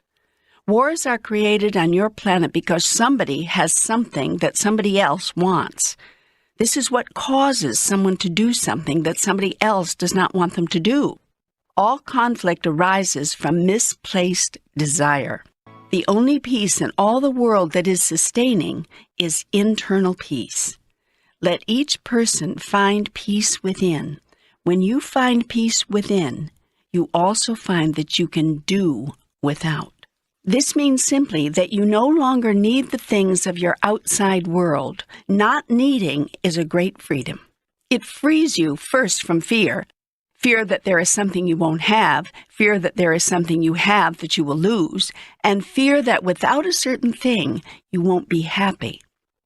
Secondly, not needing frees you from anger. Anger is fear announced.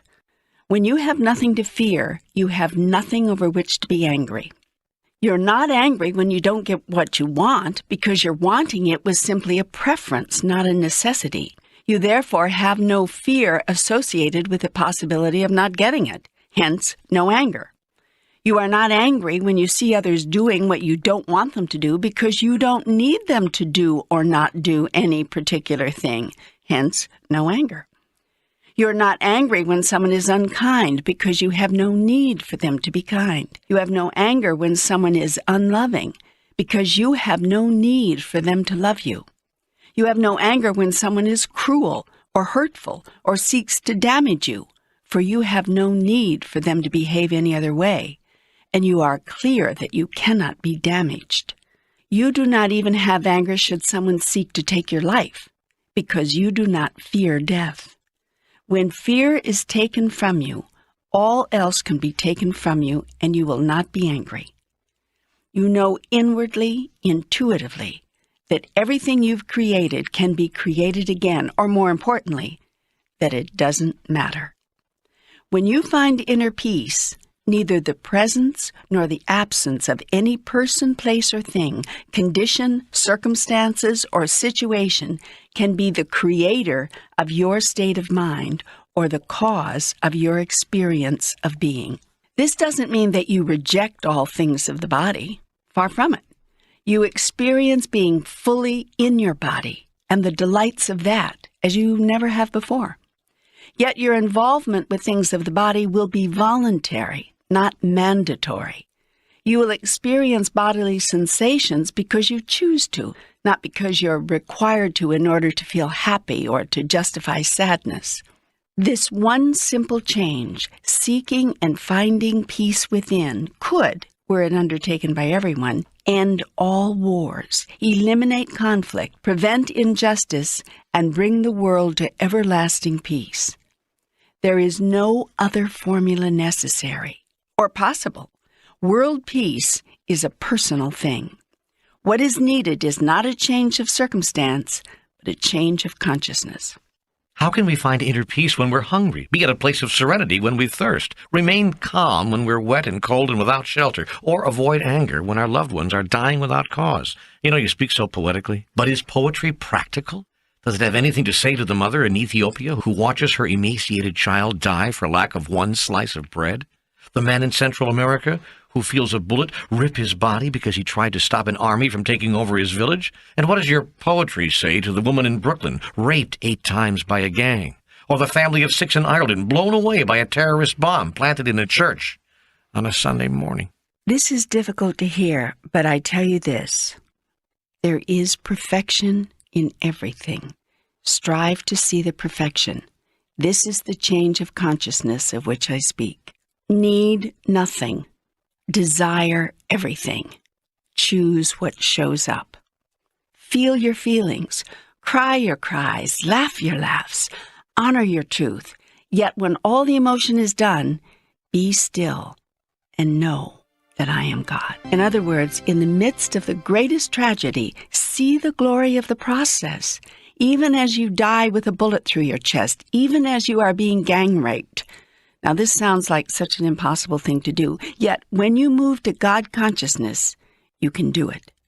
You don't have to do it, of course. It depends on how you wish to experience the moment. In a moment of great tragedy, the challenge always is to quiet the mind and move deeply within the soul. You automatically do this when you have no control over it. Have you ever talked with a person who accidentally ran a car off a bridge, or found himself facing a gun or nearly drowned? Often they will tell you that time slowed way down, that they were overcome by a curious calm, that there was no fear at all. Fear not, for I am with you. That is what poetry has to say to the person facing tragedy. In your darkest hour, I will be your light. In your blackest moment, I will be your consolation. In your most difficult and trying time, I will be your strength. Therefore have faith, for I am your shepherd. You shall not want. I will cause you to lie down in green pastures. I will lead you beside still waters. I will restore your soul and lead you in the paths of righteousness for my name's sake. And yea, though you walk through the valley of the shadow of death, you will fear no evil, for I am with you. My rod and my staff will comfort you. I am preparing a table before you in the presence of your enemies. I shall anoint your head with oil. Your cup will run over. Surely goodness and mercy will follow you all the days of your life, and you will dwell in my house and in my heart forever. That's wonderful. What you said there is just wonderful. I wish the world could get that. I wish the world could understand, could believe. This program will help that. You are helping that. So you are playing a role, you are doing your part in raising the collective consciousness. That is what all must do. Yes. Well, can we move to a new subject now? I think it's important that we talk about this attitude, this idea of things which you said a while back that you wanted to fairly present. The attitude to which I'm referring is this attitude held by many people, actually, that the poor have been given enough, that we must stop taxing the rich, penalizing them, in effect, for working hard and making it, to provide even more for the poor. These people believe that the poor are poor, basically because they want to be.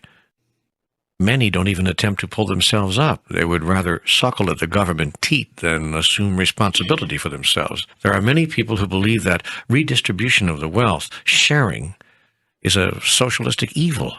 They cite the Communist Manifesto, from each according to his ability to each according to his need, as evidence of the satanic origin of the idea of ensuring the basic human dignity of all through the efforts of everyone.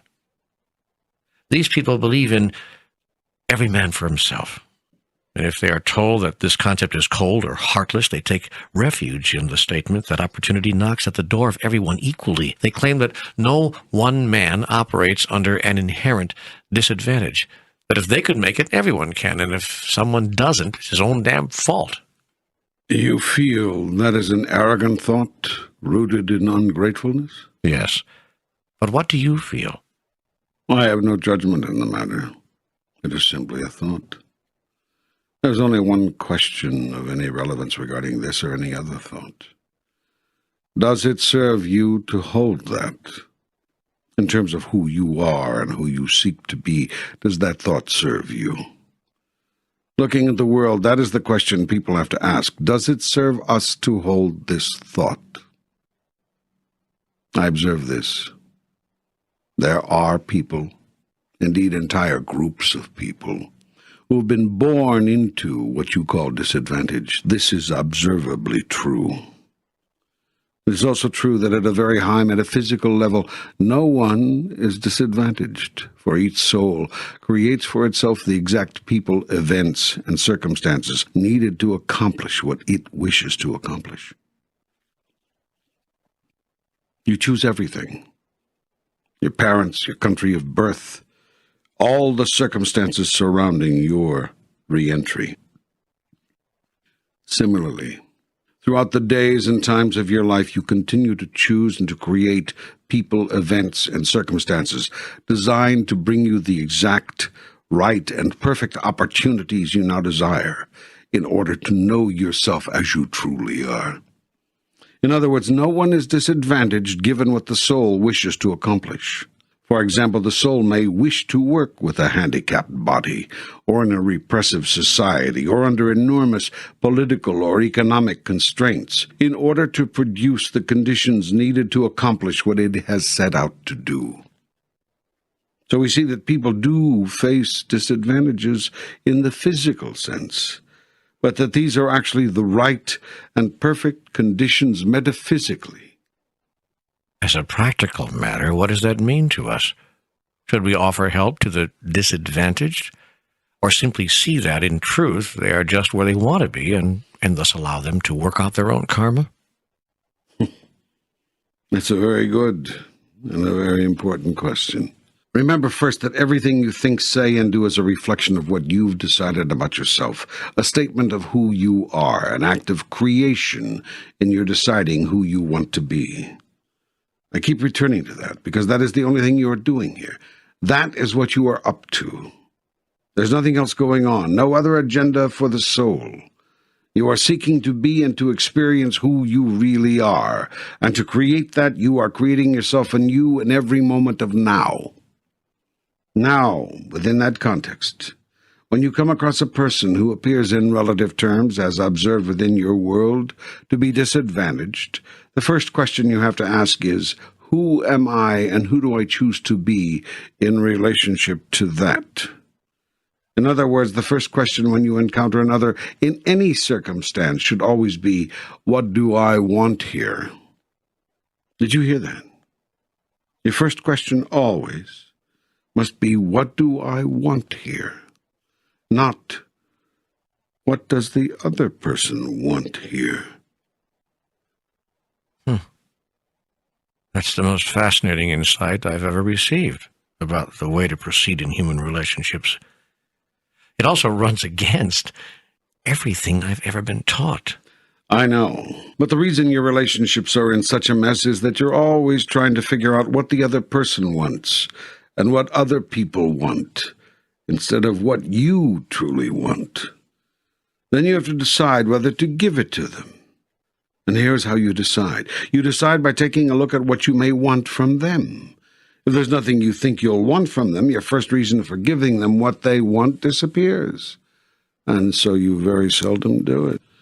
If, on the other hand, you see that there is something you want or may want from them, then your self-survival mode kicks in and you try to give them what they want. Then you resent it, especially if the other person doesn't eventually give you what you want. In this game of I'll trade you, you set up a very delicate balance. You meet my needs and I'll meet yours. That the purpose of all human relationships between nations as well as relationships between individuals, has nothing to do with any of this.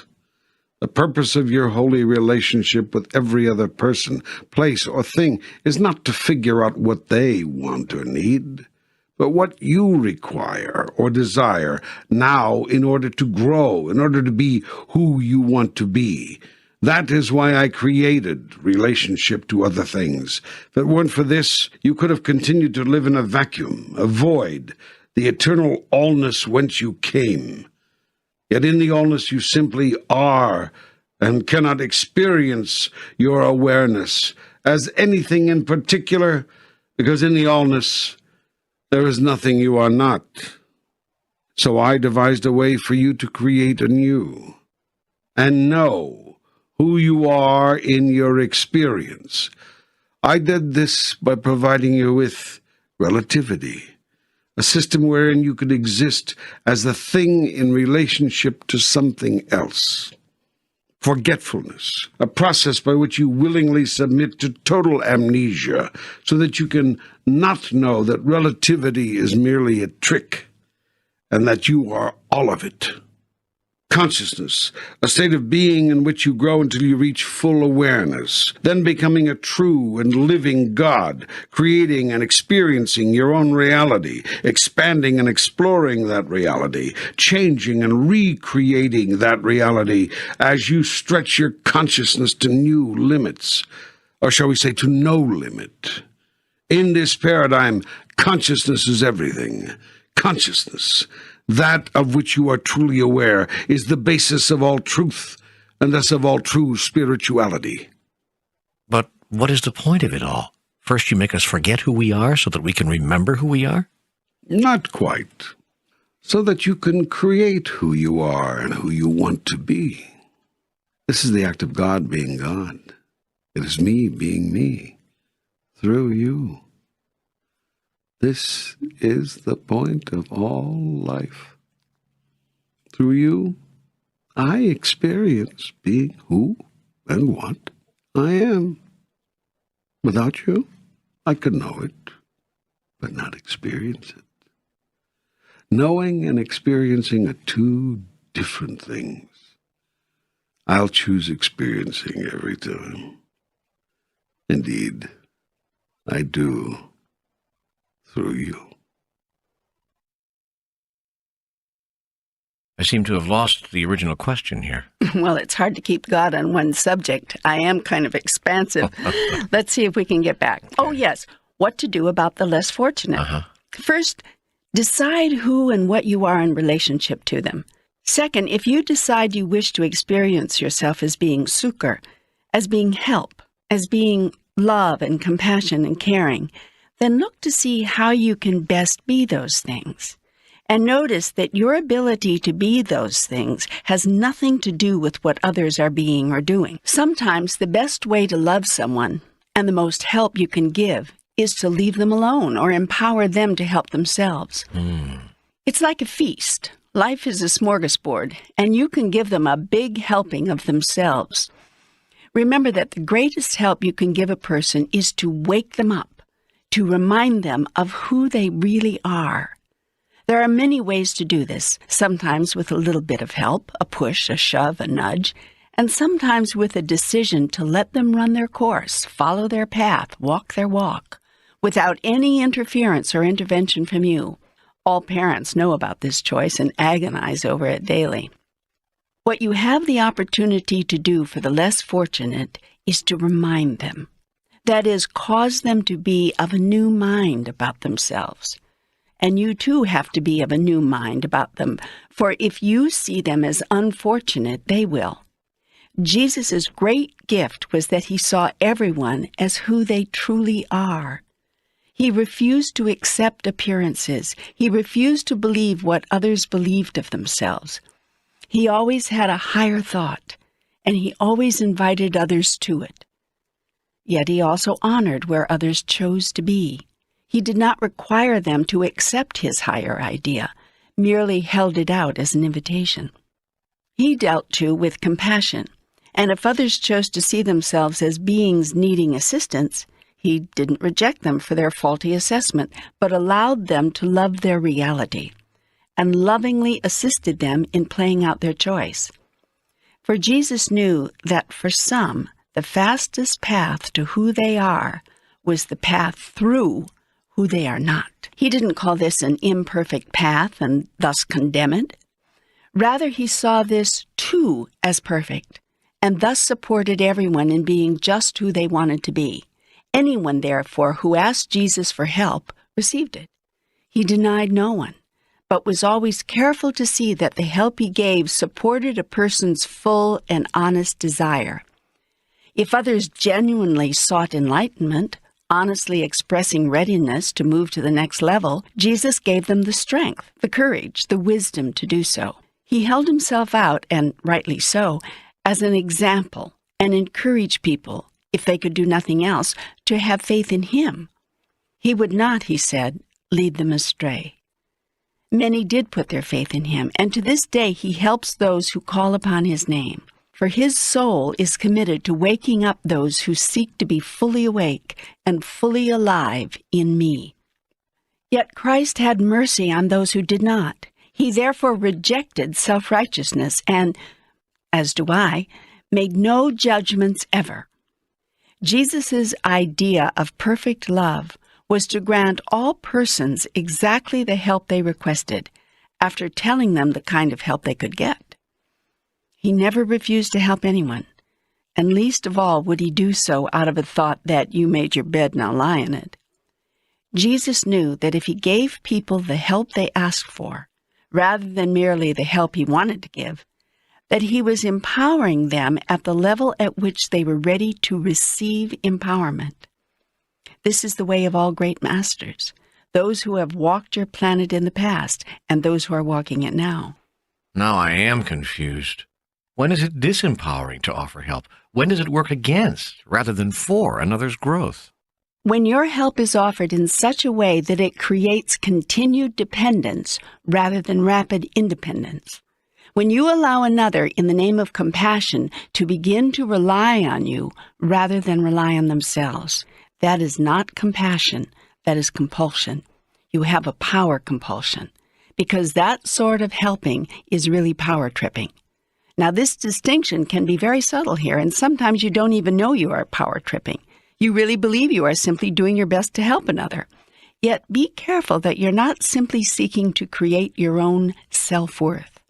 For to the extent that you allow other persons to make you responsible for them, to that extent you have allowed them to make you powerful, and that, of course, makes you feel worthy.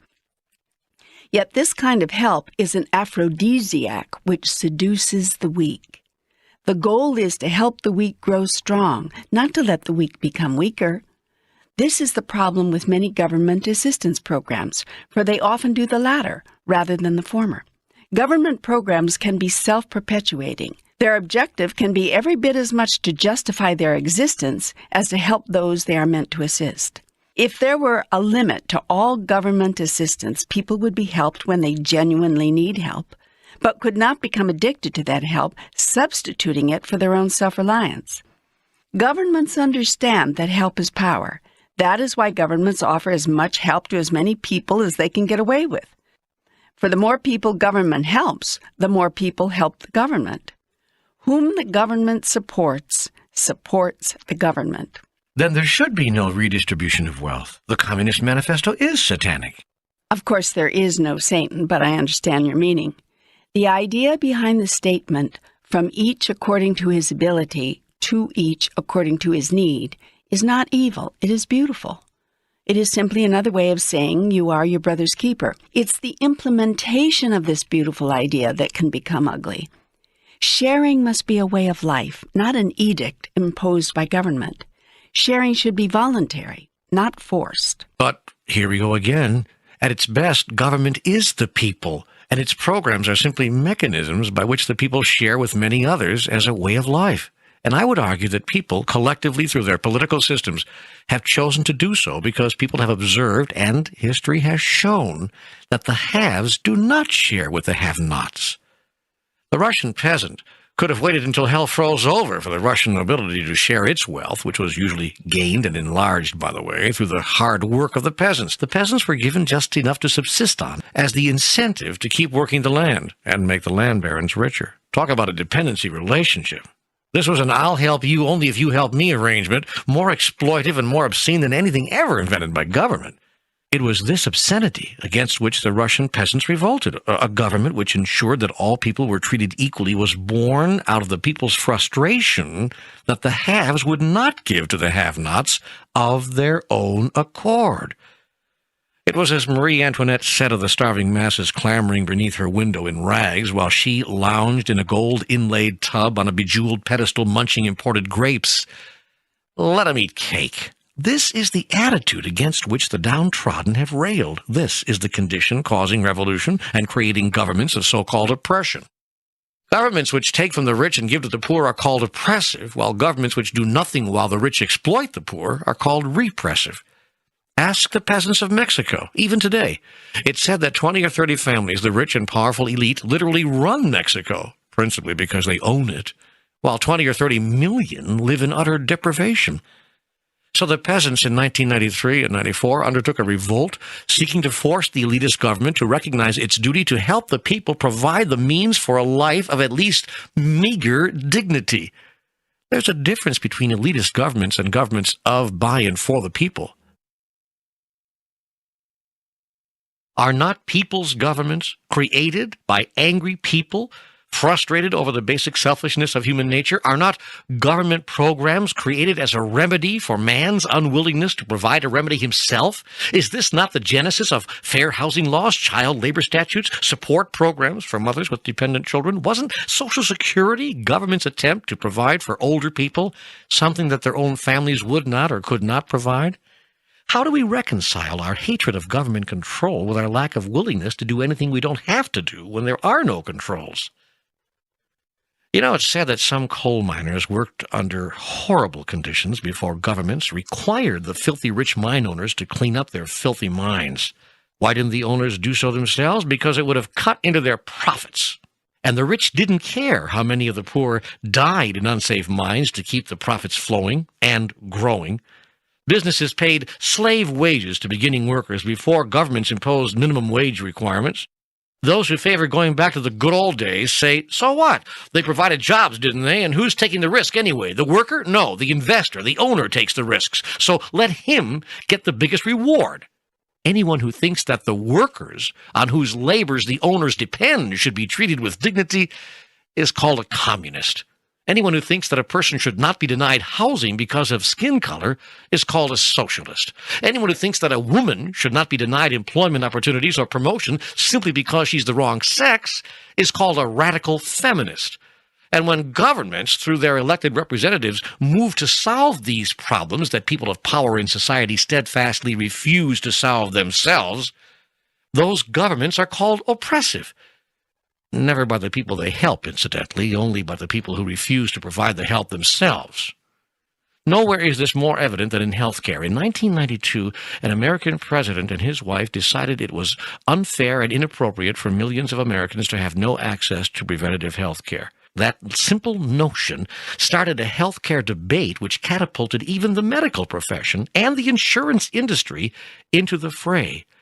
The real question is not whose solution was better, the plan proposed by the administration or the plan proposed by private industry. The real question is, why didn't private industry propose its own solution long ago?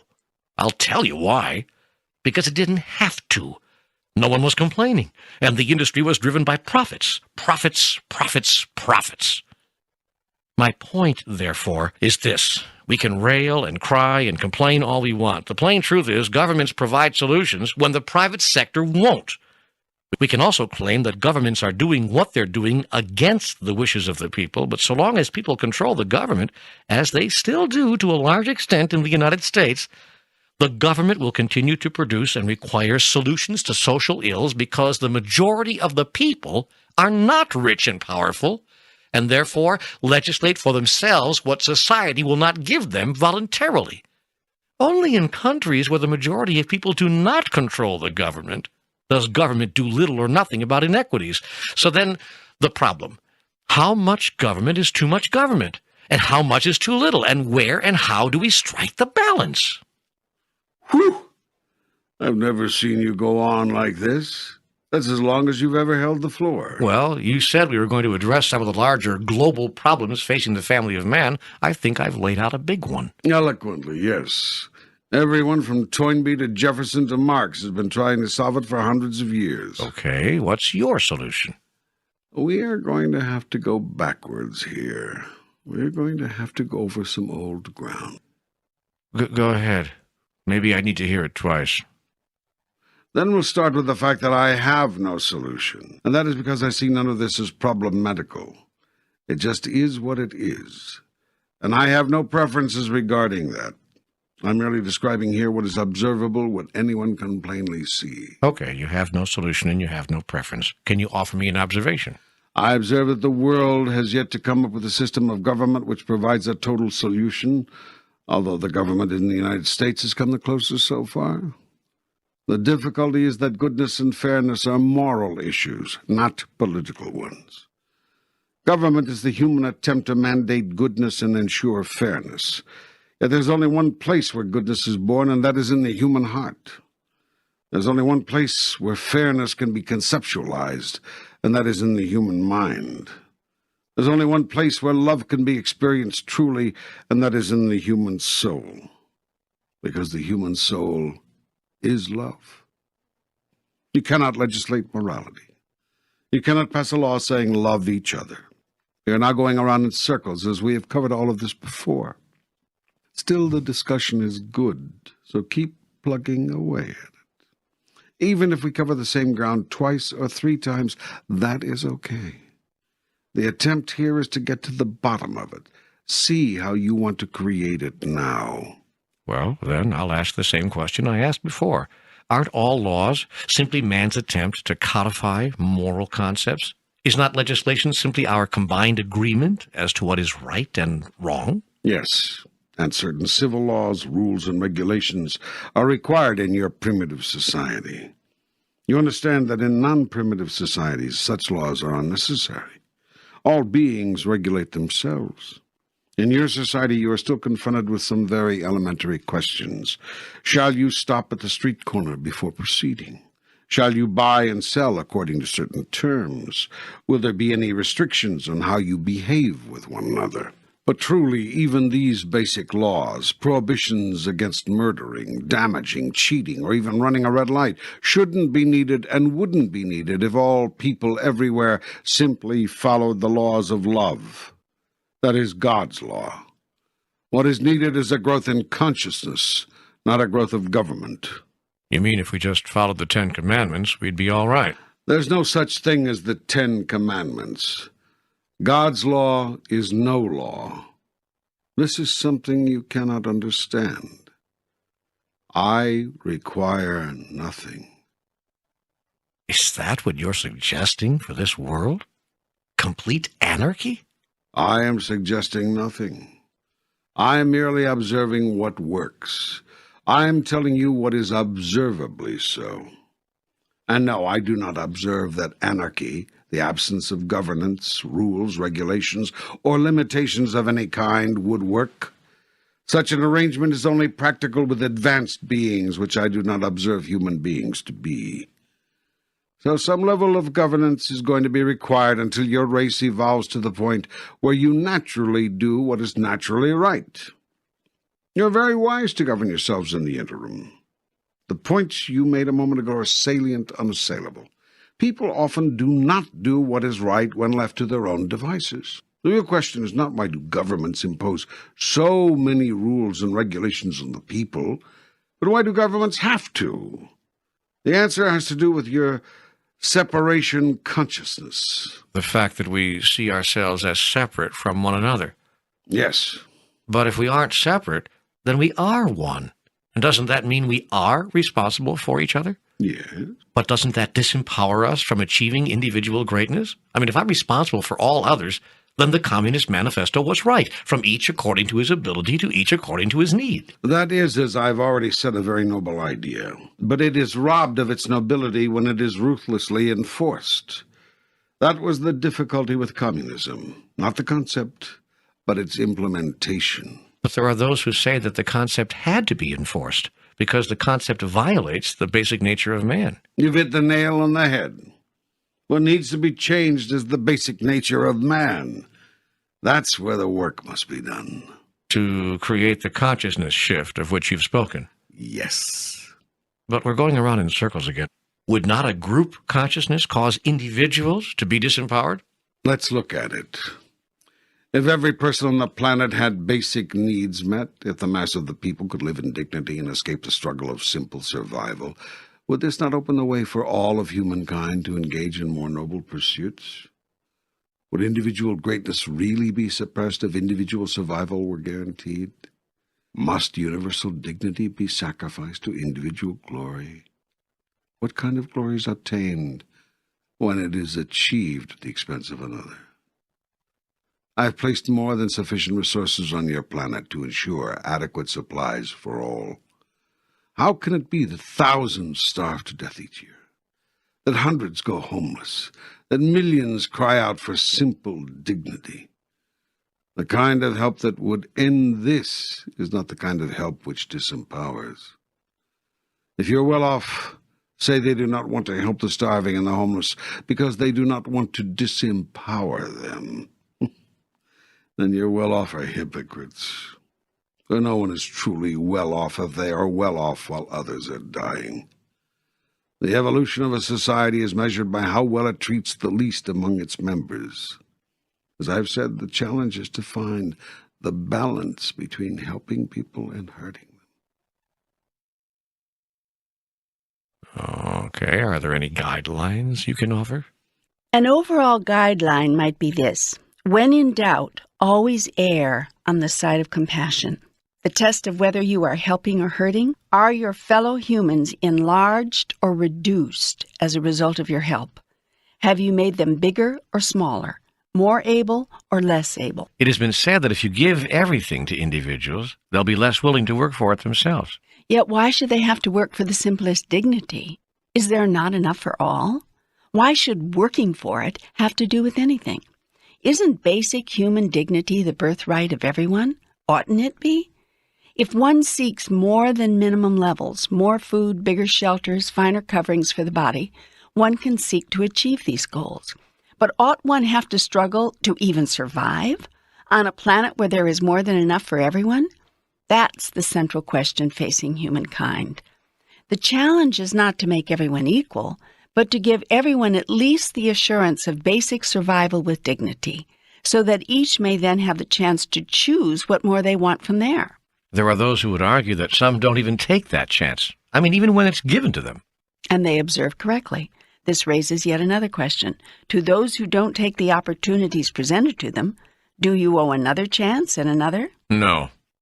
If I took that attitude, you would be lost to hell forever. I tell you this: compassion never ends. Love never stops. Patience never runs out in God's world.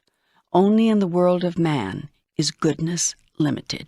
In my world, goodness is endless. Even if we don't deserve it. You always deserve it. Even if we throw your goodness back in your face? Especially if you do. If a man slaps you on the right cheek, turn and offer him your left.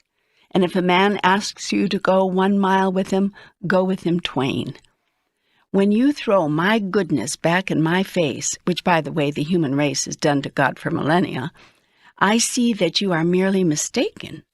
You do not know what is in your best interest. I have compassion because your mistake is based not in evil, but in ignorance. But some people are basically evil. Some people are intrinsically bad. Who told you that? It is my own observation. Then you cannot see straight. I've said it to you before. No one does anything evil given his model of the world. Put another way, all are doing the best they can at any given moment. All actions of everyone depend on the data at hand. I've said this before. Consciousness is everything. Of what are you aware? What do you know? But when people attack us, hurt us, damage us, even kill us for their own ends, isn't that evil? I've told you before, all attack is a call for help. No one truly desires to hurt another. Those who do it, including your own governments, by the way, do it out of a misplaced idea that it is the only way to get something they want. I've already outlined the higher solution to this problem. Simply want nothing. Have preferences, but no needs. Yet this is a very high state of being. It's the place of masters. In terms of geopolitics, why not work together as a world to meet the most basic needs of everyone? We're doing that, or trying. After all these thousands of years of human history, that's the most you can say. The fact is you've barely evolved at all. You still operate in a primitive every man for himself mentality.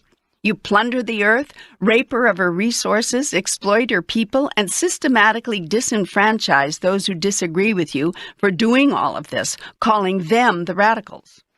You do all this for your own selfish purposes because you've developed a lifestyle that you cannot maintain any other way. You must cut down millions of acres of trees each year, or you won't be able to have your Sunday paper. You must destroy miles of the protective ozone which covers your planet, or you cannot have your hairspray.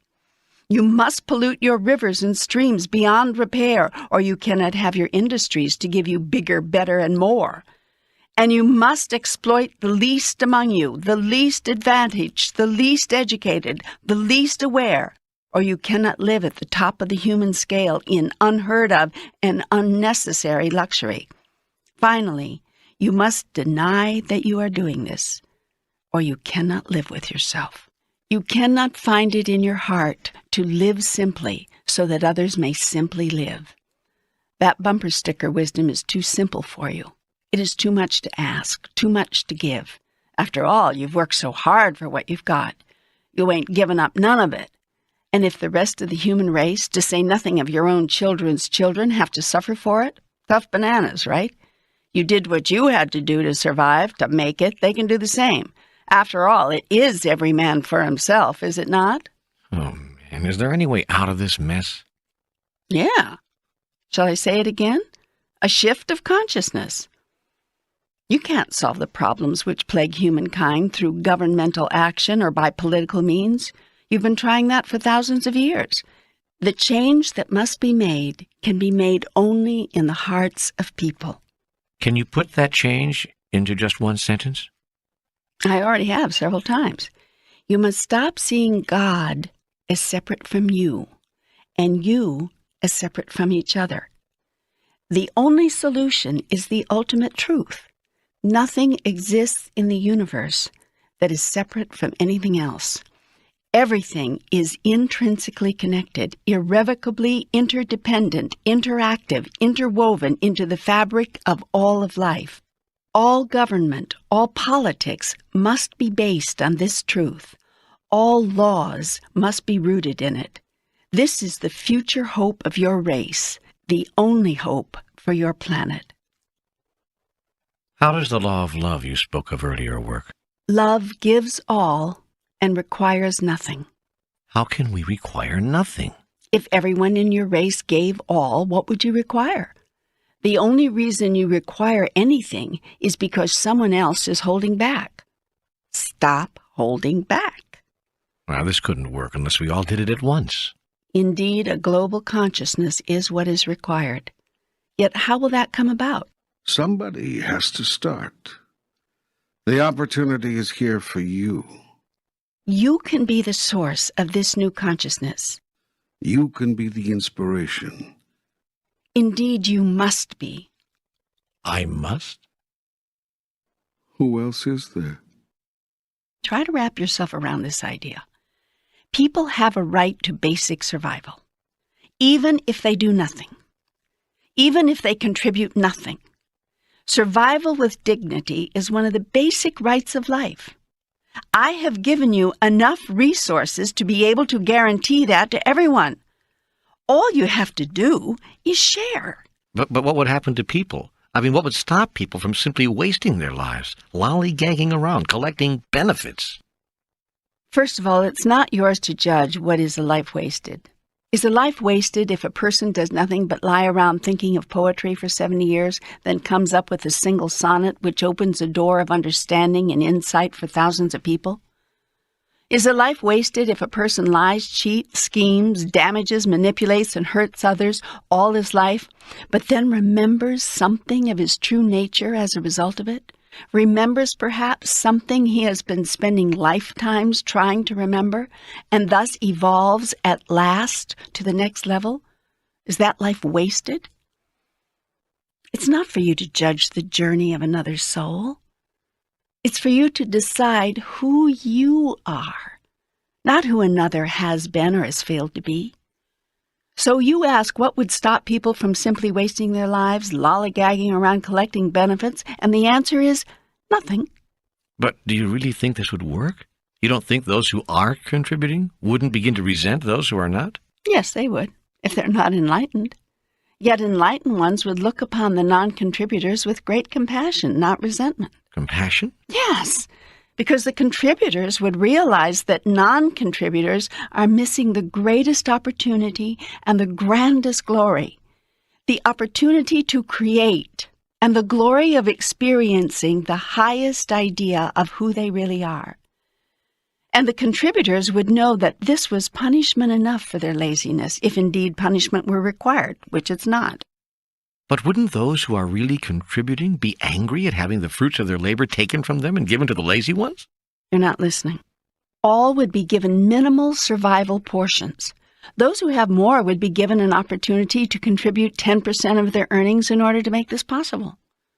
As to how income would be decided, the open marketplace would determine the value of one's contribution, just as it does today in your country. But then we would still have the rich and the poor, just as we do today. That's not equality. But it is equal opportunity, for everyone would have the opportunity to live a basic existence without worries of survival.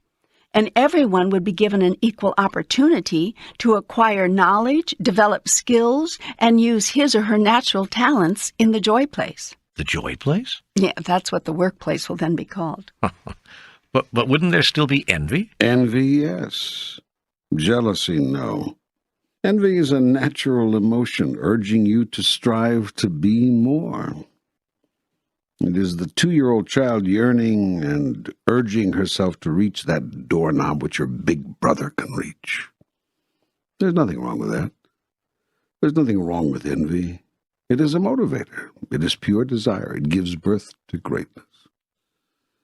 Jealousy, on the other hand, is a fear-driven emotion, making one willing for the other to have less. It is an emotion often based in bitterness. It proceeds from anger and leads to anger, and it kills. Jealousy can kill. Anyone who's been in a jealous triangle knows that. Jealousy kills. Envy gives birth. Those who are envious will be given every opportunity to succeed in their own way. No one will be held back economically, politically, socially. Not by reason of race, gender, or sexual orientation. Not by reason of birth, class status, or age. Nor for any reason at all. Discrimination for any reason will simply no longer be tolerated. And yes, there may still be the rich and the poor, but there will no longer be the starving and the destitute. You see, the incentive won't be taken out of life, merely the desperation.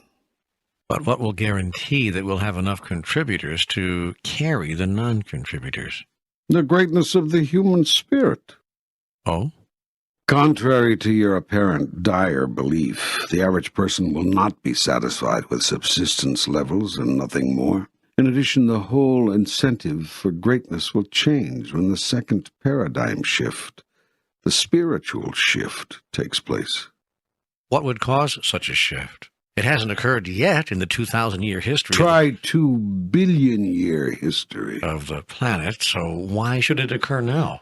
Because with the shift away from material survival, with the elimination of the need to succeed mightily in order to acquire a modicum of security, there will be no other reason to achieve, to stand out, to become magnificent, save the experience of magnificence itself. And that will be sufficient motivation? The human spirit rises. It does not fall in the face of true opportunity. The soul seeks a higher experience of itself, not a lower. Anyone who has experienced true magnificence, if only for a moment, knows this. Well, how about power, then?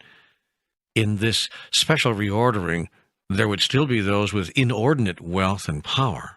Financial earnings would be limited. Oh, boy. Here we go again. You want to explain how that would work before I explain why it won't? Yes. Just as there would be lower limits on income, so would there be upper limits. First, nearly everyone will tithe 10% of their income to the world government. This is the voluntary 10% deduction I mentioned before. Yes, the old equal tax proposal. In your present society at this time, it would have to take the form of a tax because you are not sufficiently enlightened to see that voluntary deduction for the general good is in your best interest. Yet when the shift in consciousness I have been describing occurs, such an open, caring, freely offered deduction from your harvest will be seen by you as obviously appropriate. I have to tell you something. Do you mind if I interrupt you here to tell you something? No, go right ahead. Thanks. This conversation is seeming very strange to me. I never thought I'd have a conversation with God in which God would start recommending political courses of action. I mean, really. How do I convince people that God is for the flat tax? Indeed. Well, I see you keep insisting on seeing it as a tax. But I understand that. Because the concept of simply offering to share 10% of your abundance seems so foreign to you. Nevertheless, why do you find it difficult to believe I would have an idea about this? Well, because I thought God was non-judgmental, had no opinion, didn't care about such things. Wait, let me get this straight. In our last conversation, I answered all sorts of questions about what makes relationships work, questions about right livelihood, questions about diet even. How does that differ from this? I don't know. It just seems different. I mean, do you really have a political point of view? Are you a card-carrying Republican? What a truth to come out of this book. God is a Republican. You'd rather I be a Democrat? Good God. Cute. No, I'd rather you be apolitical. I am apolitical. I have no political point of view whatsoever. Oh, sort of like Bill Clinton. Hey, good. Yeah. Now you're being cute. I like humor, don't you? Well, I guess I just didn't expect God to be humorous or political. Or anything human, eh? Okay, let me place this into context for you once again. I have no preference in the matter of how you conduct your life.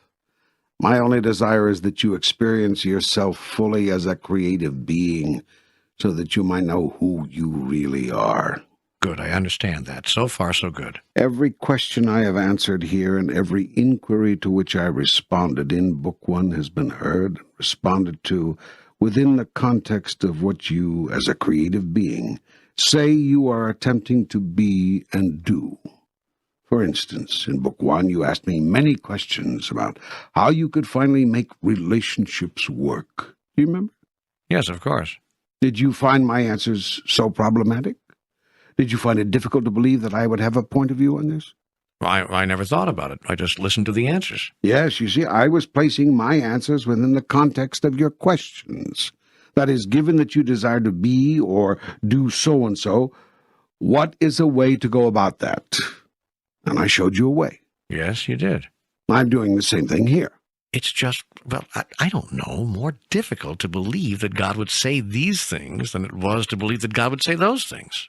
Are you finding it more difficult to agree with some of the things said here? Well, yeah. Because if you are, that's very okay. It is? Of course. It's okay to disagree with God? Certainly. What do you think I'm going to do, squash you like an insect? Well, I hadn't gotten that far in my thinking, actually. Look, the world has been disagreeing with me since this whole thing started. Hardly anyone has been doing it my way since it began. That's true, I guess. You can be sure it's true. Had people been following my instructions, left with you through hundreds of teachers over thousands of years, the world would be a much different place. So, if you wish to disagree with me now, go right ahead. Besides, I could be wrong. What? I said, besides, I could be wrong. Oh, my goodness. You're not taking this all as gospel, are you? You mean that I'm not supposed to put any stock in this dialogue? Oops. Hold it. I think you've missed a big part of all this. Let's go back to square one. You're making this all up. Oh, wow. Well, that's a relief. You see, for a while there, I thought I was actually getting some real guidance here. How can I begin to be a part of the new consciousness? Be a light unto the world, and hurt it not. Seek to build, not to destroy. Bring my people home. How? By your shining example. Seek only godliness. Speak only in truthfulness. Act only in love. Live the law of love now and forevermore. Give everything. Require nothing.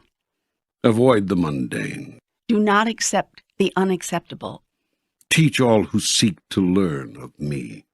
Make every moment of your life an outpouring of love. Use every moment to think the highest thought, say the highest word, do the highest deed. In this glorify your holy self, and thus too glorify me. Bring peace to the earth by bringing peace to all those whose lives you touch. Be peace. Feel and express in every moment your divine connection with the all, and with every person, place, and thing. Embrace every circumstance, own every fault, share every joy, contemplate every mystery, walk in every man's shoes, forgive every offense, including your own, heal every heart, honor every person's truth, adore every person's God, protect every person's rights, preserve every person's dignity, promote every person's interests, provide every person's needs, presume every person's holiness, present every person's greatest gifts, produce every person's blessing, and pronounce every person's future secure in the assured love of God. Be a living, breathing example of the highest truth that resides within you. Speak humbly of yourself, lest someone mistake your highest truth for a boast. Speak softly, lest someone think you are merely calling for attention. Speak gently, that all might know of love. Speak openly, lest anyone think you have something to hide. Speak candidly, so you cannot be mistaken. Speak often, so that your word may truly go forth. Speak respectfully, that no one be dishonored. Speak lovingly, that every syllable may heal. Speak of me with every utterance. Make of your life a gift. Remember always you are the gift. Be a gift to everyone who enters your life, and to everyone whose life you enter. Be careful not to enter another's life if you cannot be a gift. You can always be a gift because you always are the gift. Yet sometimes you don't let yourself know that. When someone enters your life unexpectedly, look for the gift that person has come to receive from you. What an extraordinary way of putting it. Why else do you think a person has come to you? I tell you this, every person who has ever come to you has come to receive a gift from you. In so doing, he gives a gift to you, the gift of your experiencing and fulfilling who you are. When you see this simple truth, when you understand it, you see the greatest truth of all. I have sent you nothing but angels. I'm confused. Can we go back just a bit? There seems to be some contradictory data. I felt you were saying that sometimes the best help we can give people is to leave them alone. Then I felt you were saying, never fail to help someone if you see that person needs help. These two statements seem to be at odds. Let me clarify your thinking on this. Never offer the kind of help that disempowers. Never insist on offering the help you think is needed. Let the person or people in need know all that you have to give. Then listen to what they want. See what they are ready to receive. Offer the help that is wanted. Often the person or people will say or exhibit by their behavior that they just want to be left alone. Despite what you think you'd like to give, leaving them alone might be the highest gift you can then offer. If at a later time something else is wanted or desired, you will be caused to notice if it is yours to give. If it is, then give it. Yet strive to give nothing which disempowers. That which disempowers is that which promotes or produces dependency. In truth, there is always some way you can help others which also empowers them. Completely ignoring the plight of another who is truly seeking your help is not the answer. For doing too little no more empowers the other than doing too much. To be of higher consciousness, you may not deliberately ignore the genuine plight of brothers or sisters, claiming that to let them stew in their own juice is the highest gift you can give them. That attitude is righteousness and arrogance at the highest level. It merely allows you to justify your non-involvement. I refer you again to the life of Jesus and to his teachings. For it was Jesus who told you that I would say to those on my right, "Come, you blessed of my children, inherit the kingdom which I have had prepared for you. For I was hungry, and you gave me to eat. I was thirsty, and you gave me to drink. I was homeless, and you found me shelter. I was naked, and you clothed me. I was ill, and you visited me. I was in prison, and you brought me comfort." And they will say to me, "Lord, when did we see you hungry and feed you, or thirsty and give you drink? And when did we see you homeless and find you shelter, or naked and clothe you? And when did we see you ill or in prison and comfort you?" And I will answer them, replying, "Verily, verily, I say unto you, inasmuch as you have done it to the least of these, my brethren, so have you done it to me." This is my truth, and it still stands for all the ages. I love you, you know that. I know you do, and I love you. Since we are discussing larger aspects of life on a planetary scale, as well as reviewing some of the elements of our individual lives, I would like to ask you about the environment. What do you want to know? Is it really being destroyed, as some environmentalists claim? Or are these people simply wild-eyed radicals, El Pinko liberal commies, all of whom graduated from Berkeley and smoked dope? Yes to both questions. What? Not just kidding. Okay, yes to the first question and no to the second. The ozone layer is depleted? The rainforests are being decimated? Yes, but it's not just about such obvious things. There are matters less obvious about which you should be concerned. Help me out here. Well, for instance, there is rapidly developing a soil shortage on your planet. That is, you are running out of good soil in which to grow your food. This is because soil needs time to reconstitute itself, and your corporate farmers have no time. They want land that is producing. So the age-old practice of alternating growing fields from season to season is being abandoned or shortened. To make up for the loss of time, chemicals are being dumped into the land in order to render it fertile faster. Yet in this, as with all things, you cannot develop an artificial substitute for Mother Nature which comes even close to providing what she provides. The result is that you are eroding, down to a few inches really in some places, the available nutritive topsoil reserve. In other words, you are growing more and more food in soil which has less and less nutritional content. No irons, no minerals, nothing which you count on the soil to provide. Worse yet, you are eating foods filled with chemicals which have been poured into the soil in a desperate attempt to reconstitute it. While causing no apparent damage to the body in the short term, you will discover to your sadness that in the long run, these trace chemicals which remain in the body are not health-producing. This problem of soil erosion through rapid growing field turnover is not something of which most of your people may be aware, nor is the dwindling growable soil reserve a fantasy made up by yuppie environmentalists looking for their next fashionable cause. Ask any earth scientist about it and you will hear plenty.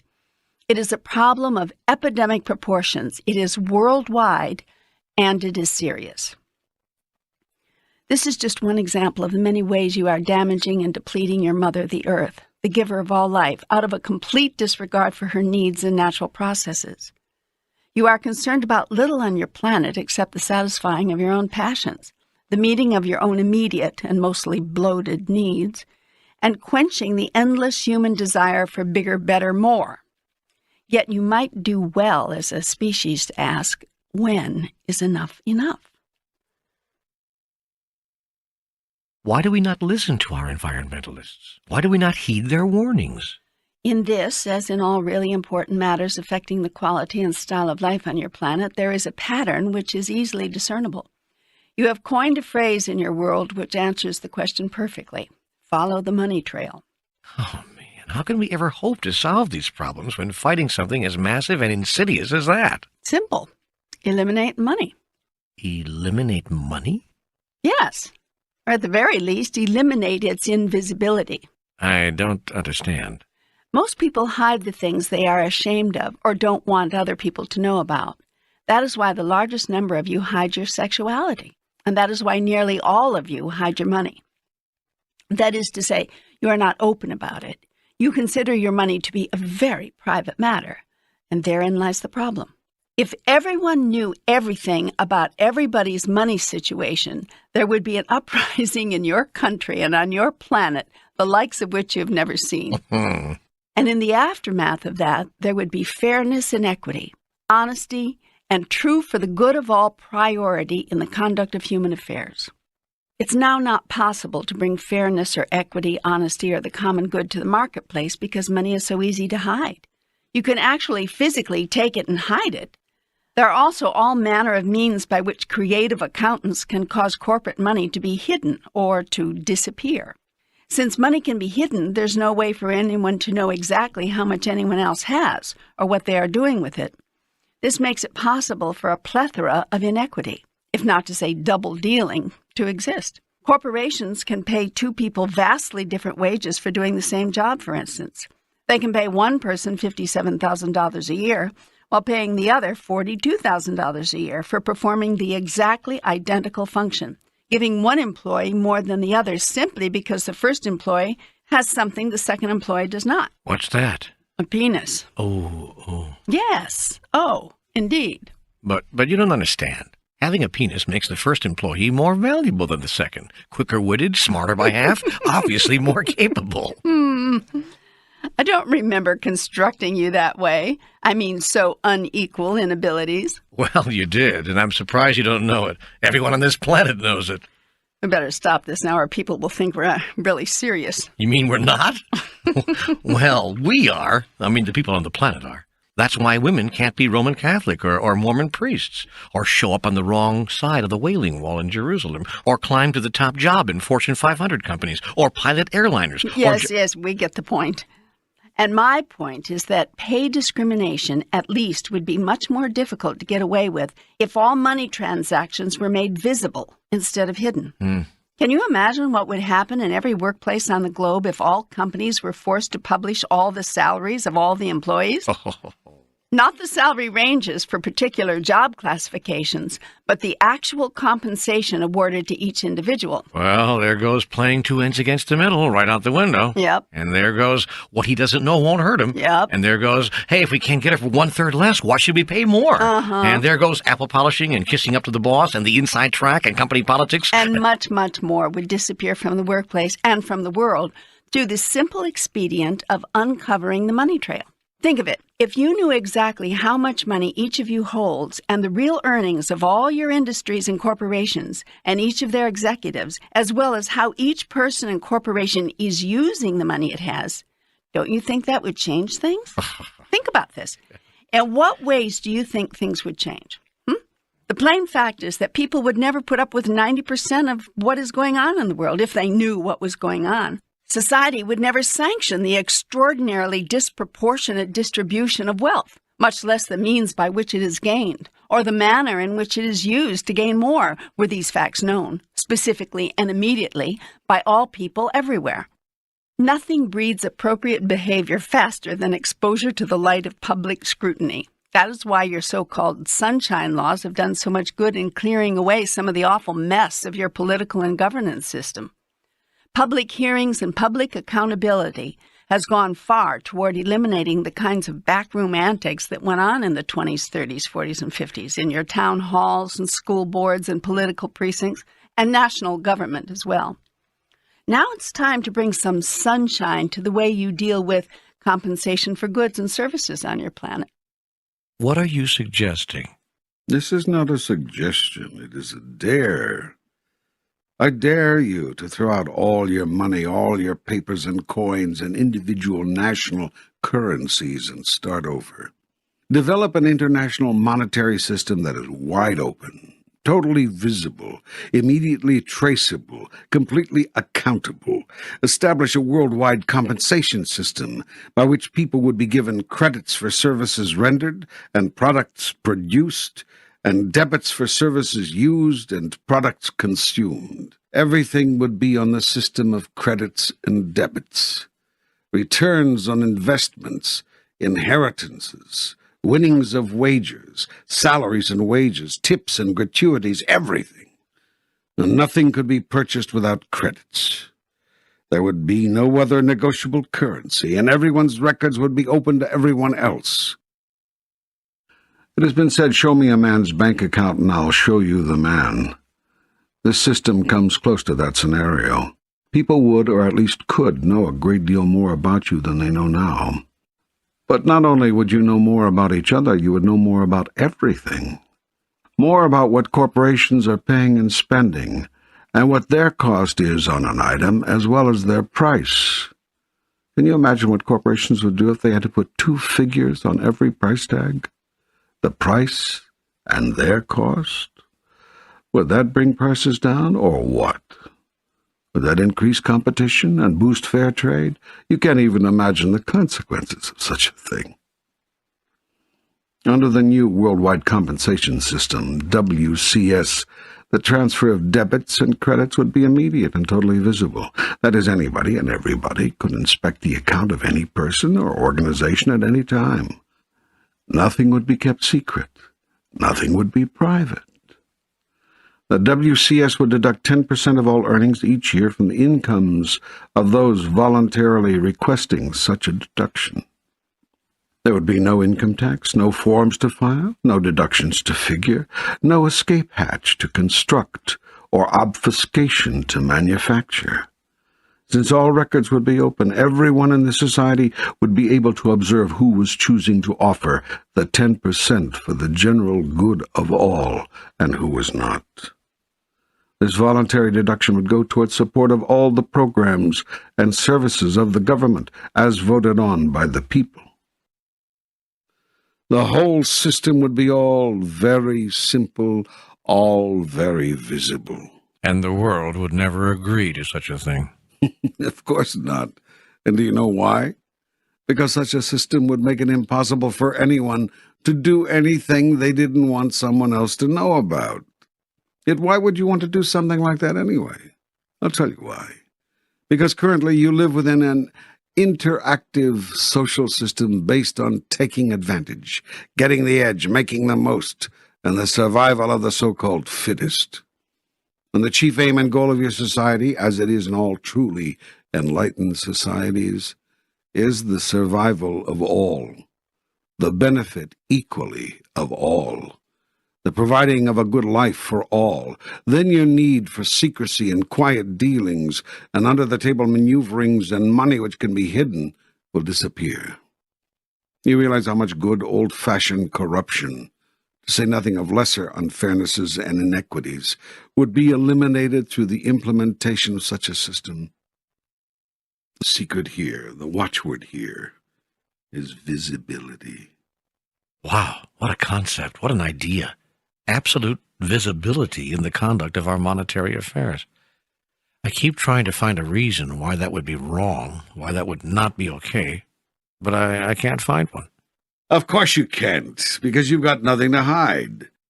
But can you imagine what the people of money and power in the world would do, and how they would scream if they thought of every move, every purchase, every sale, every dealing, every corporate action and pricing choice and wage negotiation, every decision whatsoever could be reviewed by anyone simply looking at the bottom line? I tell you, there's nothing breeds fairness faster than visibility. Visibility is simply another word for truth. Know the truth, and the truth shall set you free. Governments, corporations, people of power know that, which is why they will never allow the truth, the plain and simple truth, to be the basis of any political, social, or economic system they would devise. In enlightened societies, there are no secrets. Everyone knows what everyone else has, what everyone else earns, what everyone else pays in wages and taxes and benefits, what every other corporation charges and buys and sells, and for how much and for what profit, and everything. Everything. You know why this is possible? Only in enlightened societies. Because no one in enlightened societies is willing to get anything or have anything at someone else's expense. That is a radical way to live. It seems radical in primitive societies, yes. In enlightened societies, it seems obviously appropriate. I'm intrigued by this concept of visibility. Could it extend beyond monetary affairs? Might it be a watchword for our personal relationships as well? One would hope so. And yet it isn't. As a rule, no, not yet on your planet. Most people still have too much to hide. Why? What's that about? In personal relationships, and in all relationships, really, it's about loss. It's about being afraid of what one might lose or fail to gain. Yet the best personal relationships, and certainly the best romantic ones, are relationships in which everyone knows everything, in which visibility is not only the watchword, but the only word, in which there simply are no secrets. In these relationships, nothing is withheld, nothing is shaded or colored or hidden or disguised. Nothing is left out or unspoken. There is no guesswork. There is no game playing. No one is doing a dance, running a number, or shining you on. Yeah, but if everyone knew everything we were thinking, Hold it. This isn't about having no mental privacy, no safe space in which to move through your personal process. That's not what I'm talking about here. This is about simply being open and honest in your dealings with another. This is about simply telling the truth when you speak, and about withholding no truth when you know it should be spoken.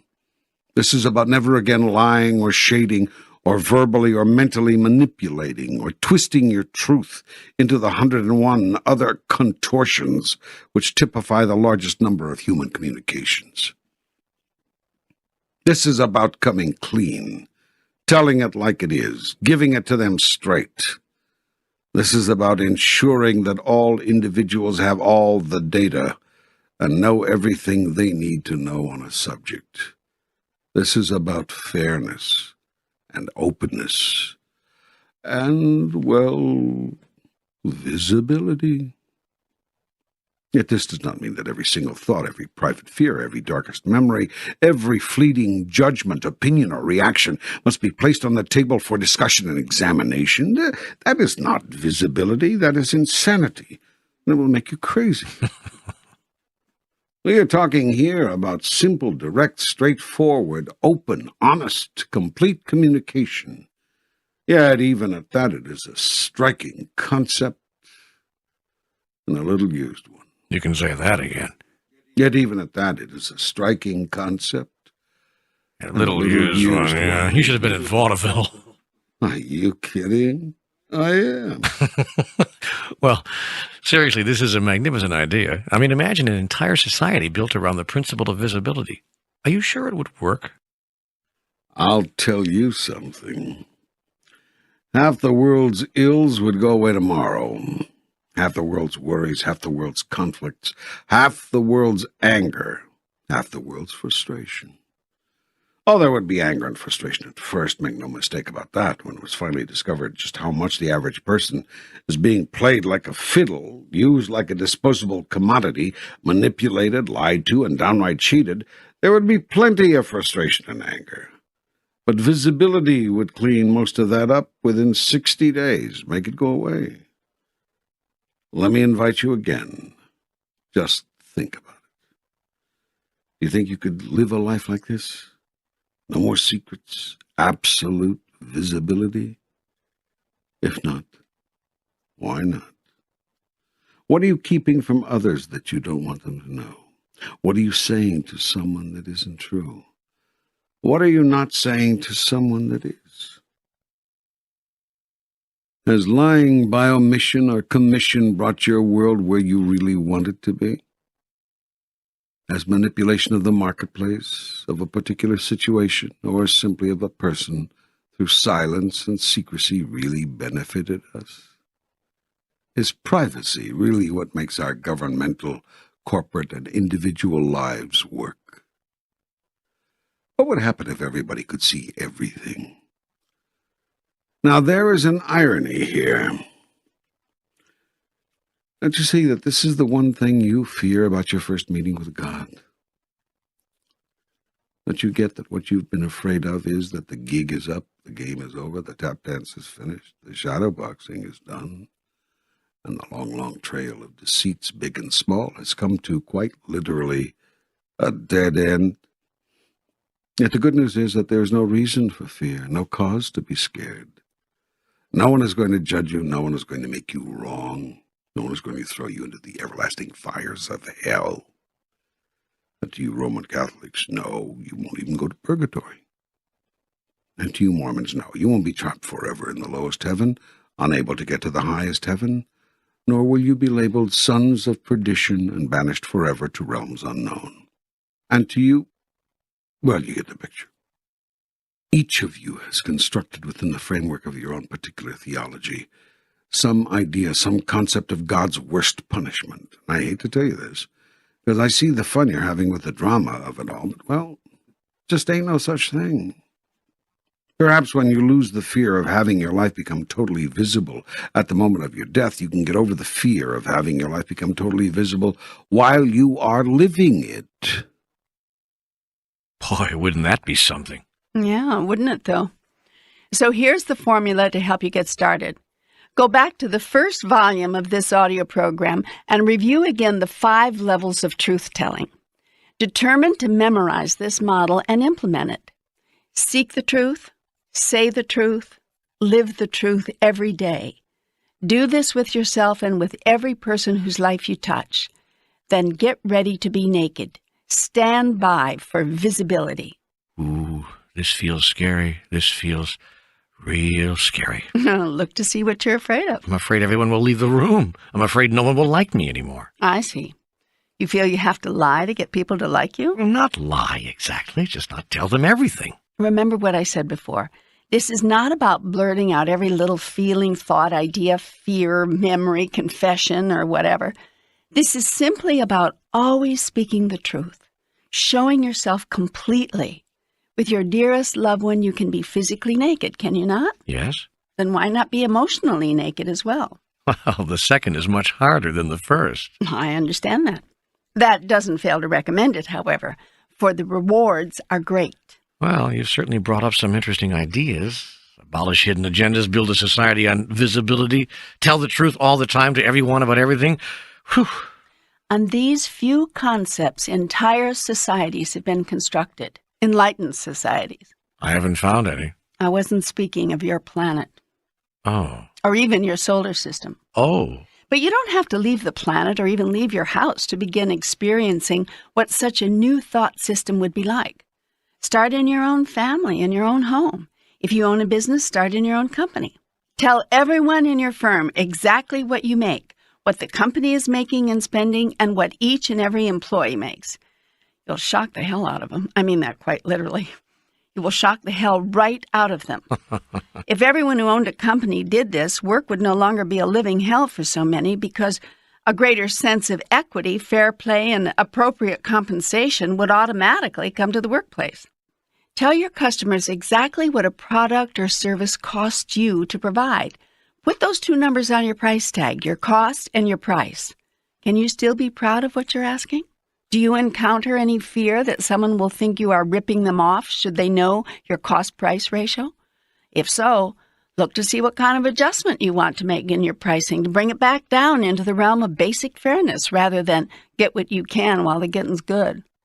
I dare you to do this. I dare you. It will require complete change in your thinking. You'll have to be just as concerned with your customers or clients as you are with yourself. Yes, you can begin to build this new society right now, right here, today. The choice is yours. You can continue to support the old system, the present paradigm, or you can blaze the trail and show your world a new way. You can be that new way in everything, not just in business, not just in your personal relationships, not just in politics or economics or religion or this aspect or that of the overall life experience, but in everything. Be the new way. Be the higher way. Be the grandest way. Then you can truly say, I am the way and the life. Follow me. If the whole world followed you, would you be pleased with where you took it? Let that be your question for the day. I hear your challenge. I hear it. Please, tell me more now about life on this planet on a grander scale. Tell me how nation can get along with nation, so there'll be war no more. There will always be disagreements between nations, for disagreement is merely a sign, and a healthy one, of individuality. Violent resolution of disagreements, however, is a sign of extraordinary immaturity. There is no reason in the world why violent resolution cannot be avoided, given the willingness of nations to avoid it. One would think that the massive toll in death and destroyed lives would be enough to produce such willingness. But among primitive cultures such as yours, this is not so. As long as you think you can win an argument, you will have it. As long as you think you can win a war, you will fight it. What is the answer to all of this? I don't have an answer. I only have... I know, an observation. Yes. I observe now what I observed before. A short-term answer could be to establish what some have called a one-world government, with a world court to settle disputes, one whose verdicts may not be ignored, as happens with the present world court, and a world peacekeeping force to guarantee that no one nation, no matter how powerful or how influential, can ever again aggress upon another. Yet understand that there may still be violence upon the earth. The peacekeeping force may have to use violence to get someone to stop doing so. As I noted in Book 1, failure to stop a despot empowers a despot. Sometimes the only way to avoid a war is to have a war. Sometimes you have to do what you don't want to do in order to ensure that you won't have to keep on doing it. This apparent contradiction is part of the divine dichotomy, which says that sometimes the only way to ultimately be a thing, in this case peaceful, may be at first to not be it. In other words, often the only way to know yourself as that which you are is to experience yourself as that which you are not. It is an observable truth that power in your world can no longer rest disproportionately with any individual nation, but must rest in the hands of the total group of nations existing on this planet. Only in this way can the world finally be at peace, resting in the secure knowledge that no one despot, no matter how big or powerful his individual nation, can or will ever again infringe upon the territories of another nation, nor threaten her freedoms. No longer need the smallest nations depend upon the goodwill of the largest nations, often having to bargain away their own resources and offer their prime lands for foreign military bases in order to earn it. Under this new system, the security of the smallest nations will be guaranteed not by whose back they scratch, but by who is backing them. All 160 nations would rise up should one nation be invaded. all 160 nations would say no should one nation be violated or threatened in any way. Similarly, nations would no longer be threatened economically, blackmailed into certain courses of action by their bigger trading partners, required to meet certain guidelines in order to receive foreign aid, or mandated to perform in certain ways in order to qualify for simple humanitarian assistance. Yet there are those among you who would argue that such a system of global governance would erode the independence and the greatness of individual nations. The truth is, it would increase it, and that is precisely what the largest nations, whose independence is assured by power, not by law or justice, are afraid of. For then no longer would only the largest nation always get its way automatically, but the considerations of all nations would have to be heard equally. And no longer would the largest nations be able to control and hoard the mass of the world's resources, but would be required to share them more equally, render them accessible more readily, provide their benefits more uniformly to all the world's people. A worldwide government would level the playing field, and this idea, while driving to the core of the debate regarding basic human dignity, is anathema to the world's haves, who want the have-nots to go seek their own fortunes, ignoring, of course, the fact that the haves control all that others would seek. Yet it feels as though we're talking about redistribution of wealth here. How can we maintain the incentive of those who do want more and are willing to work for it if they know they must share with those who do not care to work that hard? First, it's not merely a question of those who want to work hard and those who don't. That is a simplistic way to cast the argument, usually constructed in that way by the haves. It is more often a question of opportunity than willingness. So the real job, and the first job in restructuring the social order, is to make sure each person and each nation has equal opportunity. That can never happen so long as those who currently possess and control the mass of the world's wealth and resources hold tightly to that control. Yes, I mentioned Mexico. And without wanting to get into nation bashing, I think this country provides an excellent example of that. A handful of rich and powerful families control the wealth and resources of that entire nation and have for 40 years. Elections in this so-called Western democracy are a farce because the same families have controlled the same political party for decades, assuring virtually no serious opposition. Result, the rich get richer and the poor get poorer. If wages should jump from $1.75 to a whopping $3.15 an hour, the rich point out how much they've done for the poor in providing jobs and opportunity for economic advancement. Yet the only ones making quantum advances are the rich, the industrialists and business owners who sell their commodities on the national and world market at huge profits, given the low cost of their labor. America's rich know this is true, which is why many of America's rich and powerful are rebuilding their plants and factories in Mexico and other foreign countries where slave labor wages are considered a grand opportunity for the peasants. Meanwhile, these workers toil in unhealthy conditions, but the local government, controlled by the same few reaping the profits from these ventures, imposes few regulations. Health and safety standards and environmental protections are virtually non-existent in the workplace. The people are not being cared for, nor is the earth on which they are being asked to live in their paper shacks next to streams in which they do their laundry and into which they sometimes defecate, for indoor plumbing is often also not one of their dignities. What is created by such crass disregard for the masses is a population which cannot afford the very products it is manufacturing. But the rich factory owners don't care. They can ship their goods to other nations where there are people who can.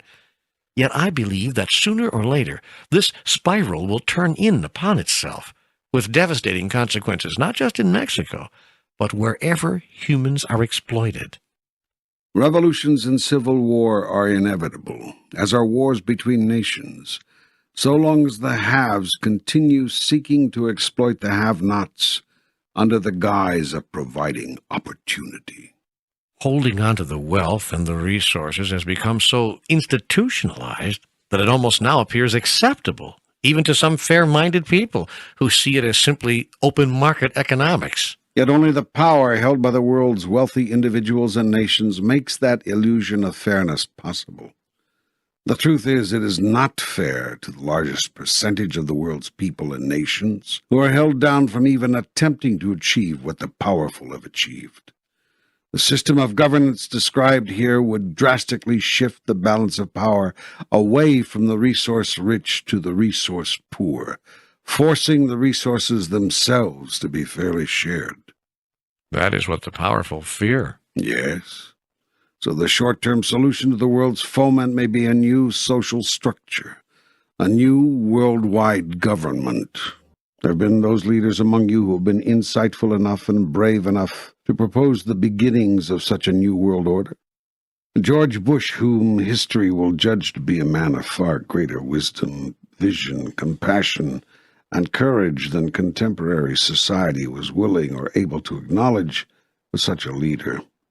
So was Soviet President Mikhail Gorbachev, the first communist head of state ever to win the Nobel Peace Prize, and a man who proposed enormous political changes, virtually ending what you've called the Cold War. And so was President Carter, who brought Mr. Begin and Mr. Sadat to come to agreements no one else ever had dreamt of, and who, long after his presidency, pulled the world back from violent confrontation time and time again through the simple assertion of a simple truth. No one's point of view is less worthy of being heard than another's. No one human being has less dignity than another. It is interesting that these courageous leaders, each of whom brought the world from the brink of war in their own time, and each of whom espoused and proposed massive movements away from the prevailing political structure, each served only one term, removed from office as they were by the very people they were seeking to elevate. Incredibly popular worldwide, they were soundly rejected at home. It is said that a man is without honor in his own home. In the case of these men, it is because their vision was miles ahead of their people, who could see only limited parochial concerns, and imagine nothing but loss proceeding from these larger visions. So too has every leader who has dared to step out and call for the end of oppression by the powerful been discouraged and defiled. Thus it will always be until a long-term solution, which is not a political one, is put into place. That long-term solution, and the only real one, is a new awareness and a new consciousness, an awareness of oneness and a consciousness of love. The incentive to succeed, to make the most of one's life, should not be economic or materialistic reward. It is misplaced there. This misplaced priority is what has created all of the problems that we have discussed here. When the incentive for greatness is not economic, when economic security and basic materialistic needs are guaranteed to all, then incentive will not disappear, but be of a different sort, increasing in strength and determination, producing true greatness, not the kind of transparent, transient greatness which present incentives produce. But why isn't living a better life, creating a better life for our children, a good incentive? Living a better life is a proper incentive. Creating a better life for your children is a good incentive. But the question is, what makes for a better life? How do you define better? How do you define life? If you define better as bigger, better, more money, power, sex, and stuff, houses, cars, clothes, CD collections, whatever. And if you define life as the period elapsing between birth and death in this your present existence, then you're doing nothing to get out of the trap that has created your planet's predicament. Yet if you define better as a larger experience and a greater expression of your grandest state of being, and life is an eternal, ongoing, never-ending process of being, you may yet find your way. A better life is not created by the accumulation of things. Most of you know this, all of you say you understand it. It's your lives and the decisions you make which drive your lives, have as much to do with things as anything else, and usually more. You strive for things. You work for things. When you get some of the things you want, you never let them go. The incentive of most of humankind is to achieve, acquire, obtain things. Those who do not care about things, let them go easily. Because your present incentive for greatness has to do with accumulation of all the world has to offer. All of the world is in various stages of struggle. Enormous portions of the population are still struggling for simple physical survival. Each day is filled with anxious moments, desperate measures. The mind is concerned with basic, vital questions. Will there be enough food? Is shelter available? Will we be warm? Enormous numbers of people are still concerned with these matters daily. Thousands die each month for lack of food alone. Smaller numbers of people are able to reasonably rely on the basics of survival appearing in their lives, but struggle to provide something more, a modicum of security, a modest but decent home, a better tomorrow. They work hard. They fret about how and whether they'll ever get ahead. The mind is concerned with urgent, worrisome questions. By far the smallest number of people have all they could ever ask for. Indeed, everything the other two groups are asking for. But interestingly, many in this last group are still asking for more. Their minds are concerned with holding on to all that they have acquired and increasing their holdings. Now, in addition to these three groups, there's a fourth. It is the smallest group of all. In fact, it is tiny. This group has detached itself from the need for material things. It is concerned with spiritual truth, spiritual reality, and spiritual experience. The people in this group see life as a spiritual encounter, a journey of the soul. They respond to all human events within that context. They hold all human experience within that paradigm. Their struggle has to do with the search for God, the fulfillment of self, expression of truth. As they evolve, the struggle becomes not a struggle at all, but a process. It is a process of self-definition, not self-discovery, of growth, not learning, of being, not doing. The reason for seeking, striving, searching, stretching, and succeeding becomes completely different. The reason for doing anything is changed, and with it the doer is likewise changed. The reason becomes the process, and the doer becomes a beer. Whereas before, the reason for reaching, for striving, for working hard all of one's life was to provide worldly things, now the reason is to experience heavenly things. Whereas before, the concerns were largely the concerns of the body, now the concerns are largely the concerns of the soul. Everything has moved, everything has shifted. The purpose of life has changed, and so has life itself.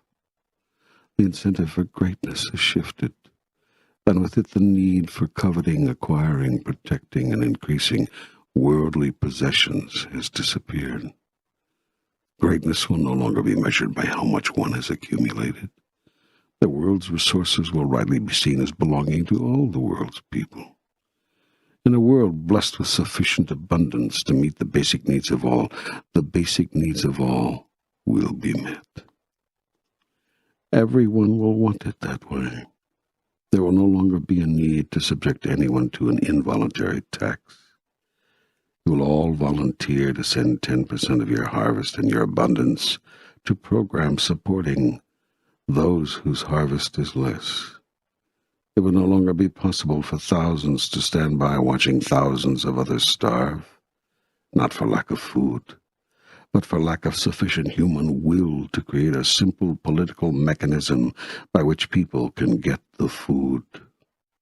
Such moral obscenities, now commonplace among your primitive society, will be erased forever the day you change your incentive for greatness and your definition of it.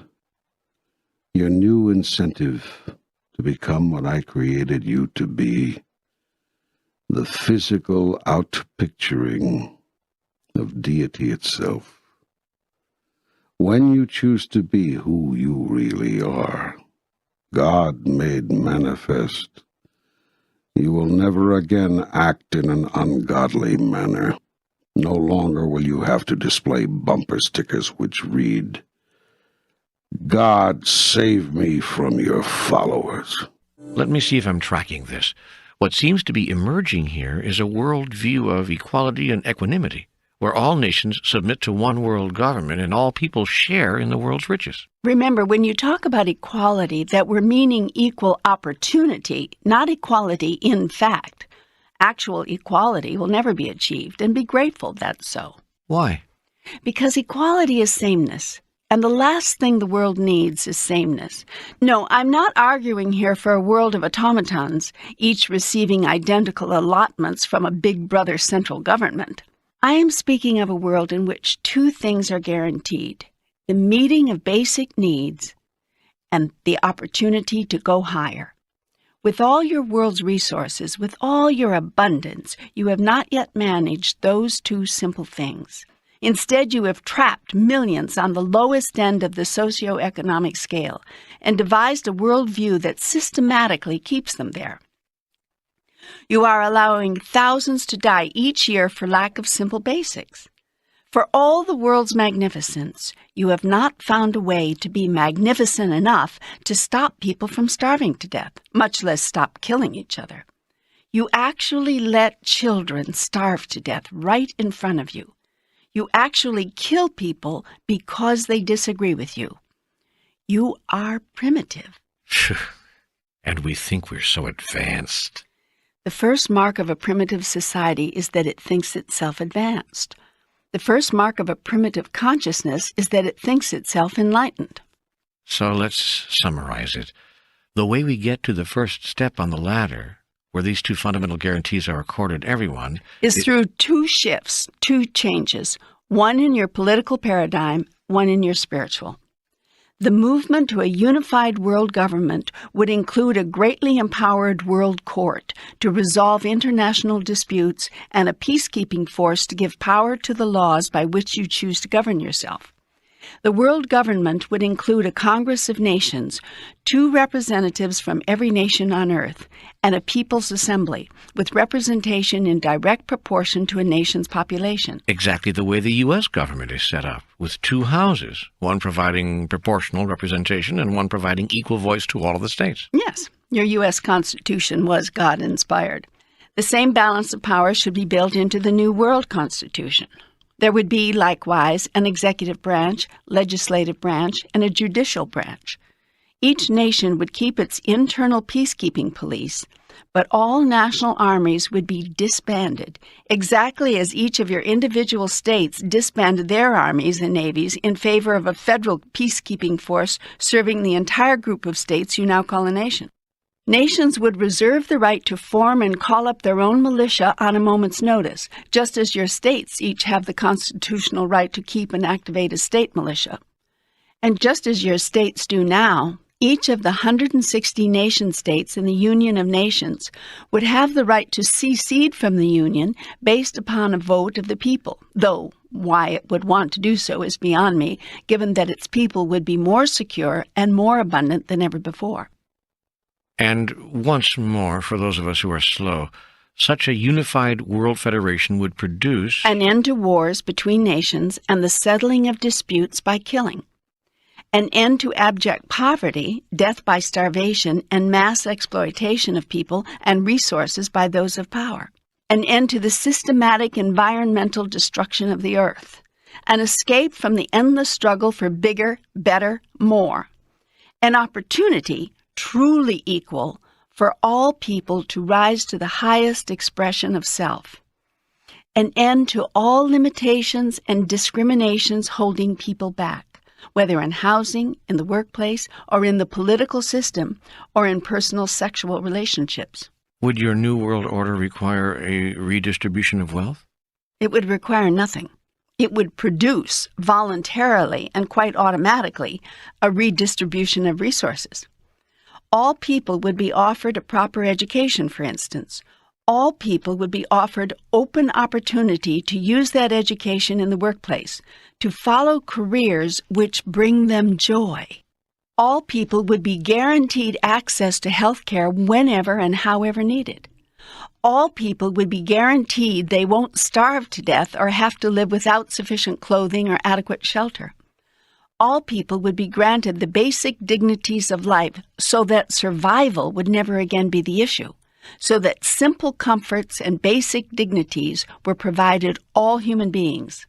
Even if they did nothing to earn it? Your thought that these things need to be earned is the basis for your thought that you have to earn your way to heaven.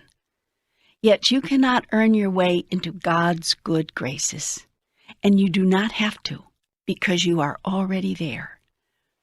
This is something you cannot accept because it is something you cannot give. When you learn to give unconditionally, which is to say, love unconditionally, then will you learn to receive unconditionally. This life was created as a vehicle through which you might be allowed to experience that. Yet you will not have, cannot produce the society for which you have always yearned and of which you have always dreamed unless and until you see with wisdom and clarity the ultimate truth, that what you do to others you do to yourself, what you fail to do for others you fail to do for yourself, that the pain of others is your pain and the joy of others your joy, and that when you disclaim any part of it, you disclaim a part of yourself. Now is the time to reclaim yourself. Now is the time to see yourself again as who you really are, and thus render yourself visible again. For when you and your true relationship with God become visible, then we are indivisible. And nothing will ever divide us again. And although you will live again in the illusion of separation, using it as a tool to create yourself anew, you will henceforth move through your incarnations with enlightenment, seeing the illusion for what it is, using it playfully and joyfully to experience any aspect of who we are which it pleases you to experience, yet never more accepting it as reality. You will never more have to use the device of forgetfulness in order to recreate yourself anew, but will use separation knowingly, simply choosing to manifest as that which is separate for a particular reason and a particular purpose. And when you are thus totally enlightened, that is once more filled with the light, you may even choose as your particular reason for returning to physical life the reminding of others. You may select to return to this physical life not to create and experience any new aspect of yourself, but to bring the light of truth to this place of illusion, that others may see. Then will you be a bringer of the light. Then will you be part of the awakening. There are others who have already done this. They have come here to help us know who we are. Yes, they are enlightened souls, souls which have evolved. They no longer seek the next higher experience of themselves. They have already had the highest experience. They desire now only to bring news of that experience to you. They bring you the good news. They will show you the way and the life of God. They will say, I am the way and the life. Follow me. Then they will model for you what it is like to live in the everlasting glory of conscious union with God, which is called God consciousness. We're always united, you and I. We can't not be. It's simply impossible. Yet you live now in the unconscious experience of that unification. It's also possible to live in the physical body in conscious union with all that is, in conscious awareness of ultimate truth, in conscious expression of who you really are. When you do this, you serve as a model for all others who are living in forgetfulness. You become a living reminder. And in this, you save others from becoming permanently lost in their forgetfulness. That is hell, to become lost permanently in forgetfulness. Yet, I will not allow it. I will not allow a single sheep to be lost, but will send a shepherd. Indeed, many shepherds will I send, and you may choose to be one of them. And when souls are awakened by you from their slumber, reminded once again of who they are, all the angels in heaven rejoice for these souls. For once they were lost, and now they are found. There are people, holy beings, like this right now on our planet, aren't there? Not just in the past, but right now. Mm-hmm. Always have been. Always there will be. I'll not leave you without teachers. I'll not abandon the flock, but always send after it my shepherds. And there are many on your planet right now, and in other parts of the universe as well.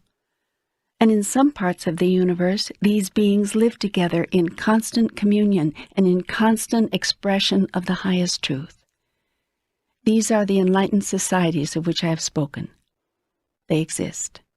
They are real. And they have sent you their emissaries. You mean the Buddha, Krishna, Jesus were spacemen? You said that, I didn't. Well, is it true? Is this the first time you ever heard that thought? No, but is it true? Do you believe these masters existed somewhere before they came to Earth and returned to that place after their so-called death? Yes, I do. And where do you suppose that place is? Well, I always thought it was what we call heaven. I thought they came from heaven. And where do you suppose this heaven is? I don't know. In another realm, I guess. Another world? Yes. Oh, I see. But I would have called it the spirit world, not another world as we know it, not another planet. It is the spirit world. Yet what makes you think those spirits, those holy spirits, cannot or would not choose to live elsewhere in the universe, just as they did when they came to your world? Well, I suppose I just never thought of it that way. It's not been part of my ideas about all of this. There are more things in heaven and earth, Horatio, than are dreamt of in your philosophy. Your wonderful metaphysician William Shakespeare wrote that. Then Jesus was a spaceman. I didn't say that. Well, was he or wasn't he? Patience, my child. You jump ahead too much. There's more, so much more. We have another whole book to write. You mean I have to wait for book 3? I told you. I promised you from the beginning. There will be 3 books, I said. The first would deal with individual life truths and challenges. The second would discuss truths of life as a family on this planet. And the third, I said, would cover the largest truths, having to do with the eternal questions. In this will be revealed the secrets of the universe. Unless they are not. Oh, man, I don't know how much more of this I can take. I mean, I'm really tired of living in the contradiction, as you always put it. I want what's so to be so. Then so shall it be. Unless it's not. That's it. That's it. You've got it. Now you understand the defined dichotomy. Now you see the whole picture. Now you comprehend the plan. Everything that ever was, is now, and ever will be, exists right now. And so all that is. Yet all that is constantly changing. For life is an ongoing process of creation. Therefore, in a very real sense, that which is not. This isness is never the same, which means that the isness is not. Well, excuse me, Charlie Brown, but good grief, how can anything then mean anything? It doesn't. But you are jumping ahead again. All of this in good time, my son. All of this in good time. These and other larger mysteries will all be understood after reading Book 3. Unless, altogether now, Unless they are not. Precisely. Okay, fair enough. But between now and then, what avenues can be used right here, right now, to get back to wisdom, to get back to clarity, to get back to God? Do we need to return to religion? Is that the missing link? Return to spirituality. Forget about religion. That statement is going to anger a lot of people. People will react to this entire program with anger, unless they do not. The guidance you are getting is to follow your heart.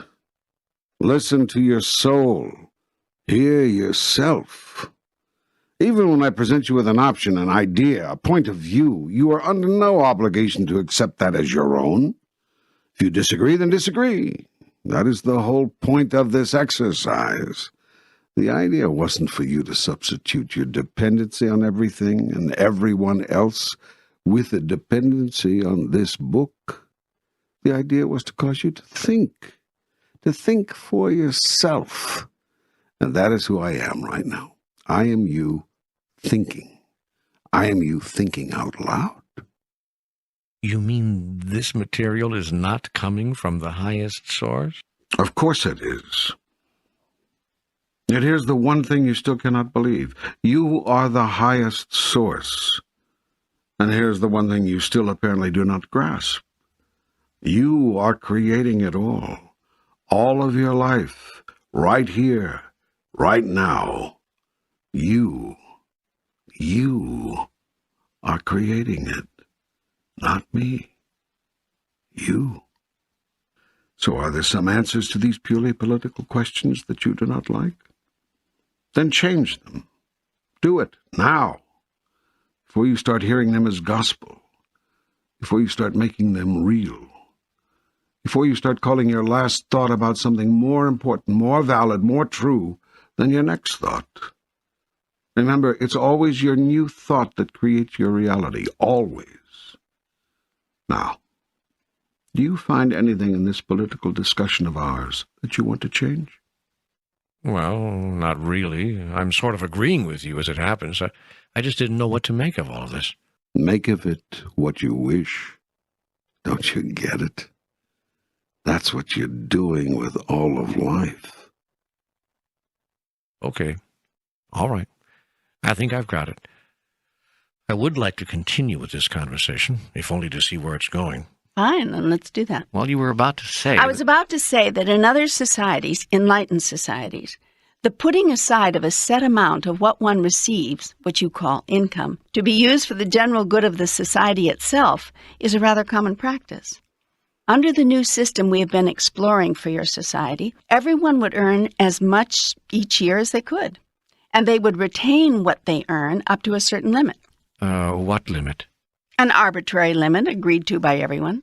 And anything above that limit? Would be contributed to the World Charitable Trust in the name of the contributor, so all the world would know its benefactors. Benefactors would have the option of direct control over the disbursement of 60% of their contribution, providing them the satisfaction of putting most of their money exactly where they want it. The other 40% would be allocated to programs legislated by the World Federation and administered by it. If people knew, though, that after a certain income limit, everything would be taken from them, what would be their incentive to keep working? What would cause them not to stop in midstream once they reach their income limit? Some would, so what? Let them stop. Mandatory work above the income limit with contributions to the World Charitable Trust would not be required. The money saved from the elimination of mass production of weapons of war would be sufficient to supply everyone's basic need. The 10% tithe of all that is earned worldwide on top of those savings would elevate all of society, not just the chosen few, to a new level of dignity and abundance. And the contribution of earnings above the agreed-upon limit would produce such widespread opportunity and satisfaction for everyone that jealousy and social angers would virtually disintegrate. So some would stop working, especially those who saw their life activity as real work. Yet those who saw their activity as absolute joy would never stop. Yes, well, not everyone can have a job like that. Untrue, everyone can. Joy at the workplace has nothing to do with function and everything to do with purpose. The mother who wakes up at 4 o'clock in the morning to change her baby's diapers understands this perfectly. She hums and coos to the baby, and for all the world, it doesn't look like what she is doing is any work at all. Yet it is her attitude about what she is doing. It is her intention with regard to it. It is her purpose in undertaking this activity, which make the activity a true joy. I've used this example of motherhood before because the love of a mother for her child is as close as you may be able to come to understanding some of the concepts of which I'm speaking. Still, what would be the purpose? I don't get the purpose of eliminating limitless earning potential. Wouldn't that rob the human experience of one of its greatest opportunities, one of its most glorious adventures? You'd still have the opportunity and the adventure of earning a ridiculous amount of money. The upper limit on attainable income would be very high, more than the average person, the average 10 people would ever need. And the amount of income you could earn would not be limited, simply the amount you would choose to retain for personal use. The remainder, everything say over $25 million a year, I use a strictly arbitrary figure to make a point, would be spent for programs and services benefiting all humankind. As to the reason, the why of it, the upper retainable income limit would be a reflection of a consciousness shift on the planet, an awareness that the highest purpose of life is not the accumulation of the greatest wealth, but the doing of the greatest good. And a corollary awareness that indeed the concentration of wealth, not the sharing of it, is the largest single factor in the creation of the world's most persistent and striking social and political dilemmas. But the opportunity to amass wealth, unlimited wealth, is the cornerstone of the capitalistic system, a system of free enterprise and open competition that has produced the greatest society the world has ever known. The problem is you really believe that. No, I don't. I mouthed it there on behalf of all those who do believe it. Those who do believe it are terribly deluded and see nothing of the current reality on your planet. In the United States, the top 1.5% hold more wealth than the bottom 90%. The net worth of the richest 834,000 people is nearly $1 trillion greater than the poorest 84 million combined. So, they've worked for it. You Americans tend to see class status as a function of individual effort. Some have made good, so you assume that anybody can. That view is simplistic and naive. It assumes that everyone has equal opportunity, when in fact, in America, just as in Mexico, the rich and powerful strive and contrive to hold on to their money and their power and to increase it. So, what's wrong with that? They do so by systematically eliminating competition, by institutionally minimizing true opportunity, and by collectively controlling the flow and the growth of wealth. This they accomplish through all manner of devices, from unfair labor practices which exploit the masses of the world's poor, to good old boy network competitive practices which minimize and all but destroy a newcomer's chances of entering the inner circle of the successful. Then they seek to control public policy and governmental programs around the world to further ensure that the masses of people remain regulated, controlled, and subservient. I don't believe that the rich do this. Not the largest number of them. There may be a handful of conspirators, I suppose, but... In most cases, it isn't rich individuals who do it.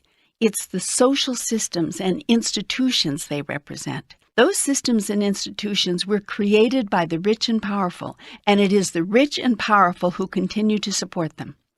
By standing behind such social systems and institutions, individuals can wash their hands of any personal responsibility for the conditions which oppress the masses while favoring the rich and powerful. For example, let's go back to health care in America. Millions of America's poor have no access to preventative medical care.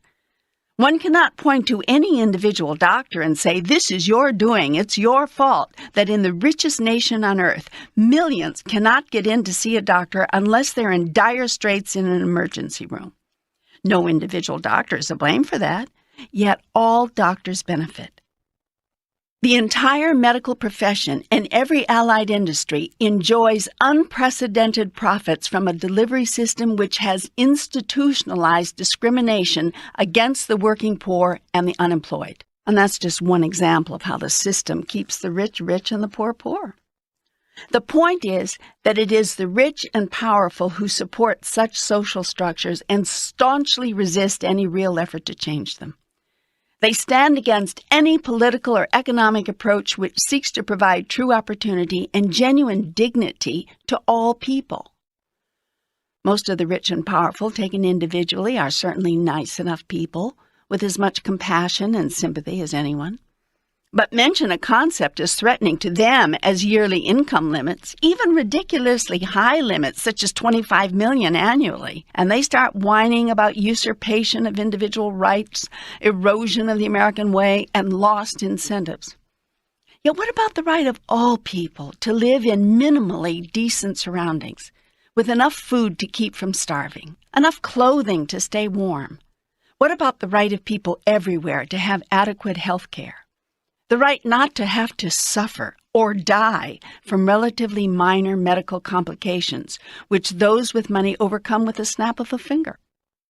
The resources of your planet, including the fruits of the labors of the masses of the indescribably poor who are continually and systematically exploited, belong to all the world's people, not just those who are rich and powerful enough to do the exploiting. And here is how the exploitation works. Your rich industrialists go into a country or an area where there's no work at all, where the people are destitute, where there is abject poverty.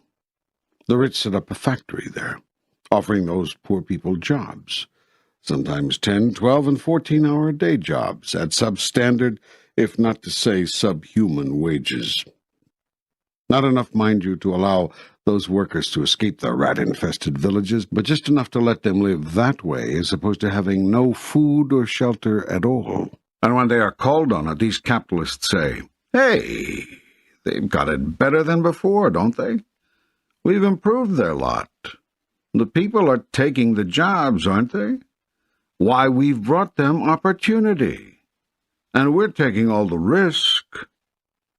Yet how much risk is there in paying people 75 cents an hour to manufacture sneakers which are going to sell for $125 a pair? Is this risk-taking or exploitation, pure and simple? Such a system of rank obscenity could exist only in a world motivated by greed, where profit margin, not human dignity, is the first consideration. Those who say that relative to the standards in their society, those peasants are doing wonderfully, are hypocrites of the first order. They would throw a drowning man a rope, but refuse to pull him to shore. Then they would brag that a rope is better than a rock. Rather than raising the people to true dignity, these haves give the world's have-nots just enough to make them dependent, but not enough to ever make them truly powerful. For people of true economic power have the ability to then impact, and not merely be subject to, the system. And that's the last thing the creators of the system want. So the conspiracy continues. And for most of the rich and powerful, it's not a conspiracy of action, but a conspiracy of silence. So go now, go your way, and by all means say nothing about the obscenity of a socio-economic system which rewards a corporate executive with a $70 million bonus for increasing sales of a soft drink. Now, 70 million people can't afford the luxury of drinking this stuff, much less eating enough to stay healthy.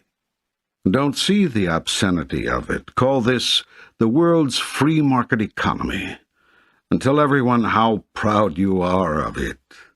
Yet it is written, "If thou wilt be perfect, go and sell what thou hast, and give to the poor, and thou shalt have treasure in heaven." When the young man heard this, he went away sorrowful, for he had great possessions. I've rarely seen you so indignant. God doesn't become indignant. This proves that you are not God. God is everything, and God becomes everything. There is nothing which God is not. And all that God is experiencing of itself, God is experiencing in, as, and through you. It is your indignation which you are feeling.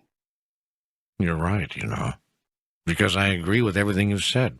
Know that every thought I am sending you, you are receiving through the filter of your own experience, of your own truth, of your own understandings, and of your own decisions, choices, and declarations about who you are and who you choose to be.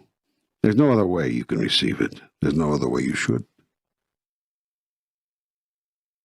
Well, here we go again. Are you saying that none of these ideas and feelings are yours? That this whole program could be wrong?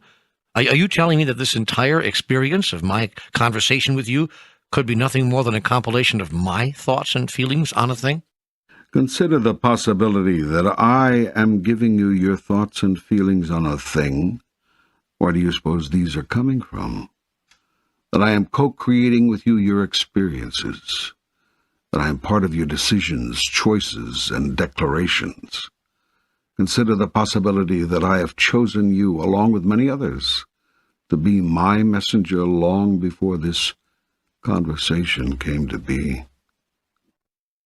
That's hard for me to believe. Yet I will speak to this world, and I will do it, among other ways, through my teachers and my messengers.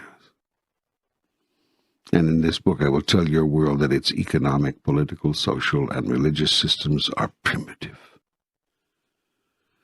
I observe that you have the collective arrogance to think they are the best. I see the largest number of you resisting any change or improvement which takes anything away from you. Never mind who it might help. I say again, what is needed on your planet is a massive shift in consciousness, a change in your awareness, a renewed respect for all of life, and a deepened understanding of the interrelatedness of everything. Well, you're God. If you don't want things the way they are, why don't you change them? As I've explained to you before, my decision from the beginning has been to give you the freedom to create your life, and hence yourself, as you wish to be. You cannot know yourself as the creator if I tell you what to create, how to create, and then force, require, or cause you to do so. If I do that, my purpose is lost. But now, let us just notice what has been created on your planet, and see if it doesn't make you a bit indignant. Let's look at just 4 inside pages of one of your major daily newspapers on a typical day. Pick up today's paper. Okay, it's Saturday, April 9th, 1994, and I'm looking at the San Francisco Chronicle. Good. Open it to any page. All right, here's page A7. Fine. What do you see there? Well, the headline says, Developing Nations to Discuss Labor Rights. Excellent. Go on. The story reports on what it calls an old schism between industrialized nations and developing nations over labor rights. Leaders of some developing nations are said to be, quote, fearful that a campaign to expand labor rights could create a backdoor means of barring their low-wage products from the rich nation's consumer markets, close quote. It goes on to say that negotiators for Brazil, Malaysia, India, Singapore, and other developing nations have refused to establish a permanent committee of the World Trade Organization which would be charged with drafting a labor rights policy. What rights is the story talking about? It says basic rights for workers, such as prohibitions on forced labor, establishment of workplace safety standards, and a guarantee of the opportunity to bargain collectively. And why do developing nations not want such rights as part of an international agreement? I'll tell you why. But first, let's get clear that it's not the workers in those countries who resist such rights. Those negotiators for the developing nations are the same people, or are closely allied with the same people, who own and run the factories. In other words, the rich and powerful. As in the days before the labor movement in America, those are the people now benefiting from the mass exploitation of workers. You can be sure that they are being quietly assisted by big money in the U.S. and other rich nations, where industrialists, no longer able to unfairly exploit workers in their own nations, are subcontracting to factory owners in these developing countries for building their own plants there, in order to exploit foreign workers who are still unprotected from being used by others to increase their already obscene profits. But the story says it's our government, the present administration, which is pushing for workers' rights to be part of a worldwide trade agreement. Your current leader, Bill Clinton, is a man who believes in basic workers' rights, even if your powerful industrialists don't. He's courageously fighting big money's vested interest. Other American presidents and leaders throughout the world have been killed for less. Are you saying President Clinton is going to be murdered? Well, let's just say there are going to be tremendous powers attempting to remove him from office. They've got to get him out of there just as they had to remove John Kennedy 30 years earlier. Like Kennedy before him, Bill Clinton is doing everything big money hates. Not only pressing for workers' rights worldwide, but siding with the little person over the entrenched establishment on virtually every social question.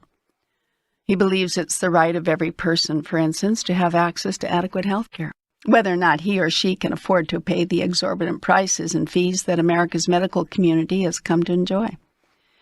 He has said these costs have got to come down. That has not made him very popular with another very large segment of America's rich and powerful, from pharmaceutical manufacturers to insurance conglomerates, from medical corporations to business owners having to provide decent coverage for their workers. A great many people who are now making a lot of money are going to have to make a little bit less if America's poor are to be given universal health care. This is not making Mr. Clinton the most popular man in town, at least not among certain elements who have already proven in this century that they have the ability to remove a president from office. Are you saying? I'm saying that the struggle between the haves and the have-nots has been going on forever and is epidemic on your planet. It will ever be thus so long as economic interests, rather than humanitarian interests, run the world, so long as man's body and not man's soul is man's highest concern. Well, I guess you're right. On page A14 of the same paper, there's a headline, Recession Spawns Anger in Germany. The lower headline reads, With joblessness at post-war high, rich and poor grow further apart. Yeah, and what does this story say? Well, it says there's great foment among the country's laid-off engineers, professors, scientists, factory workers, carpenters, and cooks. It says the nation has encountered some economic setbacks, and there are widespread feelings this hardship has not been fairly distributed. That's correct. It has not been. Does the story say what has caused so many layoffs? Yes, it says the angry employees are, quote, workers whose employers have moved to countries where labor is cheaper. Aha. I wonder whether many people reading your San Francisco Chronicle on this day saw the connection between the stories on pages A7 and A14. Ah. The story also points out that when layoffs come, female workers are the first to go. Mm-hmm. It says women comprise more than half of the jobless nationwide and nearly 2/3 in the East. Of course. Well, I continue to point out, though most of you do not want to see it or admit it, that your socioeconomic mechanism systematically discriminates against classes of people. You are not providing equal opportunity, all the while you are loudly protesting that you are. You need to believe your fiction about this, though, in order to keep feeling good about yourself, and you generally resent anyone who shows you the truth. You will all deny the evidence, even as it is being presented to you. Yours is a society of ostriches. Well, what else is in the newspaper on this day? On page A4 is a story announcing new federal pressure to end housing bias. It says federal housing officials are putting together a plan that would force the most serious efforts ever to eliminate racial discrimination in housing. What you must ask yourself is, why must such efforts be forced? We have a Fair Housing Act which bars discrimination in housing on the basis of race, color, religion, sex, national origin, disability, or family composition. Yet many local communities have done little to eliminate such bias. Many people in this country still feel that a person ought to be able to do what he wants to do with his private property, including rent to or not rent to whomever he chooses. Yet if everyone who owned rental property were allowed to make such choices, and if those choices tended to reflect a group consciousness and a generalized attitude towards certain categories and classes of people, then entire segments of the population could be systematically eliminated from any opportunity to find decent places in which to live.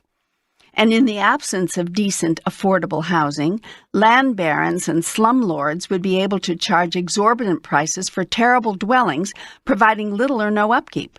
And once again, the rich and powerful exploit the masses, this time under the guise of property rights. Well, property owners should have some rights. Yet when do the rights of the few infringe upon the rights of the many? That is, and always has been, the question facing every civilized society. Does there come a time when the higher good of all supersedes individual rights? Does society have a responsibility to itself? Your fair housing laws are your way of saying yes. All the failures to follow and enforce those laws are the rich and powerful's way of saying no. All that counts are our rights. Once again, your current president and his administration is forcing the issue. Not all American presidents have been so willing to confront the rich and powerful on yet another front. I see that. The newspaper article says that Clinton administration housing officials have initiated more investigation of housing discrimination in the brief time they've been in office than were investigated in the prior 10 years.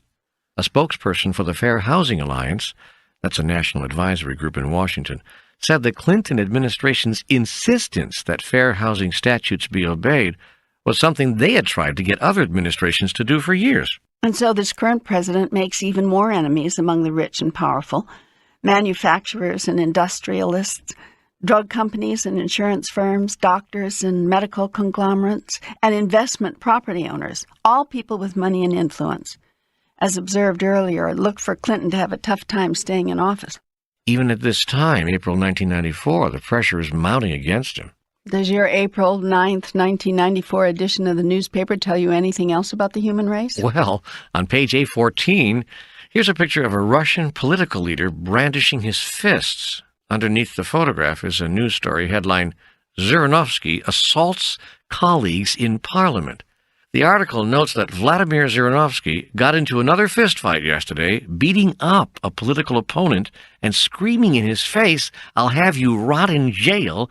I'll tear your beard out hair by hair." And you wonder why nations go to war? Oh, man. Here is a major leader of a massive political movement, and in the halls of Parliament he has to prove his manhood by beating up his opponents? Yours is a very primitive race, where strength is all you understand. There is no true law on your planet. True law is natural law. Inexplicable and not needed to be explained or taught. It is observable. True law is that law by which the people freely agree to be governed because they are governed by it naturally. Their agreement is therefore not so much an agreement as it is a mutual recognition of what is so. Those laws don't have to be enforced. They already are enforced by the simple expedient of undeniable consequence. Let me give you an example. Highly evolved beings do not hit themselves on the head with a hammer because it hurts. They also don't hit anyone else on the head with a hammer for the same reason. Evolved beings have noticed that if you hit someone else with a hammer, that person gets hurt. If you keep doing it, that person gets angry. If you keep getting him angry, he finds a hammer of his own and eventually hits you back. Evolved beings therefore know that if you hit someone else with a hammer, you are hitting yourself with a hammer.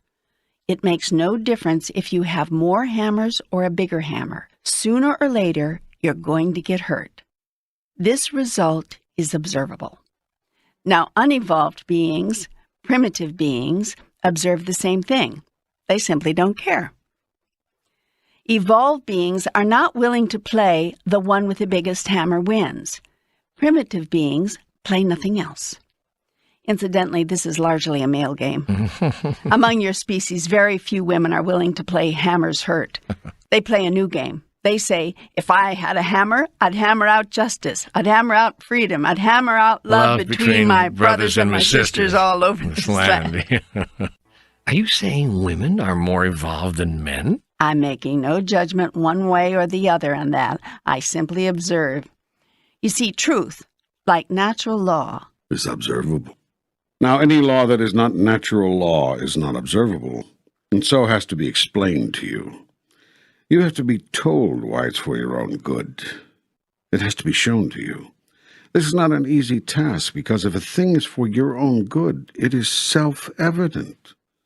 Only that which is not self-evident has to be explained to you. It takes a very unusual and determined person to convince people of something which is not self-evident. For this purpose you have invented politicians and clergy. Scientists don't say much. They're usually not very talkative. They don't have to be. If they conduct an experiment and it succeeds, they simply show you what they've done. The results speak for themselves, so scientists are usually quiet types, not given to verbosity. It is not necessary. The reason for their work is self-evident. Furthermore, if they try something and fail, they have nothing to say. Not so with politicians.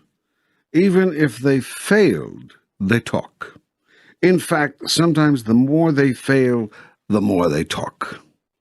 The same is true of religions. The more they fail, the more they talk. Yet I tell you this, truth and God are found in the same place, in the silence. When you have found God and when you have found truth, it is not necessary to talk about it. It is self-evident. If you are talking a lot about God, it is probably because you are still searching. That's okay. That's all right. Just know where you are. But teachers talk about God all the time. That's all we talk about in this program. You teach what you choose to learn. And yes, this program does speak about me, as well as about life, which makes this program a very good case in point. You have engaged yourself in writing this because you are still searching. Yes. Indeed. And the same is true of those who are listening to it. But we were on the subject of creation. You asked me at the beginning of this chapter, why? If I didn't like what I was seeing on earth, I didn't change it. I have no judgment about what you do. I merely observe it and from time to time describe it. But now I must ask you, forget my observations and forget my descriptions. How do you feel about what you have observed of your planet's creations? You've taken just one day's stories out of the newspaper, and so far you've uncovered nations refusing to grant basic rights to workers, the rich getting richer and the poor getting poorer in the face of a depression in Germany, the government having to force property owners to obey fair housing laws in the United States, a powerful leader telling political opponents, "I'll have you rot in jail. I'll tear your beard out hair by hair," while punching them in the face on the floor of the national legislature in Russia. Anything else this newspaper has to show me about your civilized society? Well, there's a story on page A13, headlined, "Civilians Suffer Most in Angolan Civil War." The drophead says, in rebel areas, top guns live in luxury while many thousands starve. Enough. I'm getting the picture. And this is just one day's paper. One section of one day's paper. I haven't gotten out of section A.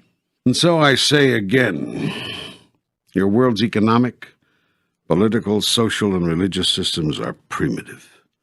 I will do nothing to change that for the reasons I've given. You must have free choice and free will in these matters in order for you to experience my highest goal for you, which is to know yourself as the Creator. And so far, after all these thousands of years, this is how far you have evolved. This is what you have created. Does it not make you indignant that you have done one good thing? You've come to me for advice. Repeatedly, your civilization has turned to God asking, where did we go wrong? How can we do better? The fact that you have systematically ignored my advice on every other occasion does not stop me from offering it again. Like a good parent, I'm always willing to offer a helpful observation when asked. Also, like a good parent, I'm willing to keep loving you if I'm ignored. So I'm describing things as they really are, and I'm telling you how you can do better. I'm doing so in a way which causes you to feel some indignation because I want to get your attention. I see that I've done so. What could cause the kind of massive consciousness shift of which you've spoken now repeatedly? There's a slow chipping away happening. We are gradually stripping the block of granite which is the human experience of its unwanted excess, as the sculptor chips away to create and reveal the true beauty of the final carving. We? You and I, through our work, and a great many others, messengers all, the writers, the artists, the television and movie producers, the musicians, the singers, the actors, the dancers, the teachers, the shamans, the gurus, the politicians, the leaders. Yes, there are some very good ones, some very sincere ones. The doctors, the lawyers. Yes, there are some very good ones, some very sincere ones. The moms and dads and grandmas and grandpas in living rooms and kitchens and backyards all over America and all around the world. You are the forebearers, the harbingers, and the consciousness of many people is shifting because of you. Will it take a worldwide calamity? A disaster of gargantuan proportions, as some have suggested? Must the Earth tilt on its axis, be hit by a meteor, swallow its continents whole before its people will listen? Must we be visited by beings from outer space, or scared out of our minds, before having sufficient sight to realize that we are all one? Is it required that we all face the threat of death before we can be galvanized to find a new way to live? Such drastic events are not necessary, but could occur. Will they occur? Do you imagine that the future is predictable, even by God? I tell you this, your future is creatable. Create it as you want. But earlier, you said that in the true nature of time there is no future, that all things are happening in the instant moment, the forever moment of now. That is true. Well, are there earthquakes and floods and meteors hitting the planet right now, or aren't there? Don't tell me that as God you don't know. Do you want these things to happen? Of course not. But you said everything that's going to happen already has happened, is happening now. That is true. But the eternal moment of now is also forever changing. It is like a mosaic, one that is always there but constantly shifting. You can't blink because it'll be different when you open your eyes. Watch, look. See? There it goes again. I am constantly changing. What makes you change? Your idea about me. Your thought about all of it is what makes it change instantly. Sometimes the change in the all is subtle, virtually indiscernible, depending on the power of the thought. But when there is an intense thought or a collective thought, then there is tremendous impact, incredible effect. Everything changes.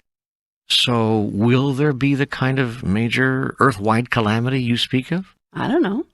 Will there? You decide. Remember, you are choosing your reality now. I choose for it not to happen. Then it will not happen, unless it does. Oh, here we go again. Yes, you must learn to live within the contradiction, and you must understand the greatest truth. Nothing matters. Nothing matters? I'll explain that another time. Well, okay, but I don't like to have to wait on these things. There's so much here for you to absorb already. Give yourself some time. Give yourself some space. Oh, can we not leave yet? I sense you're leaving. You always start talking like that when you're getting ready to leave. I'd like to talk about a few other things, such as, for instance, beings from outer space. Are there such things? You want to know if there's intelligent life elsewhere in the universe? Yes, of course. Is it as primitive as ours? Some of the life forms are more primitive, some less so, and some are far more advanced. Have we been visited by extraterrestrial beings? Yes, many times. For what purpose? To inquire, in some cases to gently assist. How do they assist? Oh, they give a boost now and then. For instance, surely you're aware that you've made more technological progress in the past 75 years than in all of human history before that. Yeah, I suppose so. Do you imagine that everything from CAT scans to supersonic flight to computer chips you embed in your body to regulate your heart all came from the mind of man? Well, yes. Well, then why didn't man think them up thousands of years before now? Well, I don't know. The technology wasn't available, I guess. I mean, one thing leads to another, after all, but the beginning technology wasn't there until it was. It's all a process of evolution. You don't find it strange that in this billion-year process of evolution, somewhere around 75 to 100 years ago, there was a huge comprehension explosion? You don't see it as outside the pattern that many people now on the planet have seen the development of everything from radio to radar to radionics in their lifetime? You don't get that what has happened here represents a quantum leap? A step forward of such magnitude and such proportion as to defy any progression of logic? What are you saying? I'm saying consider the possibility you've been helped. If we're being helped technologically, why aren't we being helped spiritually? Why aren't we being given some assistance with this consciousness shift? You are. We are? What do you think this program is? Hmm. In addition, every day, new ideas, new thoughts, new concepts are being placed in front of you. The process of shifting the consciousness, increasing the spiritual awareness of an entire planet is a slow process. It takes time and great patience, lifetimes, generations. Yet, slowly you're coming around. Gently you're shifting. Quietly. There's change. And you're telling me that beings from outer space are helping us with that? Indeed. They're among you now, many of them. They've been helping for years. Then why don't they make themselves known, reveal themselves? Wouldn't that render their impact twice as great? Their purpose is to assist in the change they see that most of you desire, not create it. To foster, not force.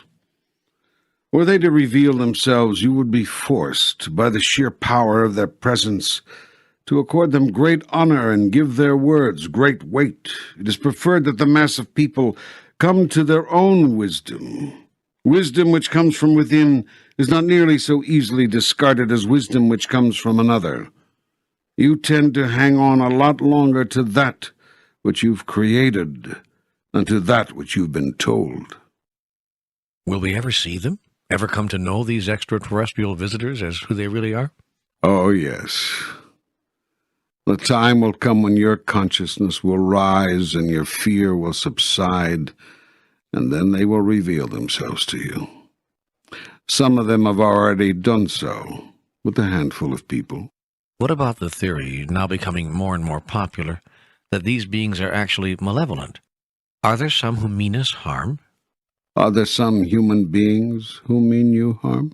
Well, yes, of course. Some of these beings, the lesser evolved, may be judged by you in the same way. Yet remember my injunction, judge not. No one does anything inappropriate given one's model of the universe. Some beings have advanced in their technology, but not in their thinking. Your race is rather like that. But if these malevolent beings are so technologically advanced, surely they could destroy us. What's to stop them? You are being protected. We are? Yes. You are being given the opportunity to live out your own destiny. Your own consciousness will create the result. Which means? Which means that in this, as in all things, what you think is what you get.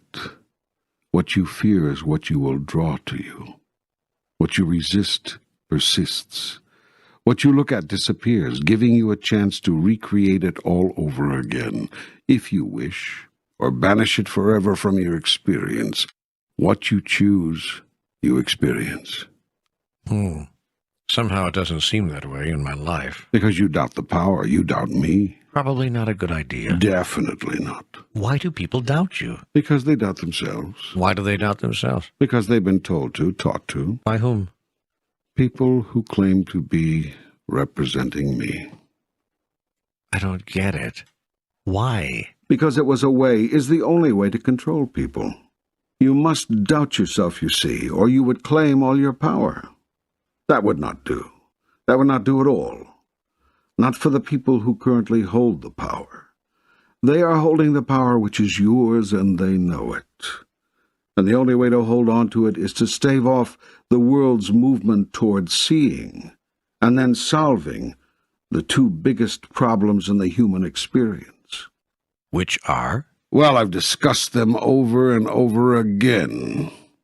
To summarize, then, most, if not all, of the world's problems and conflicts, and of your problems and conflicts as individuals, would be solved and resolved if you would, as a society, abandon the concept of separation, adopt the concept of visibility.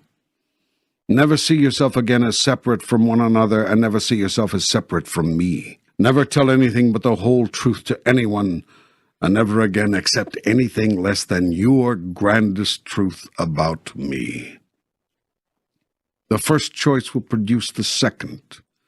For when you see and understand that you are one with everyone, you cannot tell an untruth, or withhold important data, or be anything but totally visible with all others, because you will be clear that it is in your own best interests to do so.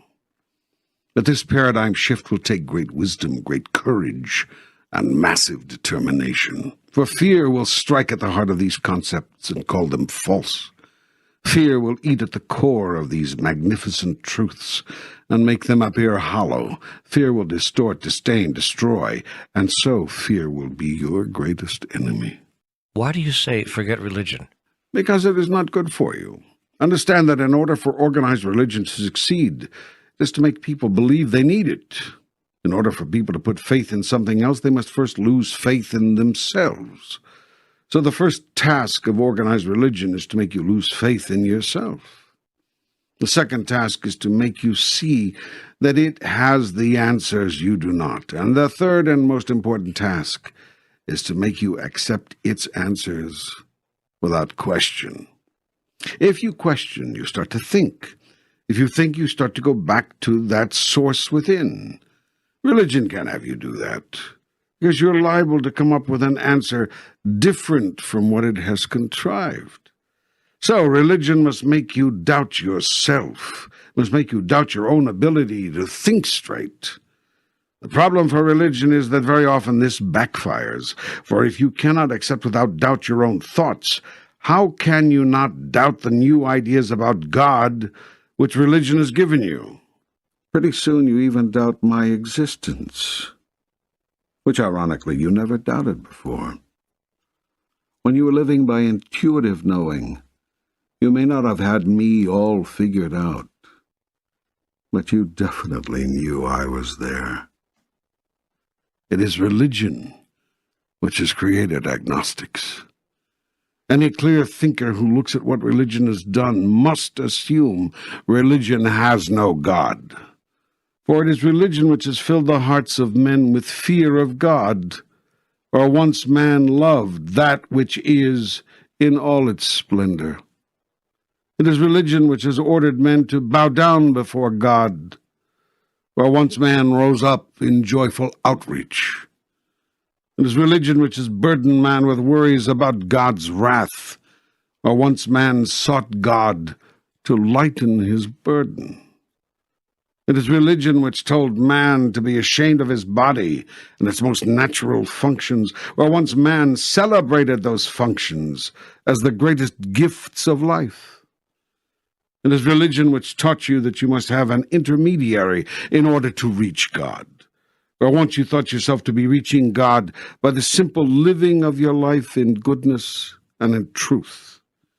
And it is religion which commanded humans to adore God, where once humans adored God because it was impossible not to. Everywhere, Religion has gone, it has created disunity, which is the opposite of God. Religion has separated man from God, man from man, man from woman. Some religions actually telling man that he is above woman, even as it claims God is above man, thus setting the stage for the greatest travesties ever foisted upon half the human race. I tell you this, God is not above man, and man is not above woman. That is not the natural order of things, but it is the way everyone who had power, namely men, wished it was when they formed their male worship religions, systematically editing out half the material from their final version of the Holy Scriptures and twisting the rest to fit the mold of their male model of the world. It is religion which insists to this very day that women are somehow less, somehow second-class spiritual citizens, somehow not suited to teach the Word of God, preach the Word of God, or minister to the people. Like children, you are still arguing over which gender is ordained by me to be my priests. I tell you this, you are all priests, every single one of you. There is no one person or class of people more suited to do my work than any other. But so many of your men are just like your nations, power-hungry. They do not like to share power, merely exercise it. And they have constructed the same kind of God, a power-hungry God, a God who does not like to share power but merely exercise it. Yet I tell you this, God's greatest gift is the sharing of God's power. I would have you be like me. But we cannot be like you. That would be blasphemy. The blasphemy is that you have been taught such things. I tell you this, you have been made in the image and likeness of God. It is that destiny you came to fulfill. You did not come here to strive and to struggle and to never get there, nor did I send you on a mission impossible to complete. Believe in the goodness of God. And believe in the goodness of God's creation, namely, your holy selves. You said something earlier which intrigued me. Absolute power demands absolutely nothing. Is this the nature of God? You have now understood. I have said God is everything, and God becomes everything. There is nothing which God is not, and all that God is experiencing of itself, God is experiencing in, as, and through you. In my purest form, I am the Absolute. I am absolutely everything, and therefore I need, want, and demand absolutely nothing. In this absolutely pure form, I am as you make me.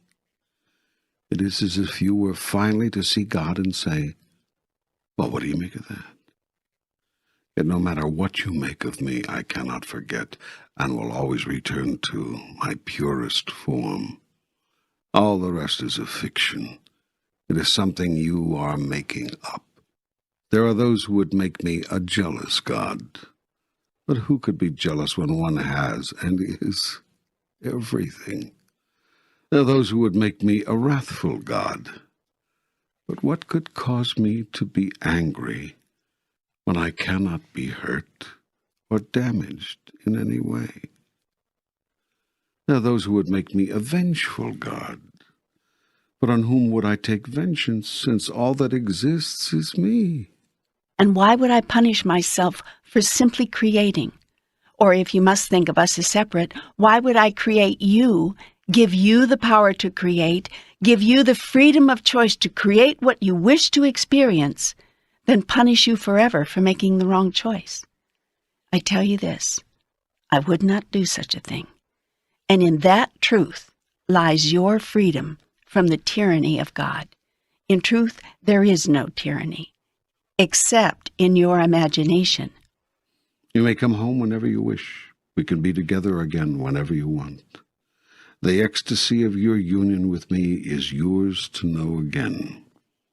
at the drop of a hat, at the feel of the wind on your face, at the sound of a cricket under diamond skies on a summer night. At the first sight of a rainbow and the first cry of a newborn babe, at the last ray of a spectacular sunset and the last breath in a spectacular life. I am with you always, even unto the end of time. Your union with me is complete. It always was, always is, and always will be. You and I are one, both now and even forevermore. Go now and make of your life a statement of this truth. Cause your days and nights to be reflections of the highest idea within you. Allow your moments of now to be filled with the spectacular ecstasy of God made manifest through you.